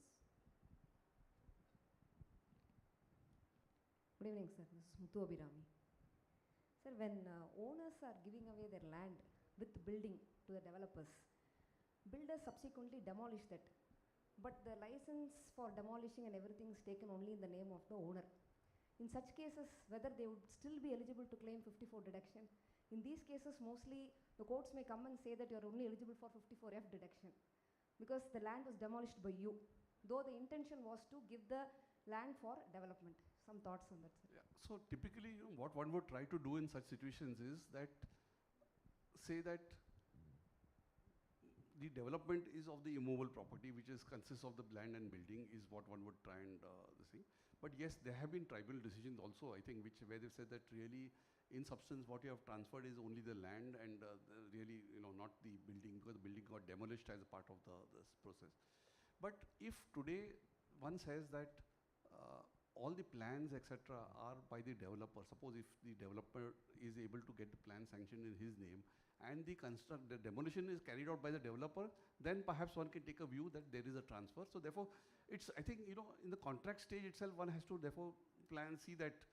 And as I said, if you look at these decisions in the context of 247 also, so one has to build in into the development agreement to see that the owner has this thing, whether it's the owner or not, or what is the. So therefore, what was one want to achieve by that, one has to be very clear from at the initial stage itself.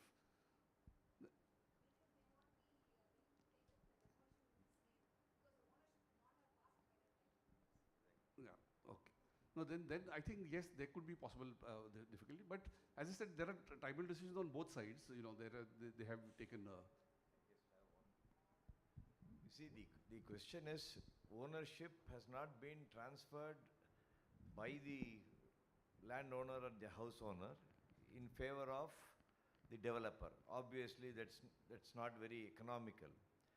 And the fact remains that at that point of time, it is only the owner who can apply for demolition, right? So therefore, he applies for demolition. That, I think, is merely a procedural act. And as the transfer takes place over a period of time, say 2 or 3 years in terms of undivided share being sold to prospective purchasers. So therefore, it's a very interesting question. And ultimately, that doesn't make the developer the owner of the property. Yeah, this is Sridhar, Chartered Accountant. Here, sir. Yeah. This is with regard to the condition that the joint development agreement should have been registered under 45(a). In practical sense, more often than not, we see small timers developing 4 or 5 flats by way of a joint development. The family gives the property and practically they don't register it.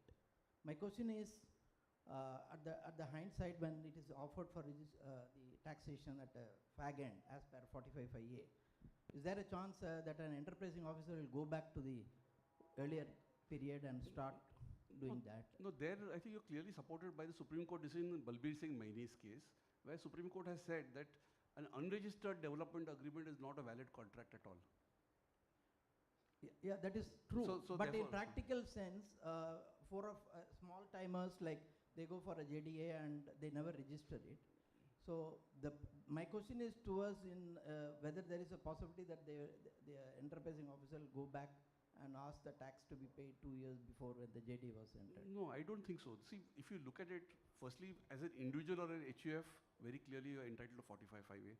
Secondly, even otherwise, because the agreement is not registered, the Supreme Court says that you can't be taxed in the year of development agreement. That very clearly, it does not give rise to any transfer, is what the Supreme Court has said. So it will be rise only when you have the registered documents. It's at that stage that the transfer would take place. Yeah. So other question is, now in the case of displacement of the owners, they give rent in lieu of their displacement, and the developers deduct tax at 194 I see, whereas the agreement is between the landlord and the tenant, that is the displaced owner. So how does it go well? Whether it's a part of consideration is one thing. Yeah. So here there is a recent, around a month back, there was a Bombay High Court decision in the case of Sarfaraz S. Furniture Wala, where the Bombay High Court has taken a view that in such a case, in fact, this question was whether TDS should be deducted by the developer or not, and that was disputed by the owner. saying that no, because this is no TDS should be deducted. This was of course for a period prior to 194 IC. That was the thing where they said that rent is not taxable. The Bombay High Court agreed with the. There were two tribunal decisions which they referred to. Mansuka, I think, Dilaila Mansukani, and one more decision. Two decisions they referred to, and they said that in those cases we have taken the view that it is not taxable, and we agree. The tribunal has taken the view that it is not taxable, and we agree with those decisions. So therefore, firstly, it is not taxable. But 194 IC, the problem really is that any amount in which is a consideration for the as per the 45(5)(a) agreement, and that's where I think the problem is developers have been resorting to deduction at source because they regard this as part of the consideration which is flowing. So whatever monetary payments are being made, they are deducting TDS, and I think that's the safer thing so far as the developer is concerned. If I were so far as the taxpayer is concerned, they could of course file the return, claim exemption, and claim a refund of the TDS is the way I would look at it. No, but in case when rent is paid more than the threshold limit, the deemed gift will be affected. No, because it is from a third party the rent is being paid, and it is more than 50,000 rupees obviously. So there should be a provision where it should be taxed. That's my view. No, the gift in what context you're saying? No, because the tenant, the owner, the developer is paying the tenant, original tenant. It is not taxed as a consideration of JDA also. It is not also taxed under 56 in the case of this thing. Yeah, because see, you cannot say it is without consideration. So 56 to 10 will not apply there. So what the courts have taken, the tribunals have taken a view that this is a capital receipt. It is for a personal inconvenience and therefore not taxable. That was the view which the tribunals, that was the basis for. But once TDS is deducted, it's mapped, and obviously... Obviously there will be litigation. I think, but that's something which is unavoidable, frankly.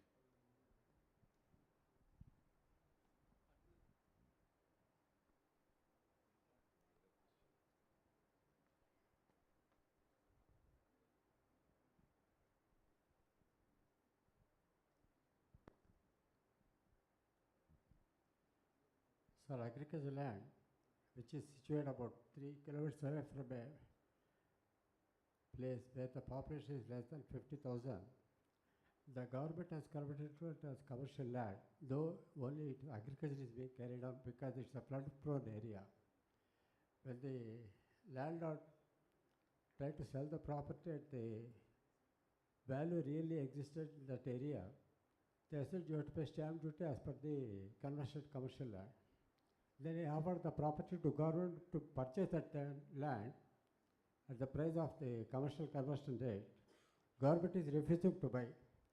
What's the solution for this landlord? So you're saying that this is more of a stamp duty issue rather than an income tax issue is what I understand. That the stamp duty is having, the government is insisting that you pay tax on the basis of the commercial rate. Yeah. Now that I think it depends on the facts. You'll have to show that the facts are that this is agricultural land which is classified as agricultural land in the revenue records. No, they converted it, sir. They converted it, okay. Government has converted it as commercial land. I see. It is situated 3 kilometers away and it's a wetland, irrigated under a canal system, delta land. So the government just converted it for reasons best known to them, but he could not sell it for more than the agricultural land value. But the government is refusing to register at that value. This man said, better you acquire the property and pay me the money, guideline value, I will accept it. Government is refusing to take that land. I think the only solution in such cases is to file a writ maybe and say that, you know, this is the facts, etc. That's, I don't see any other solution to this. Okay, sir.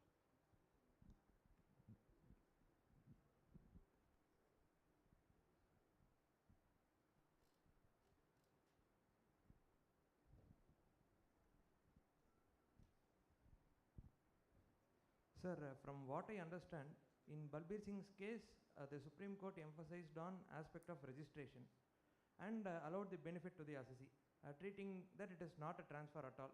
But on the other hand, when you cited a case of oral hiba, oral gift by a Muslim, you cited a case. The tribunal had said that although it is oral, it is deemed to be a transfer so as to count the number of assets. So the same aspect of procedure, one side it is deemed as a transfer, other side it is not deemed to be a transfer, but in both cases revenue is at benefit. Assessee, it has been interpreted in favor of the assessee. Although as practitioners we might benefit out of that, Correct. but is it fair, sir? No, no, see, what happens is the tribunal looked at Mohammedan law and they said that Mohammedan law would override the provisions of the Registration Act, etc. in that case. And that's how they decided the matter, if you look at that decision, you know, so that's.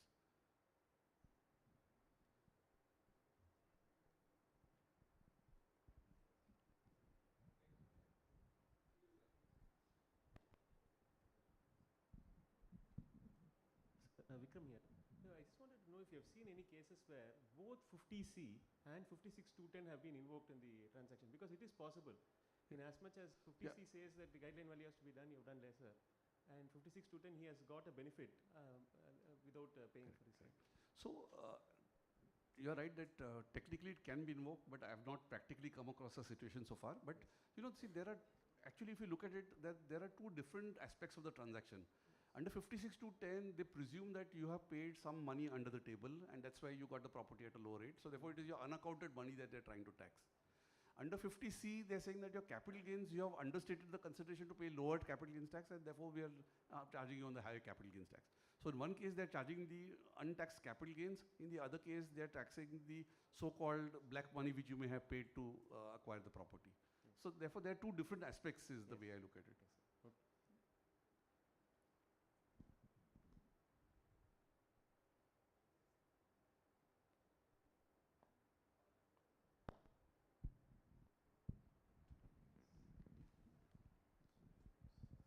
I think with that we can close this technical session.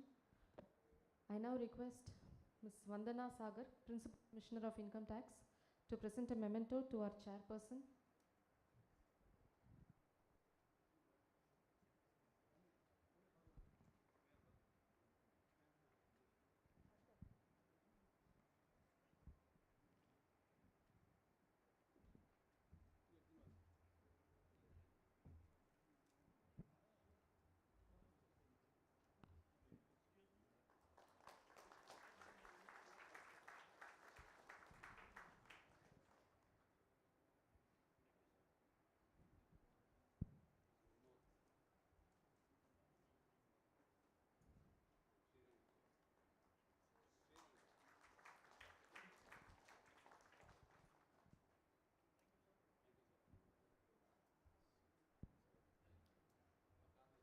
Thank you, ma'am. I now request Mr. Nandakumar, CIT-DR, to present a memento to the speaker.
We will now begin the third technical session, which is attacking the source, tackling the conundrum of deeming fictions under sections 56 and 68 to 69C.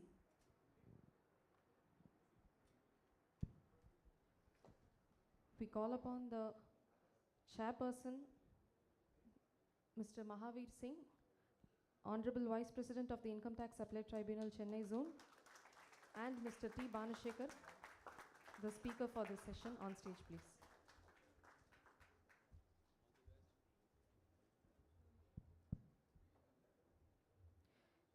Cash as deposits, investments, and expenditure, and its exigibility to tax has been a much debated topic for a long time now. especially post demonetization. So for this session, we have Honorable Vice President of Income Tax Appellate Tribunal, Chennai Zone, Mr. Mahavir Singh as the chairperson, and Advocate T. Bhanushekhar as our speaker. I now invite Advocate Vikram Vijayaraghavan to introduce the chairperson and speaker and give a brief overview of the session. Thank you. So we start our third session, and it's on tackling the conundrum of deeming fictions under 56, 68 to 69C. We look forward in this session to understanding through this esteemed speaker one of the current hot topics of income tax litigation, being firstly the deeming fiction under 56. It has a checkered history and been subject to many amendments in the last decade or so, giving rise to many open issues. I could go on with many examples such as the applicability of 56(2)(10) to fresh issue of shares or bonus issues or buybacks, and whether the property definition is inclusive or not. The transfer of properties of partnership is subject to scrutiny under 56(2)(10). There are various nuances that we hope that the expert speakers will be able to shed light on.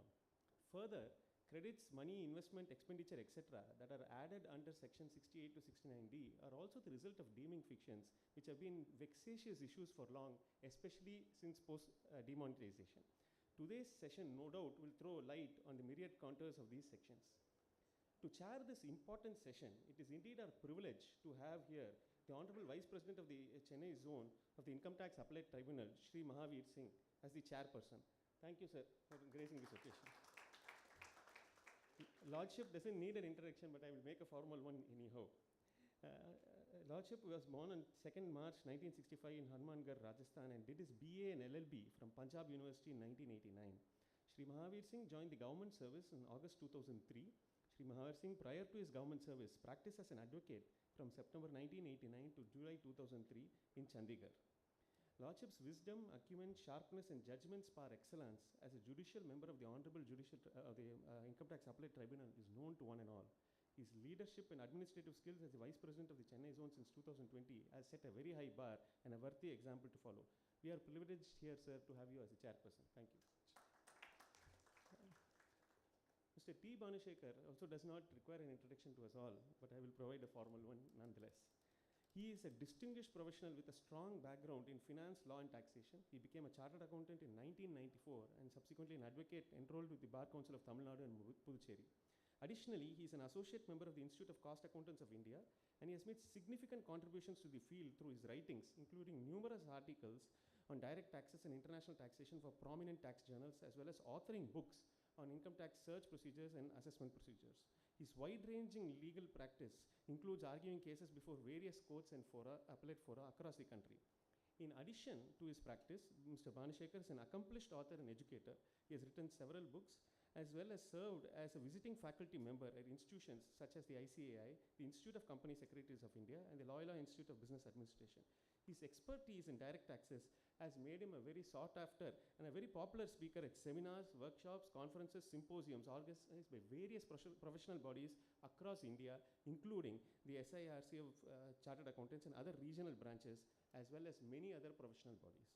Mr. Bhanushekar's professional involvement extends to significant roles in various committees and organizations. He has served as the chairman of the Direct Tax Committee of the Hindustan Chamber and is a columnist for the Hindu Business Line in the personal finance section.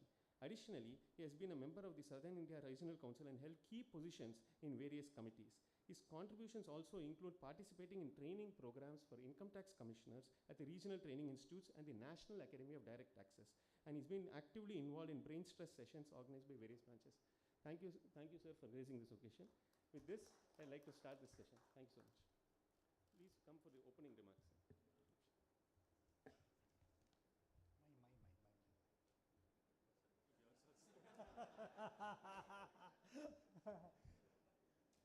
Vikram, as usual, yeah. He's very fast in arguments also. Normally, there is a complaint from members that you argue so fast, we don't understand what you have argued. That is your intelligence, actually. Thank you. President of Bar, Mr. Sridhar, advocates, chartered accountants, my dear friend Bhanushekhar, who will explain the nitty-gritty of deeming provisions, section 56, 69, 69A, 69B and C.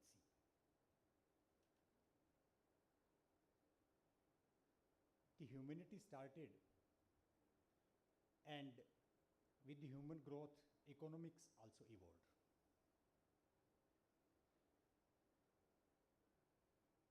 With the evolvement of economics, taxation system started. And with the taxation system, struggles also started. Struggle between state and subject.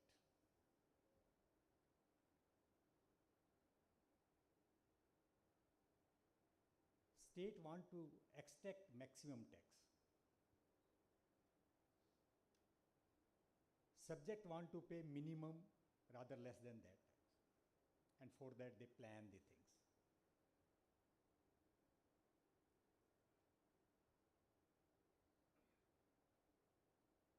The implementing authorities of Income Tax Act will confine to Income Tax Act.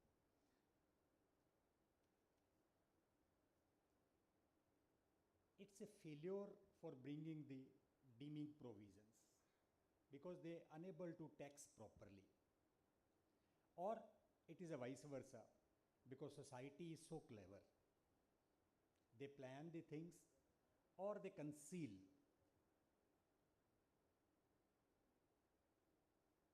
To fulfill the gap, the state has to bring deeming provisions.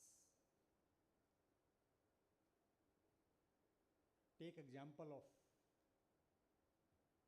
50C, a house is sold. It is a common knowledge that a particular house is being sold supposedly for 5 lakh rupees, and circle registry is being done at 2 lakh rupees. 3 lakh is black money. And if the circle rate is not fixed, people will go out for registration for 20 lakh, 50 lakh or whatever. And government cannot find, or the department cannot find the actual source because black money circulation is there. It is an admitted fact in the Indian economy. To plug that, the deeming provisions are brought in. But deeming provision doesn't mean that that is to be taxed in entirety. Take example of unexplained cash credit. Unexplained cash credit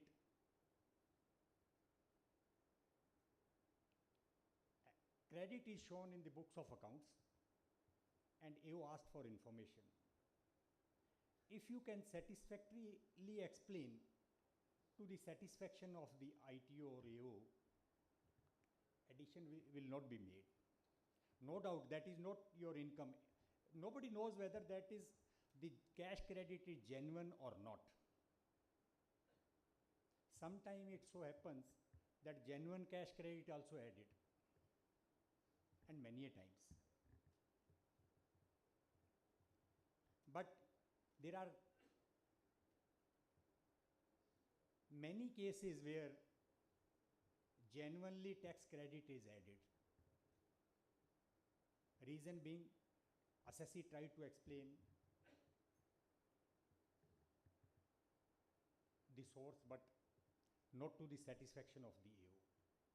There are certain parameters laid down in that. These are the few examples, very navy examples, very basic example of deeming provisions.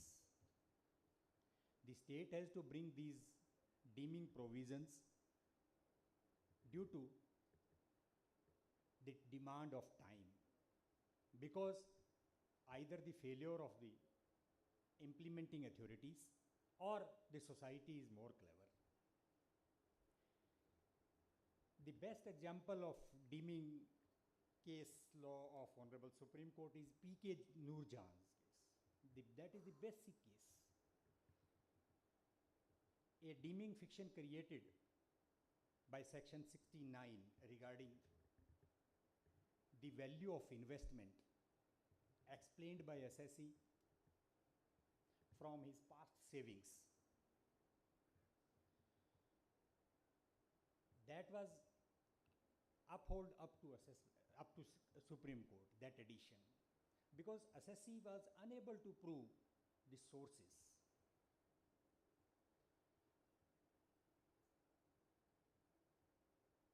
So, first and foremost thing is, in deeming provisions, assessee has to explain to the satisfaction of the AO whatever the investment, unexplained money, unexplained cash credit, or anything.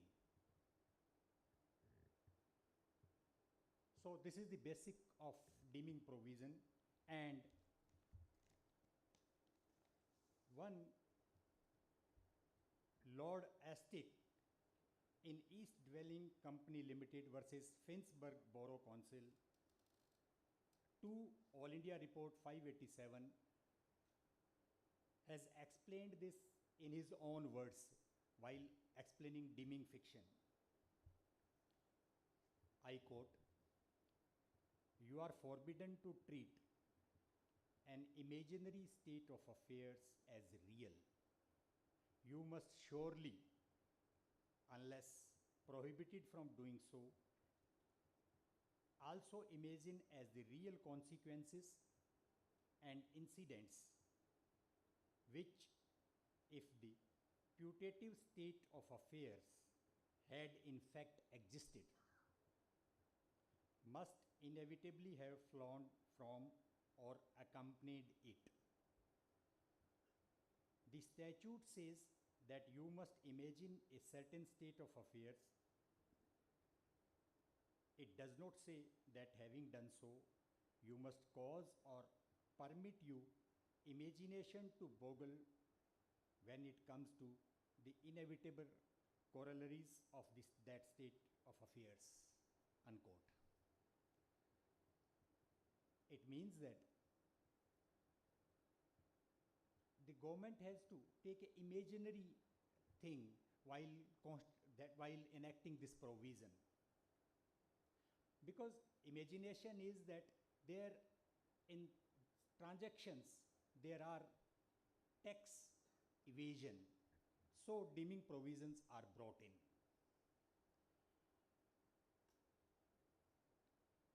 Recently, the 56 is amended time and again, and 68, 69, 69A, B, C.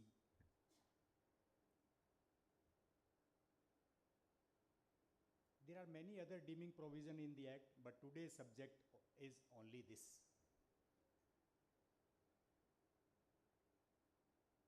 Today, expert Mr. Bhanu Shekhar is there to explain the nitty-gritty and all the explanations, because I don't want to speak much on this subject because I'm holding a position in the system. So better Mr. Bhanu Shekhar explain in entirety. Thank you very much.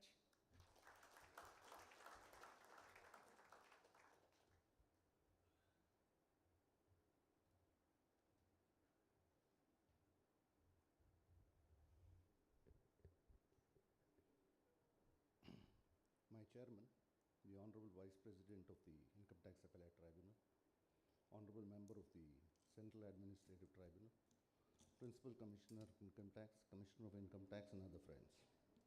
In fact, it's indeed a great privilege and honor to be here, sitting on the dais along with the Honorable Vice President. And it was he who set the tone when he started off with saying that these are deeming provisions. Two things I'll have to say before I start. One, whenever a biodata is read, I normally give a confession that that was written by me. But this time it was Vikram who redrafted the biodata. So whatever good things he said were probably real also.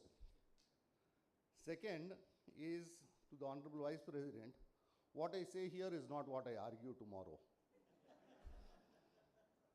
These are my views, but I argue what I am paid to argue, that is all. They are two clear, distinct facets. I will not want to be bound by what I have said today. And I have been very clear about one thing: advices that come free are always taken with a pinch of salt. Well, the deeming provisions in section 56 and in section 69 to 69C particularly.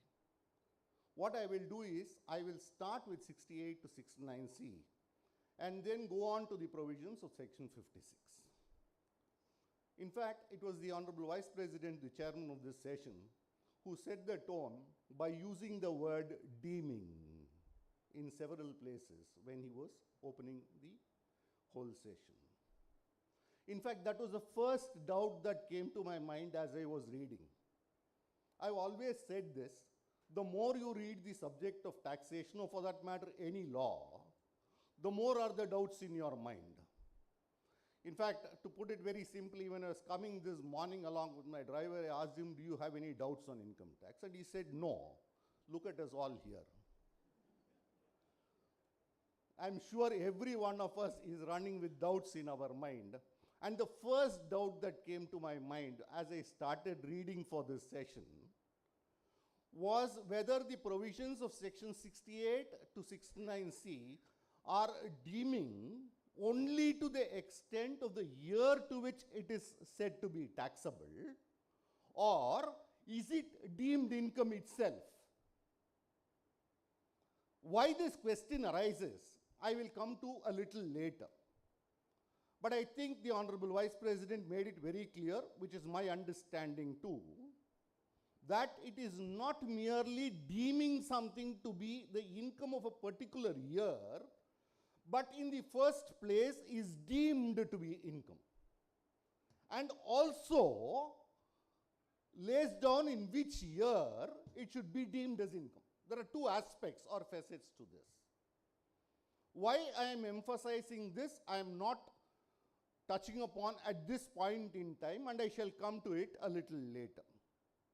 Now, if I keep this in the background, I go back to section 5 of the Income Tax Act. Section 5 of the Income Tax Act makes it very clear, and in no unclear terms lays down, that income from any source can be brought to charge. Therefore, it is my fundamental understanding that income from a source alone can be brought to charge under section 5.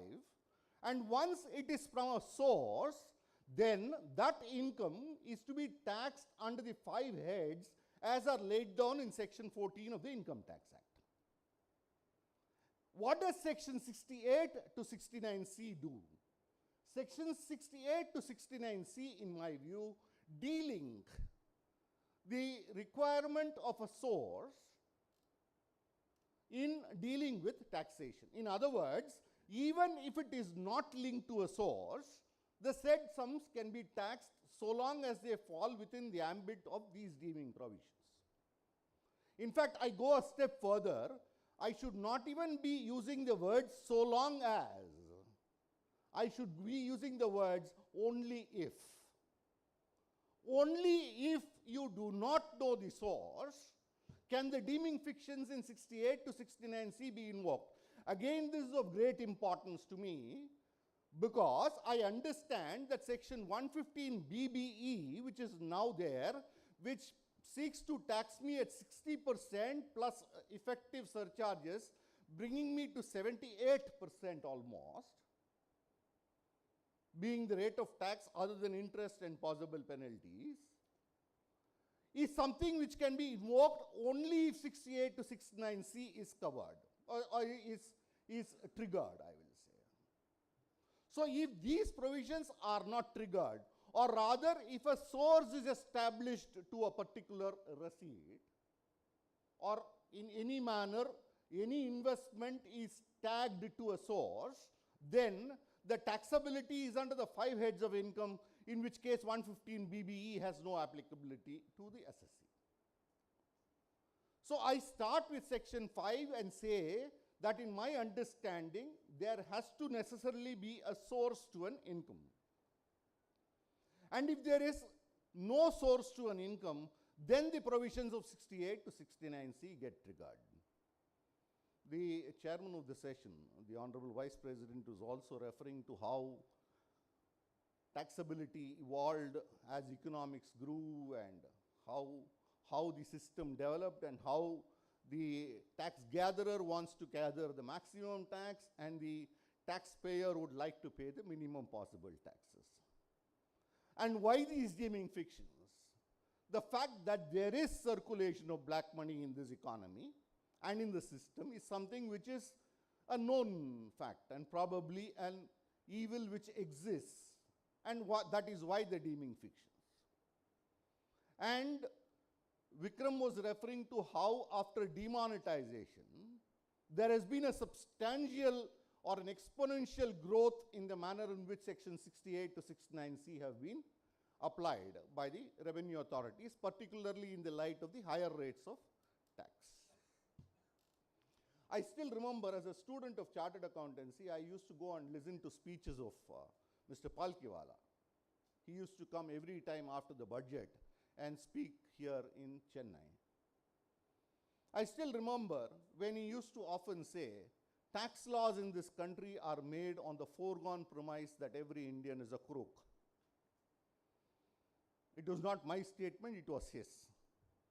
So, these deeming fictions are probably because there are people who are evading taxes. And sometimes, as the Honorable Vice President put it, genuine credits can also be taxed because it cannot be proved to the satisfaction of an assessing officer. And as we proceed, we will see that the law as it stands today does not require you to demonstrate just source, but also the source of source, which to my mind is almost an impossibility. It is close to an impossibility. I come to you and I want to borrow 10 lakh from you. I tell you, look, tell me from where you got this money. Only then I will accept the loan from you. Give me proof that it is your accounted money. I will thereafter accept this loan. If anybody here is willing to share all those data with me, I would admit that proving a section 68 is very simple. You will not give the 10 lakh. No, he will have the 10 lakh but won't give. I know Sridhar like the back of my palm, so I really know what he will do. And if at all he gives the money, he will not give the source probably because he is not able to explain. The commissioners here may take note of this.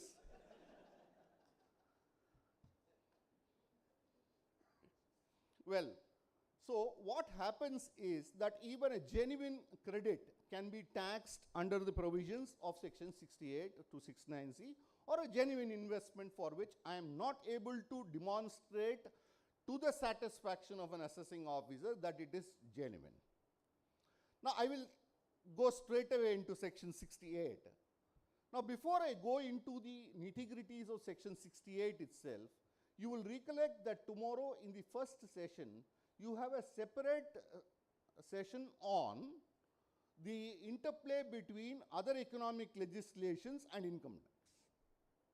I don't intend to intrude into that subject at all, for I don't even claim to know those subjects. But not that I claim to know this subject either. I am here because I have more doubts than you have. That is all. Now, the interplay between those sections becomes even more tricky in the context of section 68 to 69C. Now, take for example the Benami Transactions Prohibition Act. The premise is that I am holding an investment out of monies provided by you to me for your benefit. This is what is the allegation of the Benami Prohibition Unit when they treat me as the Benamidar and you as the beneficial owner. At the same time, the assessing officer makes an addition in my hands stating that it is my unexplained investment or my unexplained credit. I don't know how these marry. Because on the one hand, my income tax officer or the assessing officer is telling me, I am not able to demonstrate the source. The Binami unit is issuing a notice saying that the source is you. If that is true, then how do they marry? The same can happen under the Money Laundering Act. A similar situation can arise under the Money Laundering Act as well. Well, I leave it to the speaker of tomorrow's session to handle this. He's an ex-member of the ITAT, and I'm sure he's going to throw a lot more light on this. But this was one of the questions that has been nagging my mind for some time now. Now, Section 68, the very basic is that it starts off with saying cash credits and provides that it should be a credit which is found in the books of account maintained by the assessee, and that it will be deemed as the income of an assessee in the year in which it is found credited. If the explanation given by the assessee is not satisfactory, the law has been amended time and again to say that in respect of loans, it is not enough if you prove the source, but it is necessary that you prove the source of source. And this has been extended in respect of share capital as well. When I say loans, I mean loans in any manner. It can be a loan, it can be a borrowing, or the like. And when I say share capital, I include share application or the like. Therefore, now the law has gone a step further, requiring me to demonstrate not merely the source, but also the source of source. Now, the first question that occurs to my mind is what the Honorable Vice President again touched upon as the decision of the Supreme Court in Noor Jahan's case. That was in the context of Section 69, but will have application probably in respect of all these deeming provisions. What if I am not able to prove it to the satisfaction of an assessing officer that a particular credit is genuine? Is it mandatory for an assessing officer to treat this as income? Now, this decision of the Supreme Court in the context of Section 69 in Noor Jahan's case attains lot more significance in the context of 68, particularly after the amendments that are found in Section 68. Because if one were to look at the provisions of Section 68 as they stand today, on the one hand, Section 68 starts with opening clauses where it says it may be taxed. And then you would find that it talks about loans and talks about the source and the source of source, where it says it shall be deemed not to be satisfactory unless. It says it shall be deemed not satisfactory. So the words may and shall are found here. So what is the correct position in law? Is the decision in Noor Jahan's case where the Supreme Court in the context of Section 69 said that the word may used in Section 69 makes it abundantly clear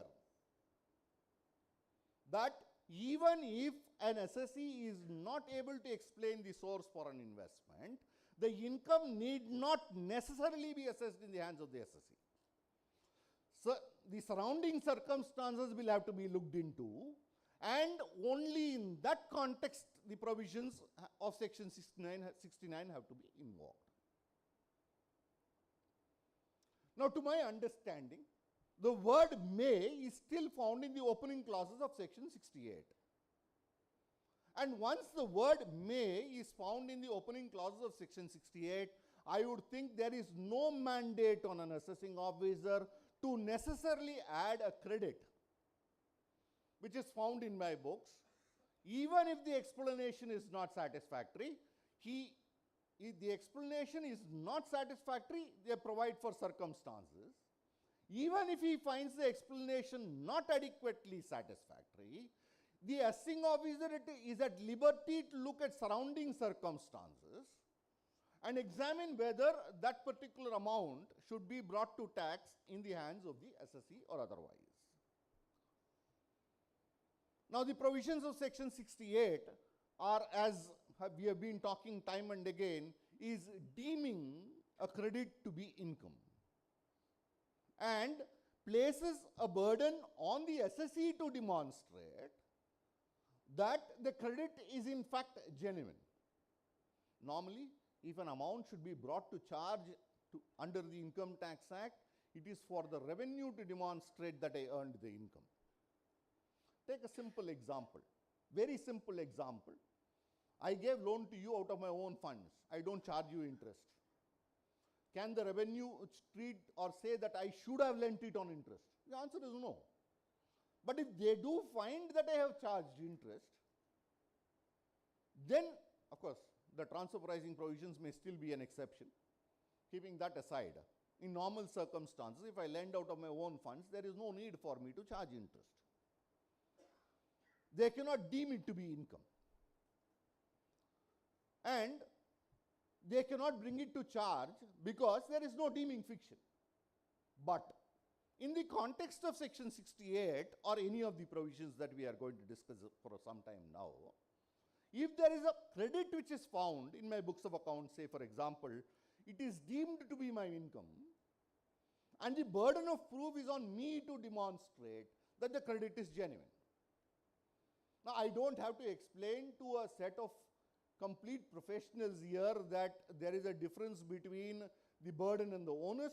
The burden is static, the onus shifts. The onus is initially on the assessee to demonstrate that the credit is genuine, and if the assessee is able to pass the first step by proving the identity, the genuineness and the creditworthiness, now not merely of the source but of the source of source, then the onus shifts on to the assessing officer. It is like a cat and mouse game. So I say I have discharged my primary onus.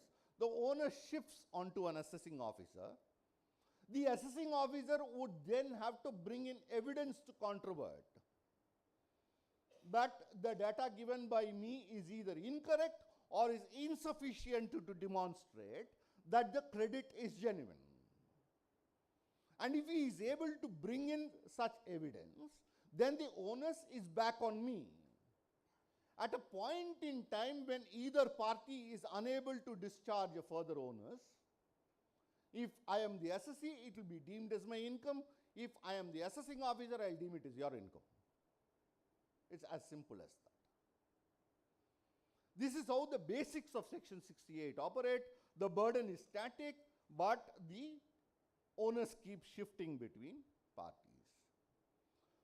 That said, we will also have to understand that an assessee is at liberty to require an assessing officer to exercise his powers under 131, to issue summons and require a party to be present, particularly when it is the witness of the officer. I am afraid if it is my own witness, I cannot require an assessing officer to issue summons on such party.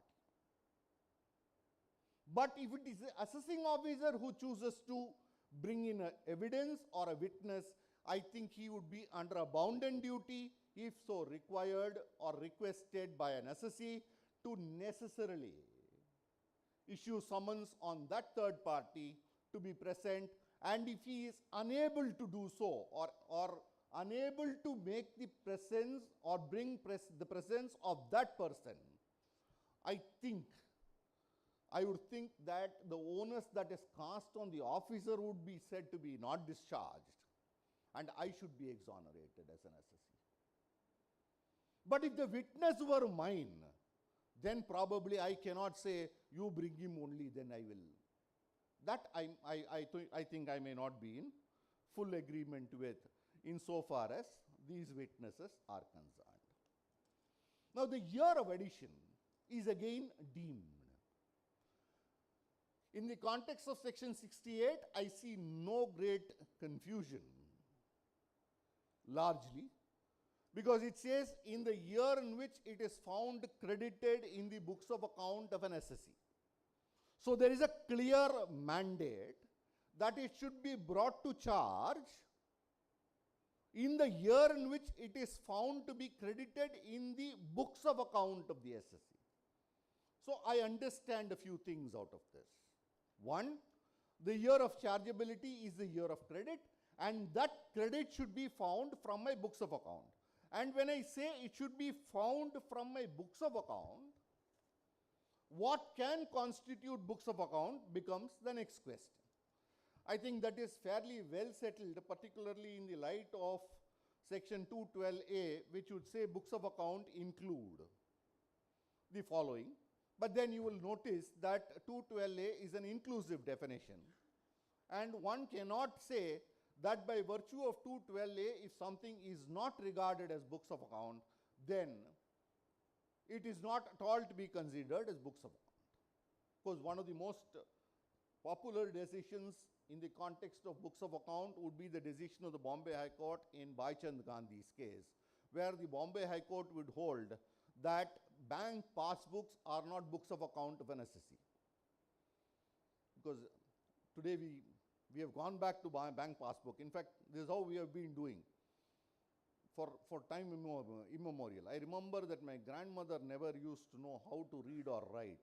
And whenever she had to accept some post or something like that, she used to put her thumb finger impression. Today, remember what all of us are doing.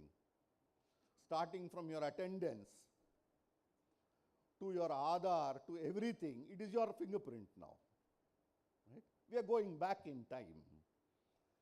Now, when we go back in time, we have to understand that times are changing and evolving. In fact, I'm sorry if I'm digressing, but then I have always understood one thing: there is no new crime.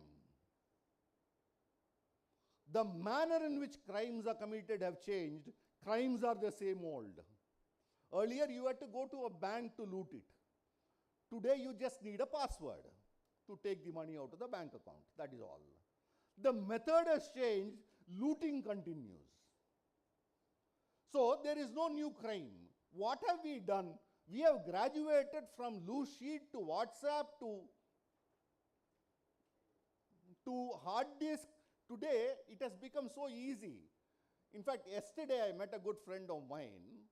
I'm sure he's here because he said he had registered sometime in the evening, and he was saying, it has become so boring to deal with these search cases. Every time loose sheet, every time WhatsApp. These are the only two things that we seem to have: hard disk, WhatsApp, loose sheet. And we have still not got over that red diary. Little red diary which contains all information. Now, what is the significance of all of these? Would one say that these are books of account? Well, to my mind, loose sheets cannot be regarded as books of account. WhatsApp messages cannot be regarded as books of account. Right? In fact, the usage of WhatsApp messages itself is a larger question. We have decisions of the Chennai Tribunal, we have decisions of even the Supreme Court, though not in the context of income tax, where they say how electronic evidence can be used, and the Chennai Tribunal will say that even WhatsApp messages are electronic evidences. So the usage of these in the context of section 68 is one question. To my mind, loose sheets cannot be regarded as books of account. We have the old decision of Supreme Court in V.C. Shukla's case, a later decision of Supreme Court in the case of common cause, and lately followed by the division bench of the Karnataka High Court in Sunil Kumar Sharma's case, where they said loose sheets are not to be used as evidence. Interestingly, you will see that in V.C. Shukla's case and common cause's case, the loose sheets or the diaries were found in third-party premises. Whereas in Sunil Kumar Sharma's case, it was found in his own premises. And even then, the Karnataka High Court says it cannot be regarded as books of account, and no addition is possible under section 68. Now, there are a lot other factors to this. We will have to analyze all this in the context of 69, 69A, B and C as well. But be that as it may, for the time being, I will stop here with saying that loose sheets, WhatsApp images or WhatsApp conversations or any of these cannot be regarded as books of account. A diary written by my staff or even by me cannot be a books of account. It is a book, not a books of account. Right?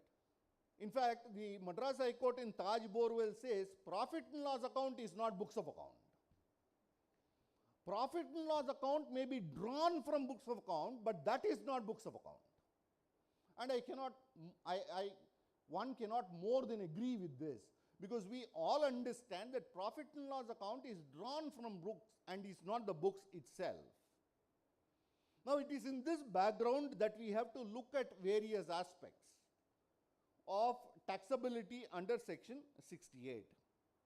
Now, we have been talking about what can constitute or what cannot constitute books of account. But then there are a number of other issues that arise. I have seen circumstances where assessing officers have rejected my books of account and then taken the credit from my books of account and said, this is unexplained. Once you reject my books of account, you don't rely on that. Once you choose not to rely on that, you cannot rely on that in bits and pieces. So, which means that the assessing officer, having rejected my books of account, at best can estimate my income. And it would not be permissible for him to ask me to explain the credits that are found in the books of account. Now, in the context of 69 or 69A, the rules may be different, because there they refer to books of account, if any, maintained by the SSA. Now, go back to 69B, it says books of account. It doesn't refer to if any. The words if any are missing.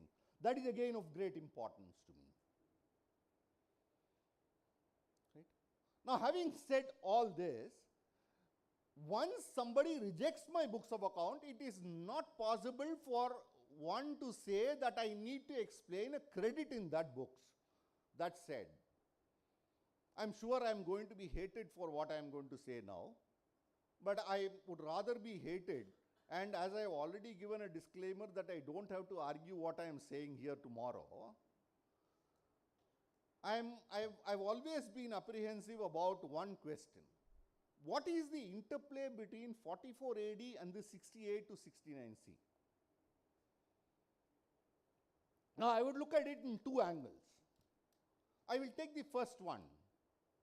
Let us say I simply file my return of income saying that I have a gross receipts from a business activity which qualifies for 44 AD of 1 crore, and I am offering 8 lakhs as my income.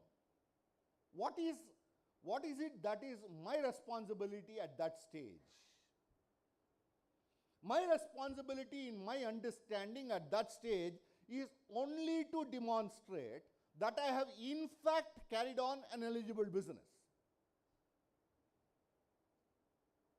And at best to demonstrate that my credits in the bank don't exceed that 1 crore rupees. Of course, I understand that under 44 AD banking channel there is a lesser percentage, non-banking channel there is a higher percentage. I don't want to get there because the session is not on 44 AD. This itself I had to read. 44 AD I didn't read and come. Therefore, excuse me. But I understand that I have a 1 crore turnover. I minimum need to demonstrate that my credits in the bank don't exceed that 1 crore, in which case I need to demonstrate something else, A. And B, that I in fact carried on a business which is eligible for 44 AD. If I am unable to demonstrate that there is in fact a business that I carried on, which is eligible for 44 AD, or I did not carry on the business, I would think an assessing officer is at liberty to reject my claim under 44 AD. But then what will he add? Is the next question.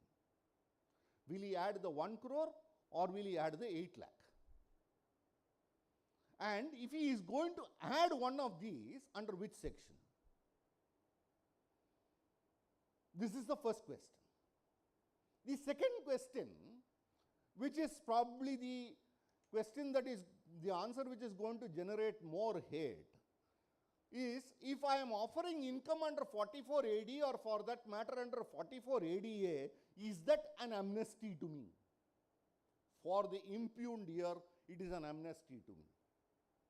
An assessing officer cannot get into anything more. But remember that that represents only the income from the said business or profession.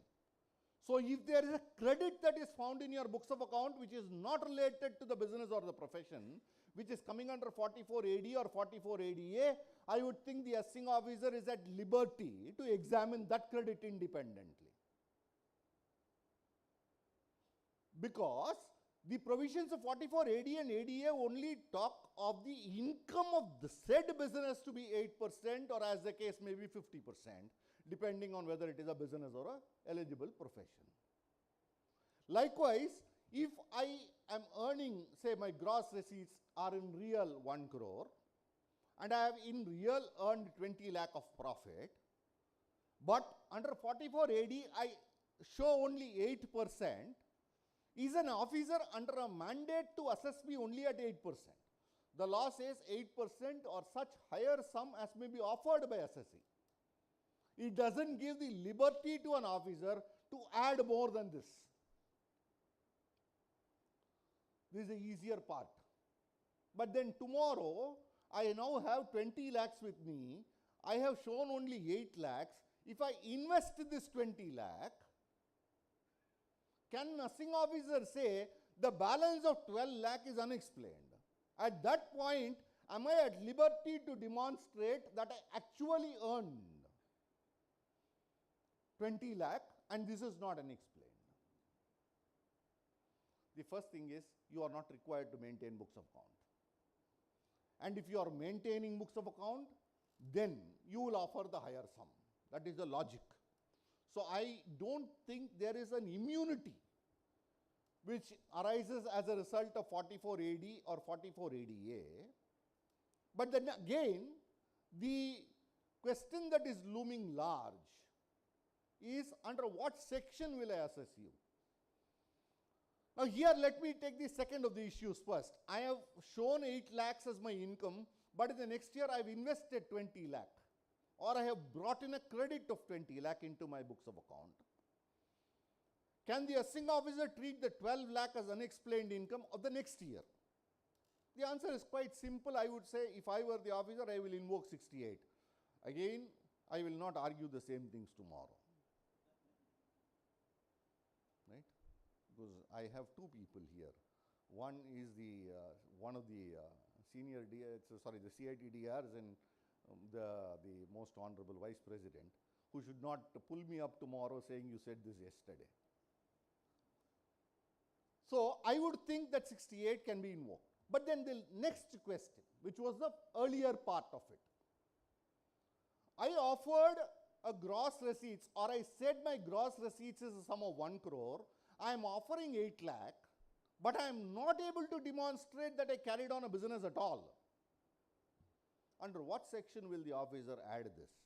It is not an unexplained credit because I have not maintained books of account. I have not shown any investment out of it.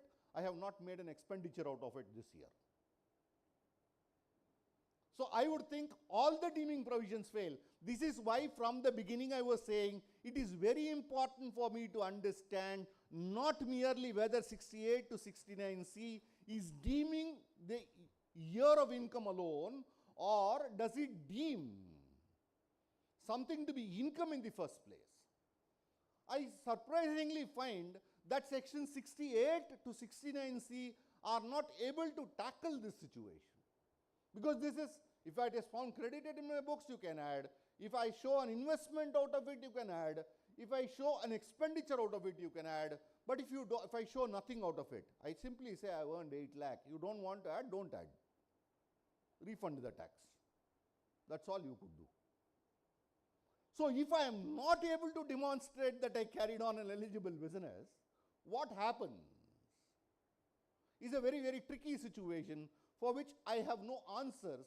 But if I must answer this question, I will say that an officer probably cannot tax this at all. The next aspect is with regard to peak credits, telescoping, etc. These are largely questions of fact, and I will probably refrain from dealing with this in detail, because whether the benefit of telescoping will be available, whether the benefit of peak credit will be available, etc., has to be looked at on a case-to-case basis. I can take simple examples for us to understand. See, for example, if there is a large time gap between the withdrawal and the deposit, normally it is looked at with suspicion, and probably the theory of peak credit will not apply. But then if the theory of peak credit must apply, as an accountant, all of us will understand, or somebody who has an accounts background, all of us will understand that there will be cash deposits, cash withdrawals, and then alone the peak credit will apply. Otherwise, the peak credit theory can have no viability at all. But be that as it may, whether the benefit of peak credit is or is not available is always a question of fact. Likewise, telescoping. I think largely telescoping has something to do with the availability of a cash flow. If there is a reasonable time gap between the cash inflow and the outflow by way of an investment. In fact, I remember some years back I was handling a case where name of project written, cash, check, total. Name of investment with the description of party, 2 sheets, that's all loose sheet found. Second sheet, name of investment, cash, check, total. So it didn't take us much time to explain that the benefit of telescoping will be available, because in each and every case we were able to demonstrate that the inflow was before the outflow. So that is something that may have to be looked at again on a case-to-case basis, and I will not deal too much with that aspect as of now. There is always this implications of 68 versus 69 and an addition under the wrong section as well, which has been one of the issues which has been nagging. In fact, I recently chanced to see a third member decision where the third member will say that once an addition has been made under section, a particular section, it will not be open for the revenue to urge at a later point in time that the addition is sustainable under another section. With all humility at my command and with the caveat that I just said, I don't think I will agree with this proposition, not that I will not canvass the proposition. I don't have to canvass what I agree with. I may canvass a proposition, but I may not agree with the proposition. But the quoting of a wrong section by itself cannot invalidate an assessment is something that I would always thought. And there are several high courts to this effect where they would say that it is not necessary that the correct section must have been quoted, and the mere mentioning of wrong section cannot, undo an addition which otherwise is to be made. I also have numerous other questions in my mind. What happens in the case of an NBFC, for example? An NBFC collects deposits from people, and the law now requires that they must explain the source for the credit in their books of account.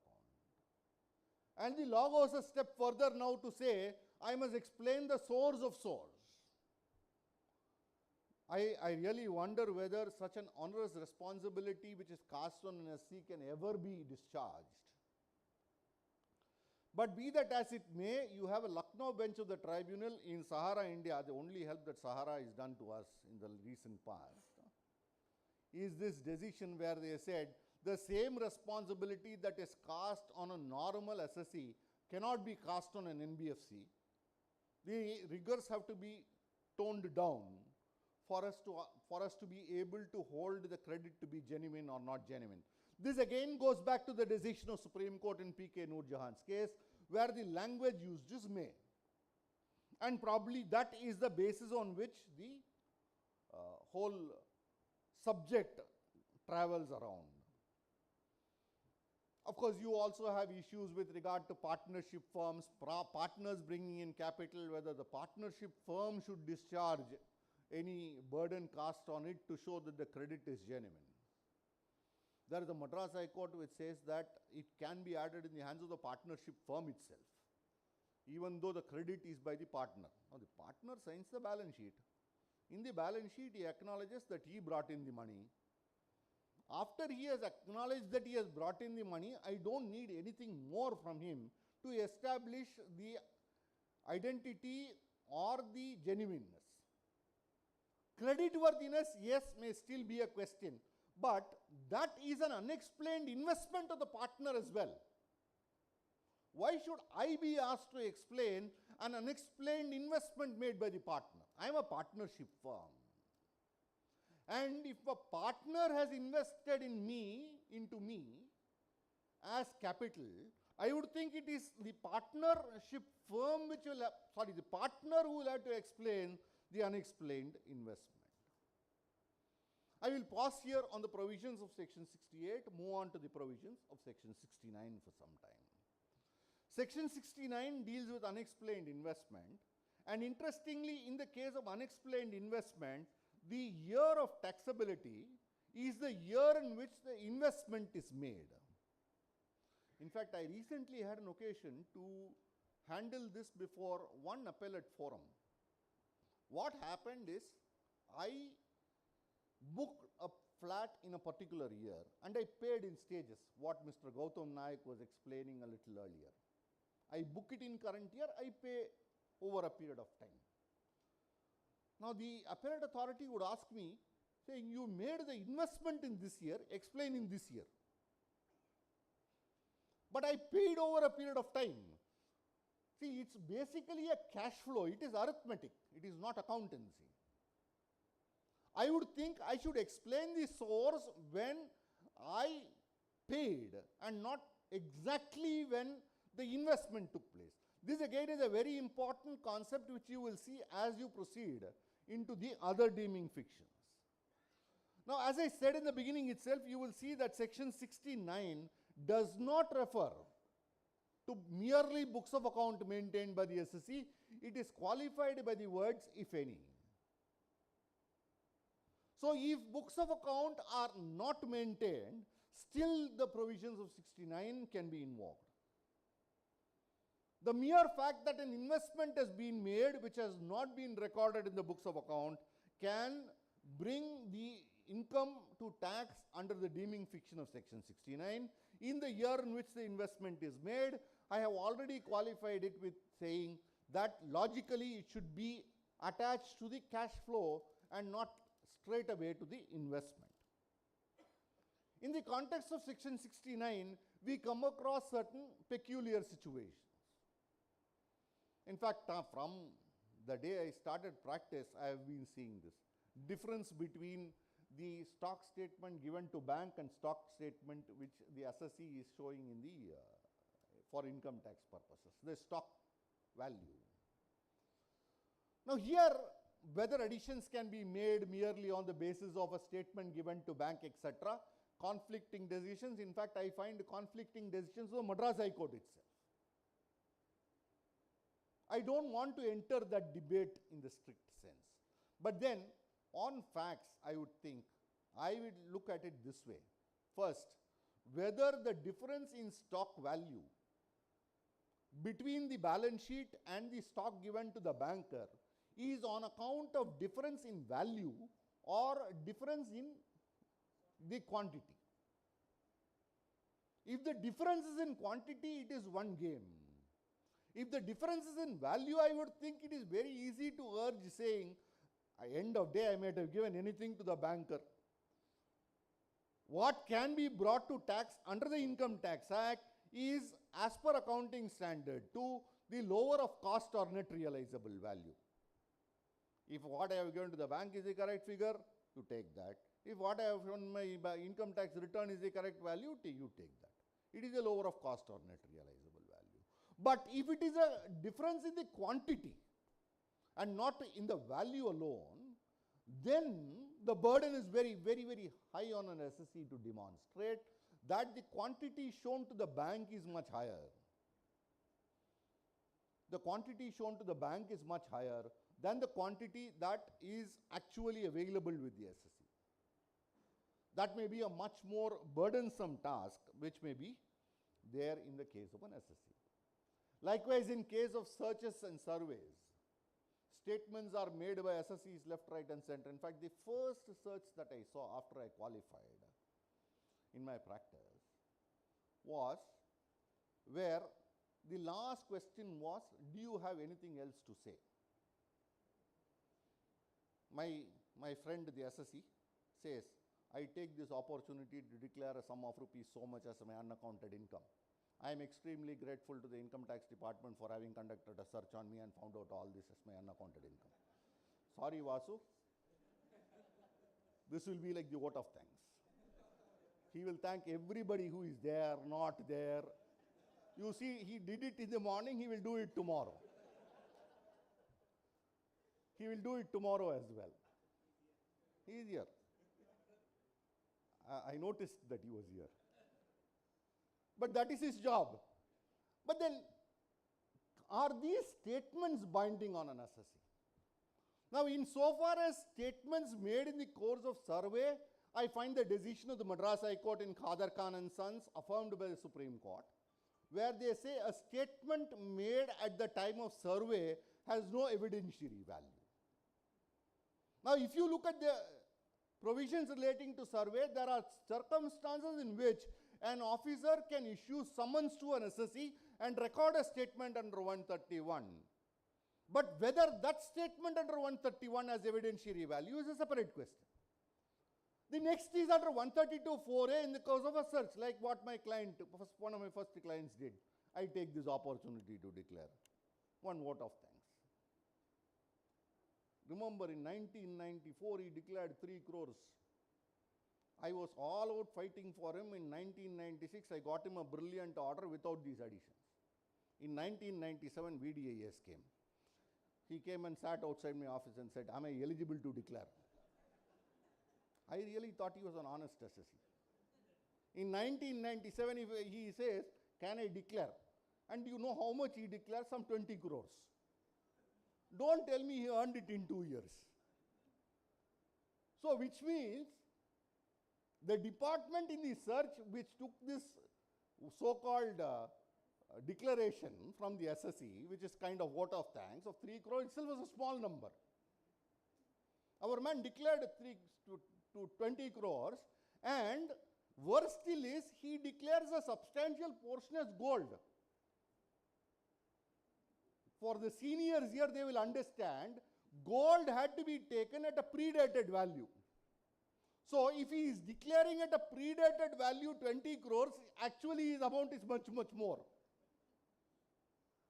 That is how, see, one of the first lessons that I learned was the last person to trust is your client. He tells you information on what he considers you need to know. Not on need to know, on what he thinks you need to know. You go and ask him, what is this credit? Almost every SSE, I don't know, the Honorable Vice President is here, his own order, but then, and Arjun is also here.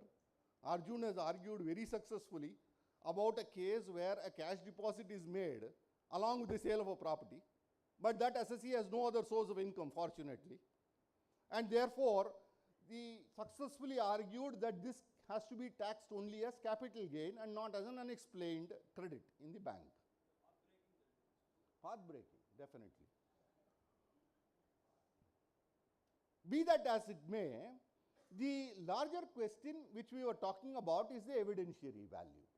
We have circulars of the board where the circulars very clearly say that even a statement recorded under 132(4)(a) in a search proceeding is not to be used for making any addition unless it is supported by other evidences. So, I would think that in the light of this board circular, an offer made by an SSE cannot just be brought to tax merely because it has been offered to tax by an SSE. it has to be necessarily a scenario where the assessee or the assessing officer should be able to, with corroborative evidences, show that income has in fact been earned by the assessee. Larger questions also arise when there are investment made in joint names of the husband and wife.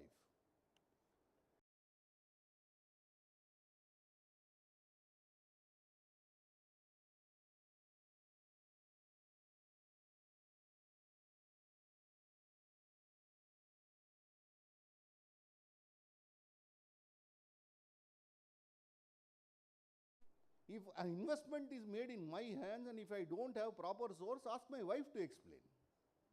Why should I explain for what investment she has made? I would personally think that if an investment is in a particular person's name, that person explain. But if investment are in joint name, which is a very, very common feature, then it becomes a bigger challenge.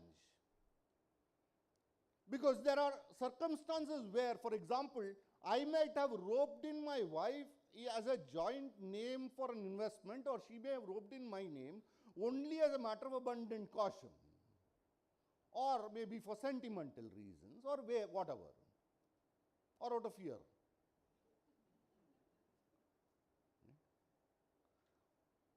I am not saying that she will do it out of fear for me. The other way, I think I would leave it to imagination. But it is possible that there could be 100 reasons why the investment is made. But if a particular person owns up that it is in fact his investment, then I would think the burden is entirely on him to show that the source of investment is from accounted sources. But otherwise, if properties are in joint names and they claim ownership in a particular percentage, then I would think that the burden would lie on each one of these persons to prove the source, as it will apply in the case of, or in a pro rata basis, I will say. Again, I will pause for some time in the context of section 69. I will go on to section 69A, which deals with unexplained money. To my mind, section 69A would deal with money, bullion, jewelry, valuable article or thing, which effectively would mean that it is not an investment which is in the strict sense governed by the provisions of section 69. Now, interestingly here, again, the language used is books of account, if any, maintained by the assessee. So, if there are no books of account maintained, still 69A can be invoked. And it will be deemed to be the income of the year in which the assessee is found to be the owner. In fact, in the context of the provisions of reopening, etc., you will see that when they define that it should be in the form of an asset, expenditure, or in the form of an entry, if the amount exceeds 50 lakh and it crosses 3 years, there is a careful, noticeable absentee called cash in asset definition. It is an inclusive definition, no doubt, but there is the absentee of the word cash when they define the term asset in the context of reopening. Now, why would there be an absentee of cash? Because if cash is found, I would think it will always be taxed in the year in which it is found.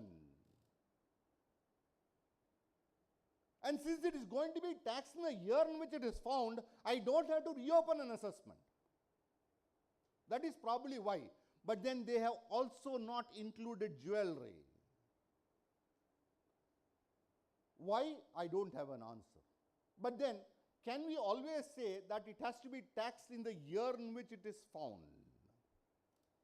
Now, in the context of 69 and 69A, one other very important aspect that you must bear in mind is that if the asset is located in India, then it will be deemed to be the income of the year in which it is found if it is 69A, the year in which it is invested if it is 69, but if the asset is located outside of India, then the Black Money Act gets triggered and by virtue of section 3 of the Black Money Act, it will be deemed to be the income of the year in which it comes to the notice of the assessing officer, and taxed at the value as on the date on which it comes to his notice. So 69 and 69A are not a definitive mandate in respect of all assets which are declared, either not declared either wholly or declared only partly. Because if these assets are located outside of India, then the Black Money Act alone is applicable and not the regular Income Tax Act. So to that extent, after the advent of the Black Money Act, there is a dilution of the provisions of section 69 and 69A on its applicability in respect of assets located outside India.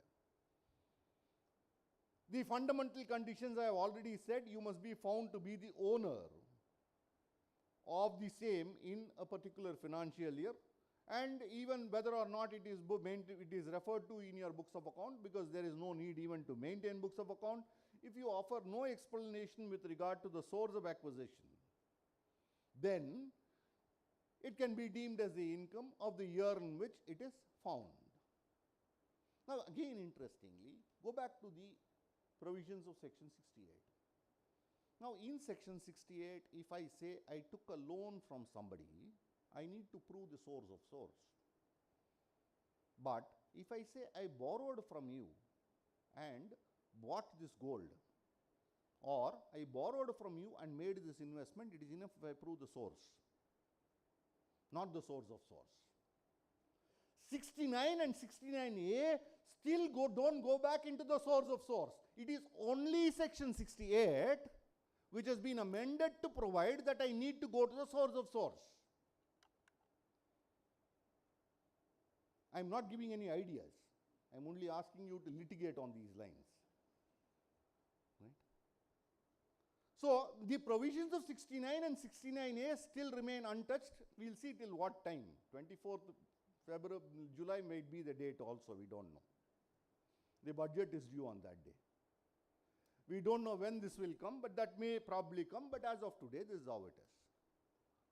Now the language in section 69A says it should be taxed in the year in which the assessee is found to be the owner. And 69A deals with money, bullion, jewelry. Now, money, bullion, jewelry is found in my possession. Let's say a search comes to the premises of X, and in the bedroom of X, they find that he has got a cash of 50 lakhs, 1 crore, whatever. Whose is this? Whose responsibility is it to show who is the owner? It is found in my bedroom. My bedroom is also the bedroom of my spouse. Now, it is the onus is on the revenue to show who is the owner of that particular money, bullion or jewelry which is found. If they want to make an addition in the hands of any person, that addition can be made only after the revenue demonstrates that the person concerned is the owner. This is why I was telling you in the beginning itself the interplay between the other economic legislations and income tax. Assessing officer has found me to be the owner and made the addition in my hands. After that he says you are the beneficial owner. How is that possible? Why would I put my money, buy something or invest in something and make you the beneficial owner? It is unimaginable. That is fanciful. I don't think the provisions of the Benami Transactions Prohibition Act in 29A or the Money Laundering Act will support this possible theory. So, one thing that the revenue can always use is what I understand as the possessory title. So, if it is found in the possession of a particular person, the revenue can presume that that particular asset, money, bullion, jewelry, etc., belongs to that person, because 69A is dealing with movable property. And there is no real title. If you take an investment in an immovable property, say for an example, then there is always this title deed that can be examined to see who is the investor or the purported investor. That may not always be possible in the context of section 69B, 69A, but that said, I would think the revenue can say that the person is in whose possession it is normally to be taken as the owner. It is for that person to discharge the burden that is cast on him to demonstrate that it is not in fact his income. I will go on to the provisions of 69B. 69B, to my mind, after I started reading it, I have understood is probably one of the trickiest provisions. I would rather live with 68, 69 and 69A rather than read and understand 69C. 69B, I'm sorry. 69B would deal with amount of investments not fully disclosed in the books of account. And if you read the provisions of section 69B, it very clearly mandates that it must not be recorded partly in the books of account, if any, not if any, in the books of account maintained by the SSC. So there must be an investment which is partly recorded in the book and partly not recorded in the books. Books of account is mandatory. So let me take a simple example. I am a salaried employee. I bought a property from you. I actually paid you 3 crore, but I recorded only 2 crore. Get my facts very clear. I am a salaried employee. I bought a property from you for 3 crores. I recorded only 2 crores. Some reason, some evidence found in your possession, they find that actually you have collected 3 crores, not 2 crores from me.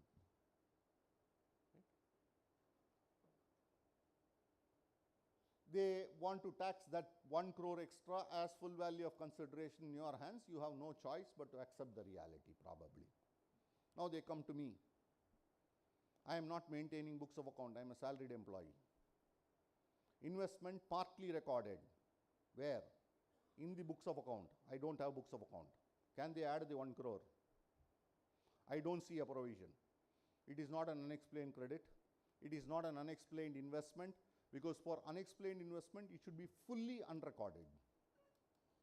Otherwise, 69B will have no meaning at all. If I can bring partly recorded into 69, then 69B will be rendered odious. So it will not fit into 69, it will not fit into 69A, it will not fit into 69B because I don't have books of account. Whether it can fit into 69C is something I'll come back to when I start touching upon the provisions of section 69C. So it is very, very important for us to understand that for the purpose of 68 and 69B, books of account become important. But for the purpose of 69 and 69A, the absence of books of account is of no relevance. Now come to 69C. 69C talks of unexplained expenditure and says it will be added in the year in which it is incurred. Now what is the meaning of the word incurred? Now plain understanding. If you go to a dictionary, it says charged but not paid. Something that has been charged from me but has not been paid is what is incurred. Right? This is something, the opposite of what we understand as accrued in the context of 9(1) or any other provisions. Accrued is something in accountancy which we understand as due but not received. Now 69C correctly, I don't know whether it is right or wrong, has used the word incurred. Do I need to demonstrate the source for the expenditure in the year in which it is incurred or in the year in which it is paid? I think any appellate forum will have to read or understand this as only having to be demonstrated in the year of investment or in the year in which it is paid. Now look at the interplay between 69B and 69C. Now 69B deals with an unexplained investment which is partly not recorded in the books of account, and 69C with an unexplained expenditure. Now let us say I construct an office building for 10 crore rupees, but record in my books only 8 crore rupees. What did I spend? I spent 10 crore. What did I record? I recorded 8 crore. Now under which section should an addition be made in respect of this differential of 2 crore? Is it 69B, which deals with an unexplained investment, or 69C, which deals with an unexplained expenditure? Either way, my tax will be under 115 BBE, no doubt about that. No doubt about that. But that said, you also have to understand that when you talk about the provisions of 69A versus C, B versus C, the year of chargeability is also important. In my opinion, an addition in respect of an expenditure which results in an investment can be made only under 69B. An expenditure which does not result in an investment. When I say investment, say for example, whether my daughter's marriage is an investment, if you ask me, it is, but not. In economic sense, no. But probably to me as a person it is. Right? But in the economic sense, it may not result in an investment. In the economic sense, if it results in an investment, 69B alone can be invoked. Now look at the chargeability under section 69B and the year of charge. It says in the year in which the investment is made or in the year in which the SC is found to be the owner. 68, year of credit. 69, year of investment. 69A, again, the year in which the SC is found to be the owner. In 69B, it says year of investment or the year in which the SC is found to be the owner. Does it mean that an option is given to an officer to decide in which year he wants to tax it? I would think so, no.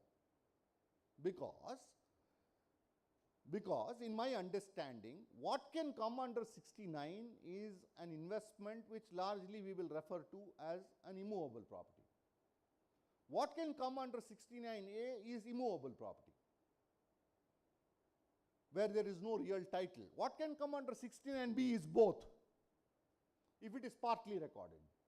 So if it is an investment which is found to be partly recorded, then it should be in the year in which the investment is made.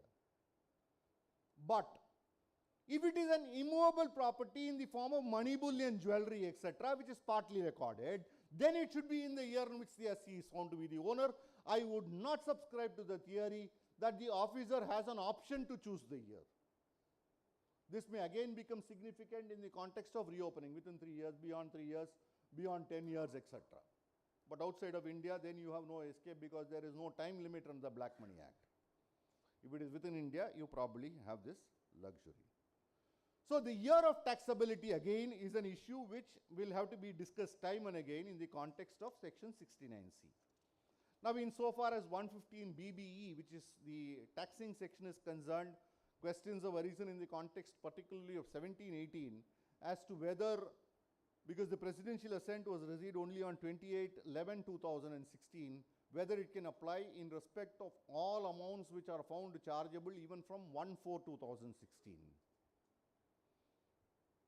The chairman of this session, the Honorable Vice President's order would stare at our face and tell us that it can be applied even in respect of investments and credits.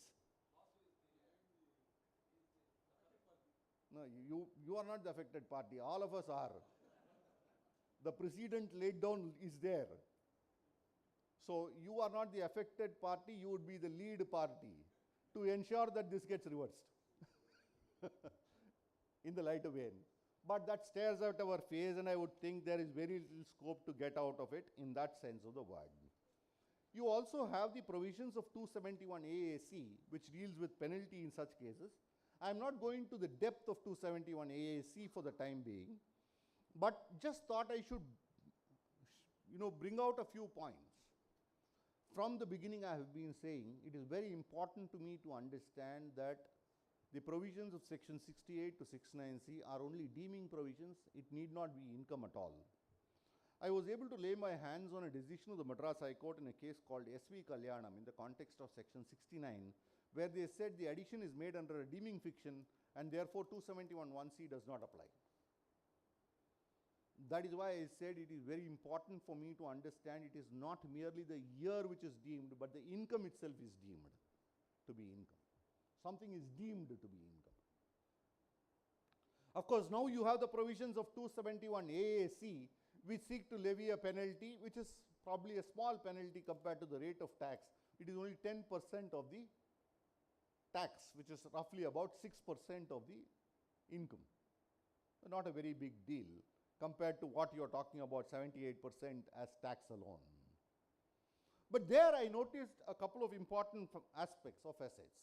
Now the law there says you must, if you want the benefit of 271(a)(c), then you must have paid the tax. You must have paid the tax at the time of filing the return under 139, and you should have filed the return under 139. Does it require me to pay the entire tax, or even if I pay partially, say, is it sufficient? And more still, it goes on to say you must have paid the tax before the end of the previous year. So that is a bit of a challenge on me, right? Because I, at a later point in time, am not able to satisfy an officer. That happens at a much later point. Only in a case where I am offering it, then the benefit is available. Otherwise, this benefit is probably never available to me. Right? That is the only case in which I will not be liable for this penalty. Now, interestingly, it talks of a return of income being filed under 139.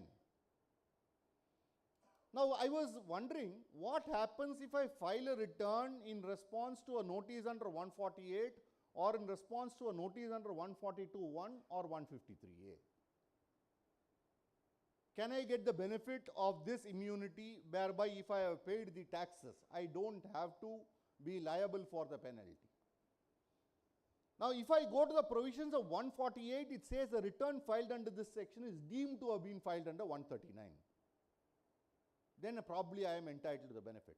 But if I file a return in response to a notice under 142(1), that return is not deemed to have been filed under 139. The same will apply in respect of 153(a). In such cases, the benefit of this lower rate of tax will not apply.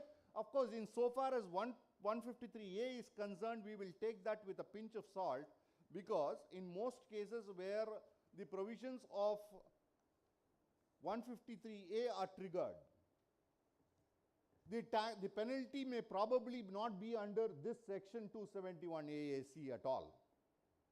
May not be under this section at all, because it may go under a different section, 271(a)(b) probably. Now, that is in so far as what I thought we should discuss in the context of 68 to 69C and roughly the provisions of 115BBE and 271(a)(c), where I thought I just will share my thoughts.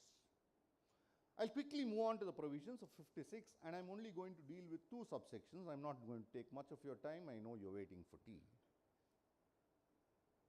Only 56(7)(b) and 56(10), that is all, because that is where all the controversy is. 56(7)(b) is a very simple section which says that if you issue shares at a premium and if it is issued at more than the fair market value, then there can be a deemed income. There can be a deemed income. In fact, this afternoon I was seeing Vikram asking a question to the previous speaker, 50C versus 56(10). In the hands of a buyer, in the hands of a seller, both can be invoked? Probably the answer is yes. Today, you just imagine, Vikram was also talking when he was giving a brief about the background of the subject. He was talking about whether this will apply to bonus, buyback, etc., or to fresh issue of capital. Now, if it will apply to fresh issue of capital, then there is another challenge. company should issue at exact correct price. Person should buy exactly correct price. Somewhere in between, both will get taxed. I don't know whether business operates like this. Business is not run in the income tax department. It is something which is negotiated between parties. They cannot negotiate exact prices. Why should I buy a property only at guideline value? Why should I not sell it at a higher value or somebody buy it at a lower value? It can happen. Otherwise, there needs to be no negotiation. Simply put, I am proposing to sell this property, guideline value so much. Any offers come. That's not how properties are bought or sold. But the deeming fictions are probably there because assessees have tried to evade taxes. I was hearing the chairperson of the previous session also talk about how evasion goes on. Now 5627B has a mechanism by which you will take into account the NAV or the DCF, which is the option of the assessee, which is or the value as substantiated to the satisfaction of the assessing officer on the value of assets including intangibles. So I have two options, NAV or DCF, that is one way, part of it. Second, or I can demonstrate to the satisfaction of AO. This satisfaction of AO is such a vague term, it is used all across. Right? In fact, one assessing officer, I don't want to quote, he was saying, how can tribunal reverse this? The satisfaction has to be mine. How can Commissioner Appeal say this? How can tribunal say this? Because I am only the assessing officer and the law says satisfaction of the assessing officer. So the member of the tribunal being satisfied is of no use according to him. I think that is stretching it very far because already deemed. And they are trying to interpret it in such a manner by which they say if the officer is not satisfied, gone. And that too a faceless officer. I don't even know whom I am handling. Right? But then 5627B in my understanding is only applicable in a case where the shares are issued at higher than face value. While I say this, I am aware that I have lost a case before the Chennai Tribunal in a case called Scindia Securities, which is a reported decision, where they say you have fixed the value at 10,000, that is very, very high, which is the face value. I made a mistake. Instead of issuing 10 rupee share, 1,000 shares, I issued one share for 10,000. If I had issued 1,000 shares at 10 rupees, I would probably not have had this problem. But be that as it may, I am in the High Court sitting happily. My revenue continues. The interest of the revenue is safeguarded for the time being. Assessee will suffer. See, I was reading in the newspaper the other day. Rains in Kerala delayed, doctors disappointed. So if you don't have orders which you will fight against, what do we do in the profession? Every day we will have to hold conferences. But that is costly again. They charge for holding these conferences. Now in the context of 56.210, it refers to a sum of money, it refers to immovable property, it refers to movable property. And in respect of immovable property and movable property, it refers to without consideration or inadequate consideration. In respect of money, it says without consideration. Mark this very carefully. For movable and immovable property, it refers to absence of consideration as also inadequate consideration. For money, it only refers to the absence of consideration. Now, it is in this background, I will quickly go to some of the issues. The first thing that I started reading, when I started reading, was in 56.210. If you see 56.210, you are aware that it talks about you are entering into an agreement on a particular day fixing the value, the sale deed happening at a different date, advance having been paid through banking channels, in which case if there is a shift change in the guideline value or the circle rate, you can apply the guideline value as on the date of agreement of sale without going into the sale deed date. The concept, whether it is retrospective, prospective, tribunals have been consistently saying it is retrospective in operation because it is a benevolent provision. But then the language was very interesting to me. It says, if you enter into an agreement fixing consideration on a particular date and make payment through the banking channels, I am not exactly going through the channels, before the date of the sale deed. It doesn't say you must pay the consideration along with the agreement.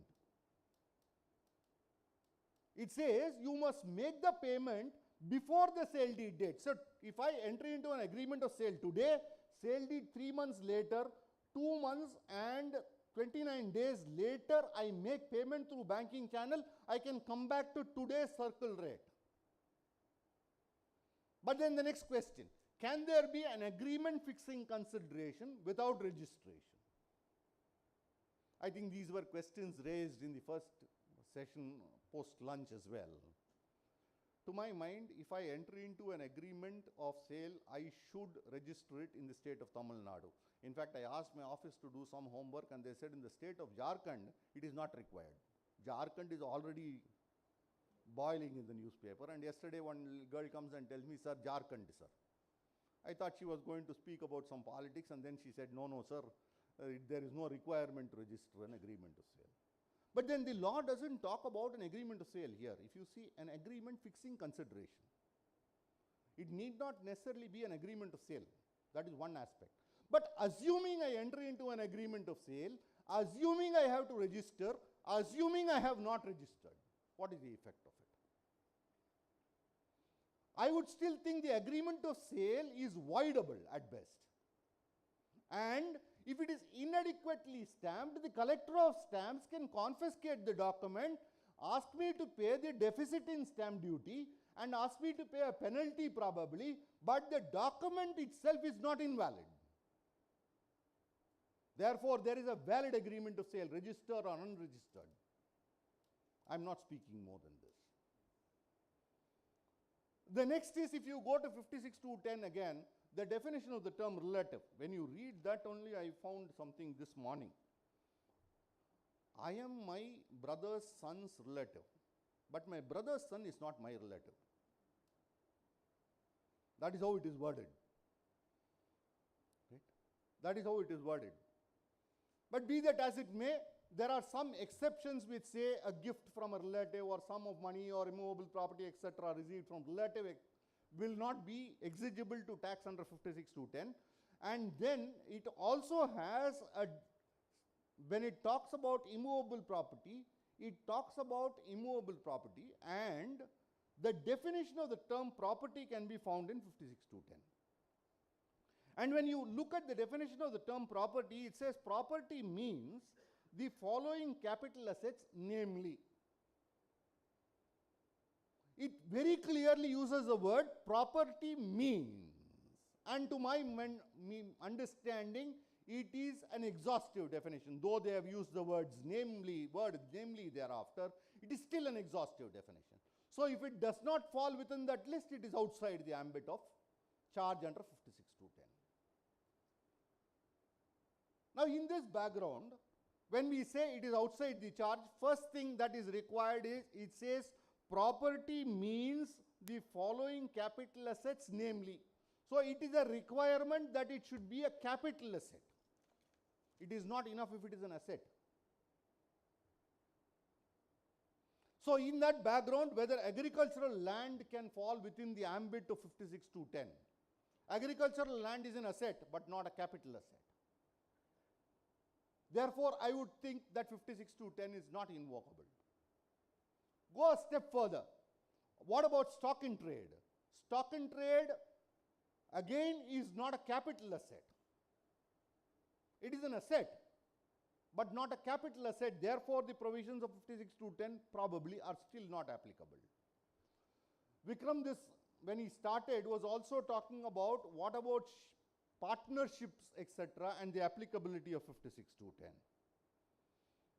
Sir, I'll come back to the question, sir.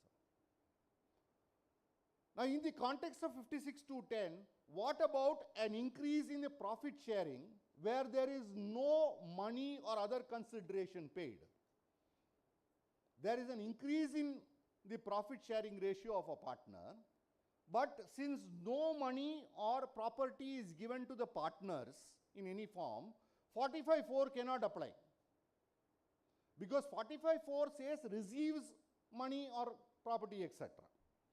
Now, if in that case, whether the provisions of 56.210 can be invoked, I would think 45.4 again deems something to be income.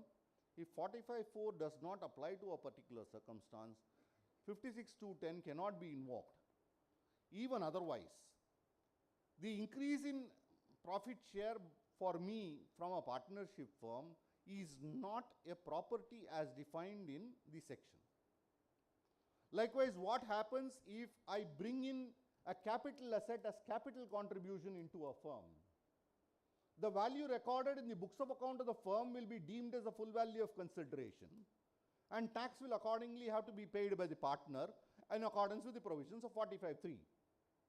Can this be tested in the touchstone of 56.210?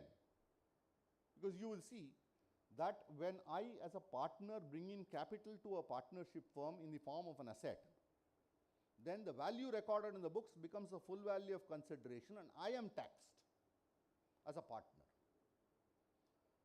The provisions of 56.210 are for the recipient. Now, the recipient has got an asset where it has recognized the value at say 10 lakh, the value of the property being 30 crore. Now, technically to my mind, it is not as though the partnership firm is a distinct entity. The law in taxation creates that mirage that partners and partnership firms are different.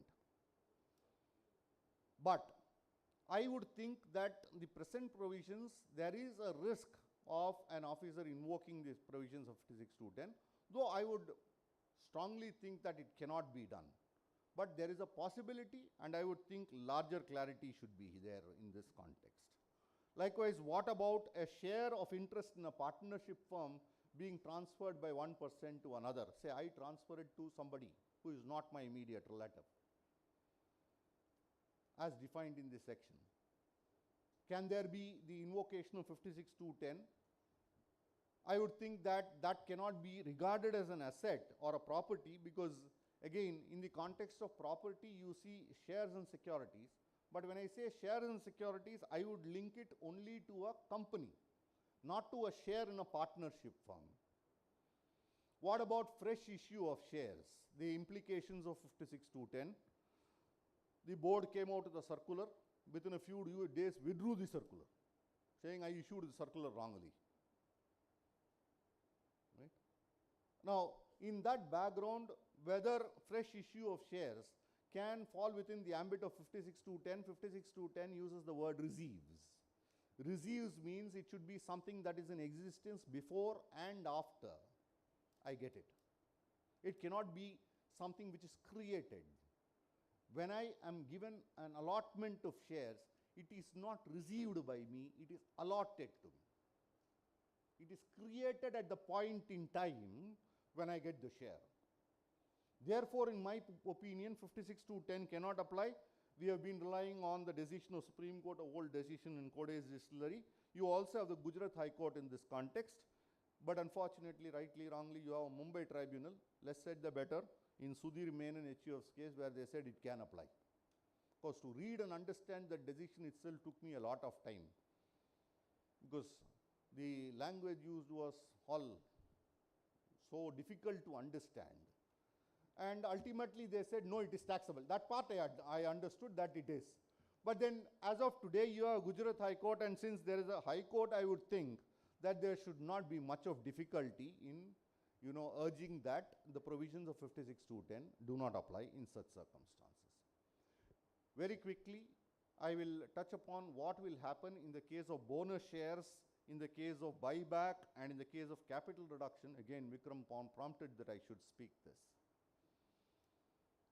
So in the context of bonus shares, I would think when I get bonus shares, 56(2)(10) cannot be applied, because what is happening is I had one share, I am now holding two shares. But the fact remains that I am holding the same asset, which is the share of assets in the company. So if the company is worth 10 rupees and I had one share out of two shares, and tomorrow I hold 2 out of 4, my asset is still that 5 rupees of the company only. Nothing more and nothing less. Therefore, I would think 56(2)(10) should not apply. Now, insofar as buyback is concerned, I will analyze it in two ways, two angles. One in the hands of company, the other in the hands of the shareholder. In the hands of company, when it buys back its shares, there is no asset that it will get, because the shares will get cancelled. And since they are cancelled, the company will get no asset, therefore the invocation of 56(2)(10) does not arise at all. In the hands of the shareholder, what he gets is money. I said in the beginning itself that 56(2)(10), when it talks of movable and immovable property, talks about without consideration, inadequate consideration. For money, it should be without consideration. I gave my share, I got money. No question of inadequacy. 56(2)(10) cannot apply, because the word inadequate is not found insofar as money is concerned. Likewise, when it comes to capital reduction, the same rules will apply. Insofar as the company is concerned, the share is extinguished, therefore, there can be no implications of 56(2)(10). And insofar as the shareholder is concerned, I think I would take a similar view that money is received on capital reduction. If it is received, the question does not arise. If nothing is received also, no question arises. Because you must either get money, or you must get immovable property, or you must get movable property. If you get money and there is inadequate consideration, not applicable. If you get nothing, not applicable. I think I will pause here. If the organizers still do permit, I will probably take questions. Thank you very much for the opportunity. In fact, one reason why I am part of the committee, but still I didn't use my influence to get here where I am. Because the minute it started, Kumar was the person who said 68 to 69C Bhanushekar. That day itself it was over. Right? And poor man's section. That's why I am there, sir. That's why we are there, sir. That's for us, sir. That's why they probably chose us. Be that as it may. So, and these are the only subject in this whole 2-day conference which is old. Most of the other things that you are talking about is of newer origin. This is old, but has created such a great impact, particularly after 115 BBE. But I will pause here, thanking the organizers for the opportunity, because this gave me an opportunity to read these sections in depth, which I honestly would not have, but for a session like this. I must thank each one of you for a patient hearing, and of course my chairman will have the last word, like he has in the when he is in the honorable tribunal. Thank you very much. Thank you, sir. I now request the chairperson to give his concluding remarks. Bhanu, very erudite, intelligent, and convincing. These are poor assessees, not men, poor assessees sections. It is normally applied not to big companies, or because they have large contingent of tax advisors, or day in and day out we see in tribunal that small assessees, the 68, 69, 16 ABC and 50, 56 applies to all.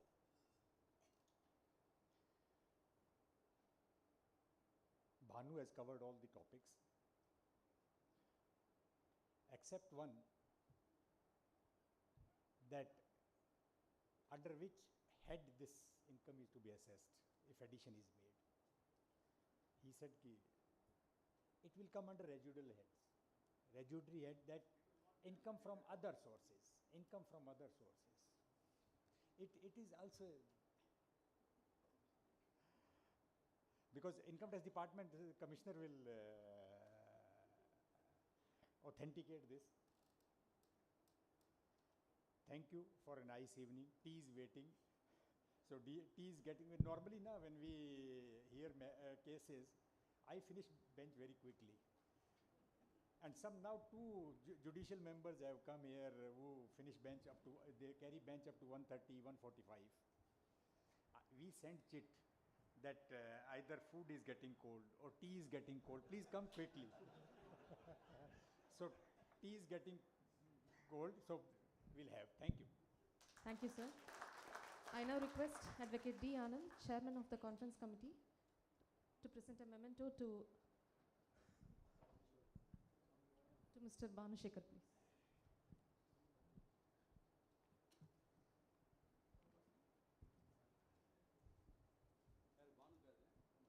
Yes, sir.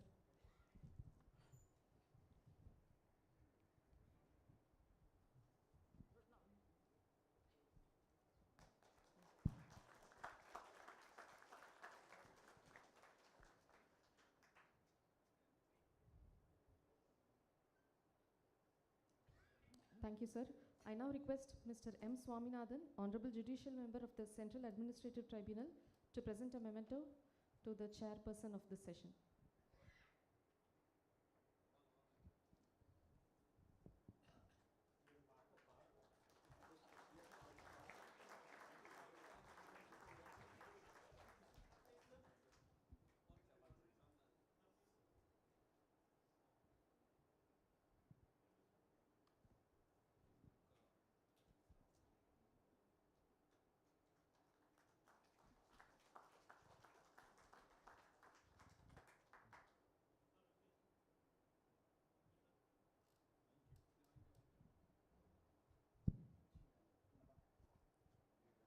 Thank you all.